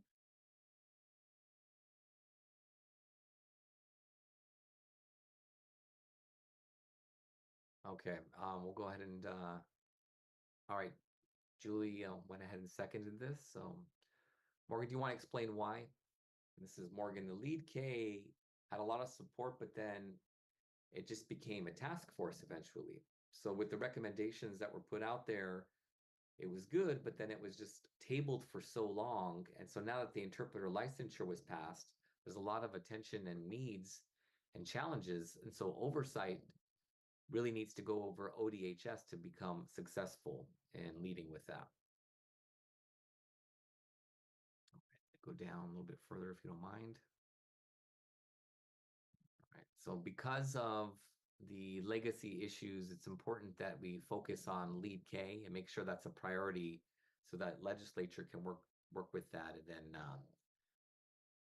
really kind of revitalize Lead K so we can approach many challenges within Oregon and make this in line with the deaf community. And this is Jack. Thank you, Morgan. So now I'm going to go ahead and open it. We need 3 opposed and 3 in favor.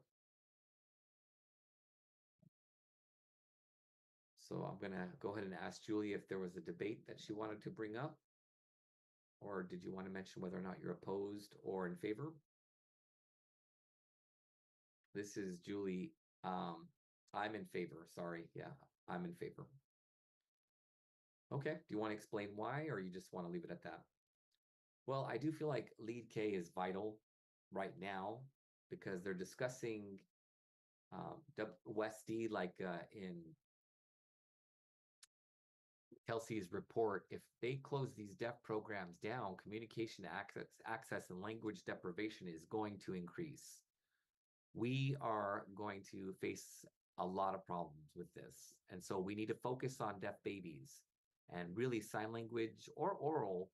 The oral approach really needs to start at a young age, one or the other at the same time. And this is Jack. Thank you. All right, I'll go ahead and call on Amelia.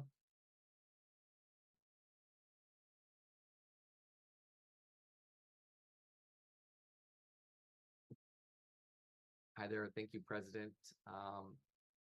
I'm in favor of Lead K. And the reason is because there are many young ones that live in the state of Oregon that should not be neglected. They need role models to look up to for future generations. So it's really important that we make sure that young ones have access to language. So there'll be less language deprivation, as Julie mentioned. Language deprivation is a real thing, and that could increase in the future if this Lead K doesn't pass. in the state of Oregon.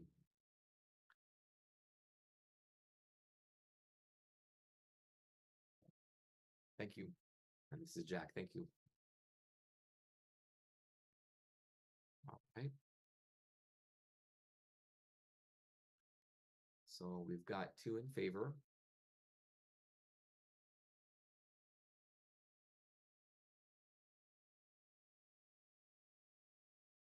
Not seeing any comments. All right, so we'll go ahead and close the debate. Okay. Yes, we had a motion to go ahead and close the debate. Is there any objections? Going once, going twice? We'll go ahead and close that and release the voting poll.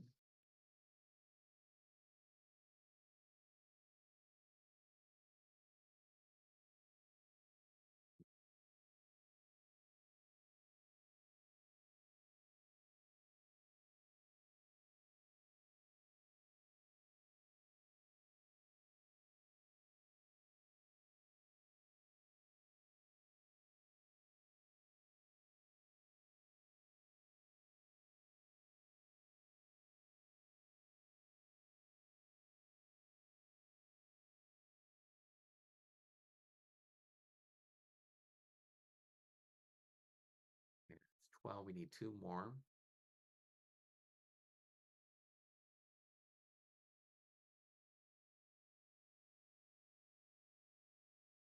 Okay.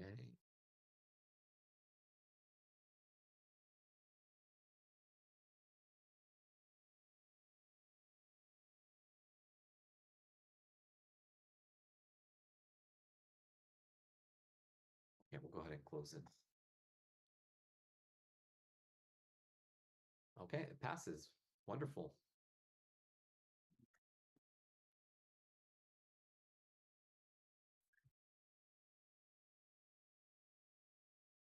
We're running out of time, so we want to make sure that the 3 are taken care of.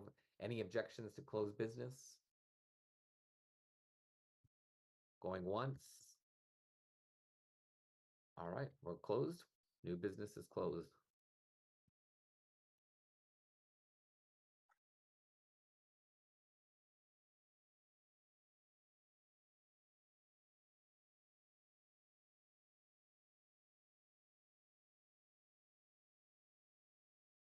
Okay, so now for announcements, I'll just allow you to go ahead and read what's listed here.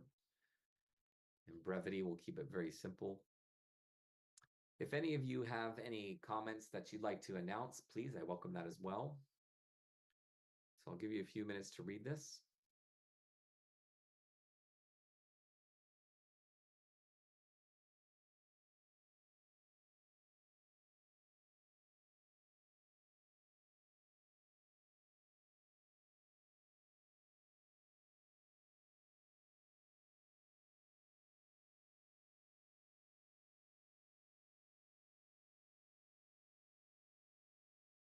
All right.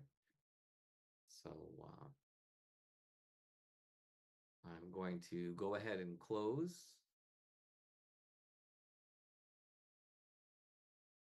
All right. We'll go ahead and close that. No objections to closing this portion of announcements or adjourn. Going once, going twice. We'll go ahead and close announcements. I'm sorry, not adjourn, but we're going to go ahead and close the announcements portion.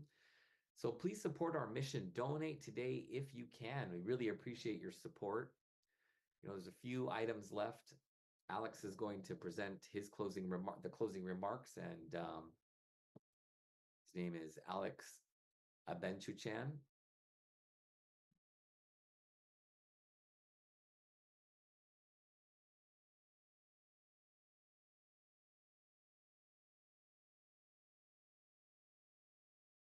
So Alex is having difficulty coming into the meeting. Let's wait a few minutes. Oh, let's see. There he is.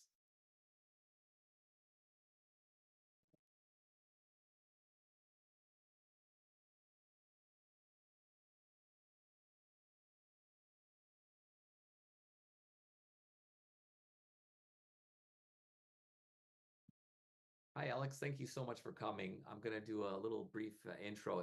Good to see you. This is Alex. Hi. I got to adjust my screen because you're tiny on this one. All right, that's better. Hello. Hi, hi there, Alex. Thank you so much for coming. We do have 1 to 2 videos we're going to show, but I'll show them after your presentation. So that's where I was skipping some things, and I'll go back because I really want to respect your time. And so I'll let you have the floor. I'll go ahead and turn my video off.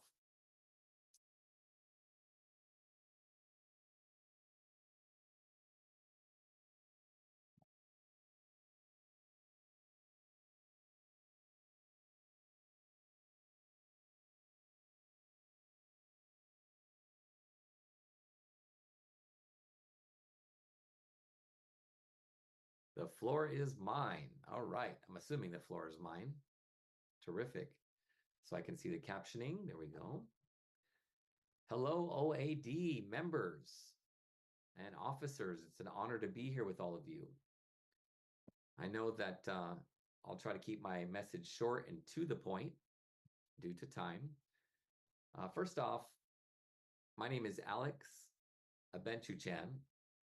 And the reason why I set up the Daily Moth is because I love stories. Reading the news articles and stories of current events, what's happening today. And I also think that the deaf community really should have the news, to have their own outlet for ourselves to print. You know, each state and city has different topics. Other countries have different topics within the deaf community itself. It's not a land, but it's just unified information. And growing up, I didn't have that kind of outlet.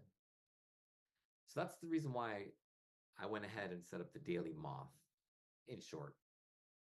Now, I'm thinking of OAD in the state of Oregon. What stories do you see happening here? What's your history? What's your unique state like?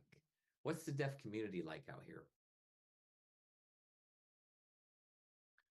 What things or stories does OAD Oregonians think will maybe attract nationwide attention? Maybe America will be fascinated to see. You know, one is the YLC camp, which is pretty famous. A lot of America knows about this because you have a beautiful gem here. And there's many more. Maybe you can think of stories to tell, some things that are fascinating to share, news about Oregon and Oregonians who are deaf. Now, we want you to think about Oregon's stories that are current. Obviously, you've had meetings. You've just passed some new motions, some bylaws. You might want to start going a new direction, a new mission, a new hope. That's considered a story that is current. That's newsworthy. So now with regards to state legislature and schools, jobs for the deaf court cases, I'm sure there are many current hot topics within the state of Oregon. OAD wants to make sure that you're on top of it. You want to be in the know. And just know what kind of stories that is out there for the OAD community. Now, thinking about OAD, you may think about being an information outlet in the future. Similar to how I set up news and how I try to disseminate information, important topics within the deaf community, really worldwide. Thinking about Oregon in disseminating information maybe through email or social media, possibly word of mouth or word of hand in our case. The deaf community in Oregon will become aware of OAD having information, and will share that with me as well. It helps with deaf individuals being less suppressed thinking, did I miss something? Did I miss a topic? We want Oregonians to feel confident that OAD will disseminate information, not only information, but maybe cool information, like maybe historical items. For example, 60-year OAD members. How do they see things different from the past? That'd be cool to share those kinds of stories. I think that'll get a lot of state attention and nationwide attention. Also, you have a deaf school. They're making a movie called Flash Before the Bang. That's quite exciting. There's a lot of things that are happening in the works within the state and also nationwide and worldwide. So thinking about OAD and your power and your resources and your time is invaluable. And if that's something that you want to pursue, you can continue to disseminate this information throughout the state of Oregon for sure. So those are kind of the three topics I want to talk about. It's kind of in parallel with the moth. I like daily stories. I like news. I like disseminating information similar to Oregon's stories. What is the current topic? What's hot? What information can you disseminate? That's kind of my tip for your meeting today.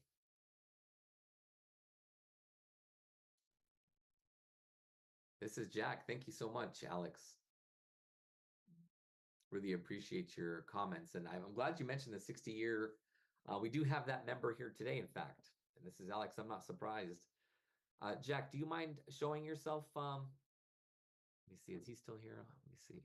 Renwick, are you still here?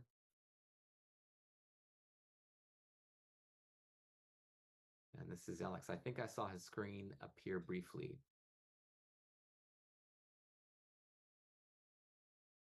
This is Renwick, 64 years. This is Alex. Wow. Wow. So I'm sure you've got stories to tell. You have a full library within your own mind. And so I'm hoping that OAD will be able to tap into that, capture that, maybe through video, maybe through an article that will benefit the state. But I would be thrilled to see that type of story, even though I'm not an Oregonian. You do have a lot of interesting, powerful, inspirational potential within the deaf community here. And this is Jack, absolutely. I mean, 60 years went, like I've only been here for a year. So it's quite a difference. I joined as a member in 2023, July of 2023, and just hit the ground running, becoming president. And so, I mean, it's really amazing to have membership that's been here for 60 years. So we do have some who have been here for 50 years. So we have a nice range of numbers.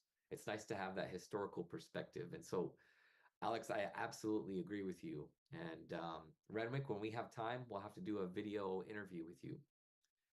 And this is maybe. Renwick.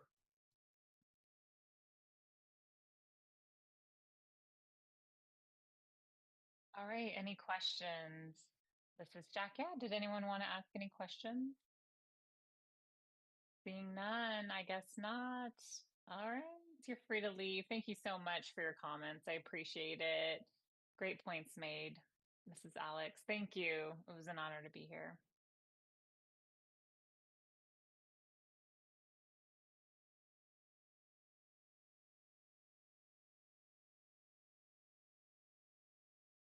Something, let's see, making sure it looked like something was wrong with my computer. Let me go ahead and share screen again.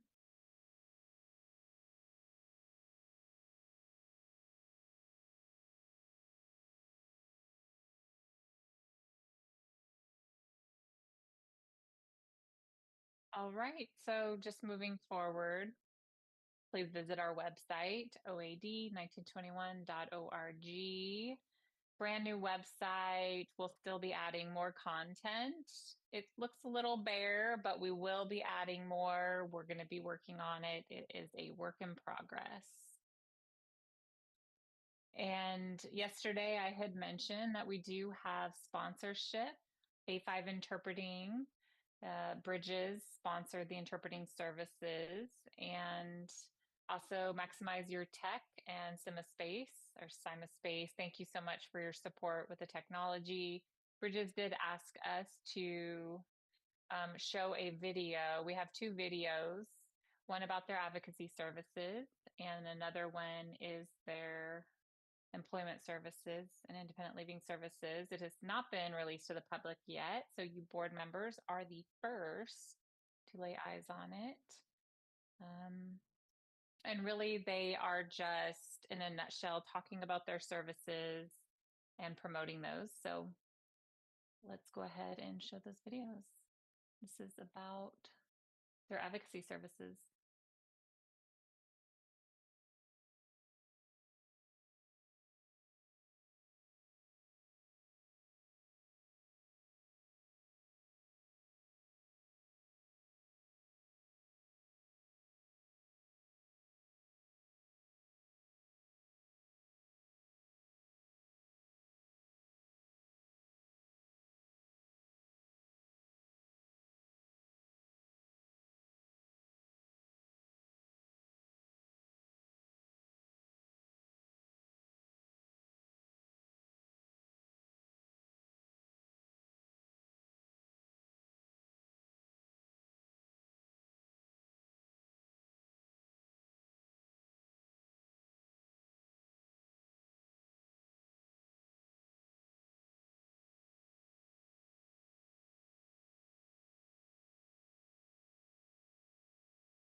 All right, and then we have the next one.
All right. I will now call it adjourning at 3:43. We do have one more thing. We do have a performance by Lisa McBee, who will be performing their visual vernacular. Lisa McBee.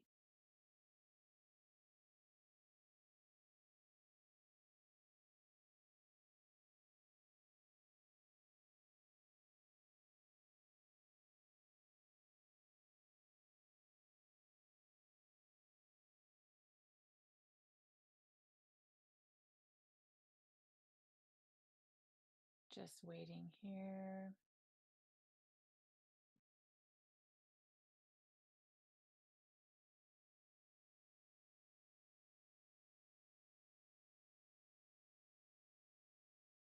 As far as interpretation, no interpretation needed. With visual vernacular, no interpretation is needed.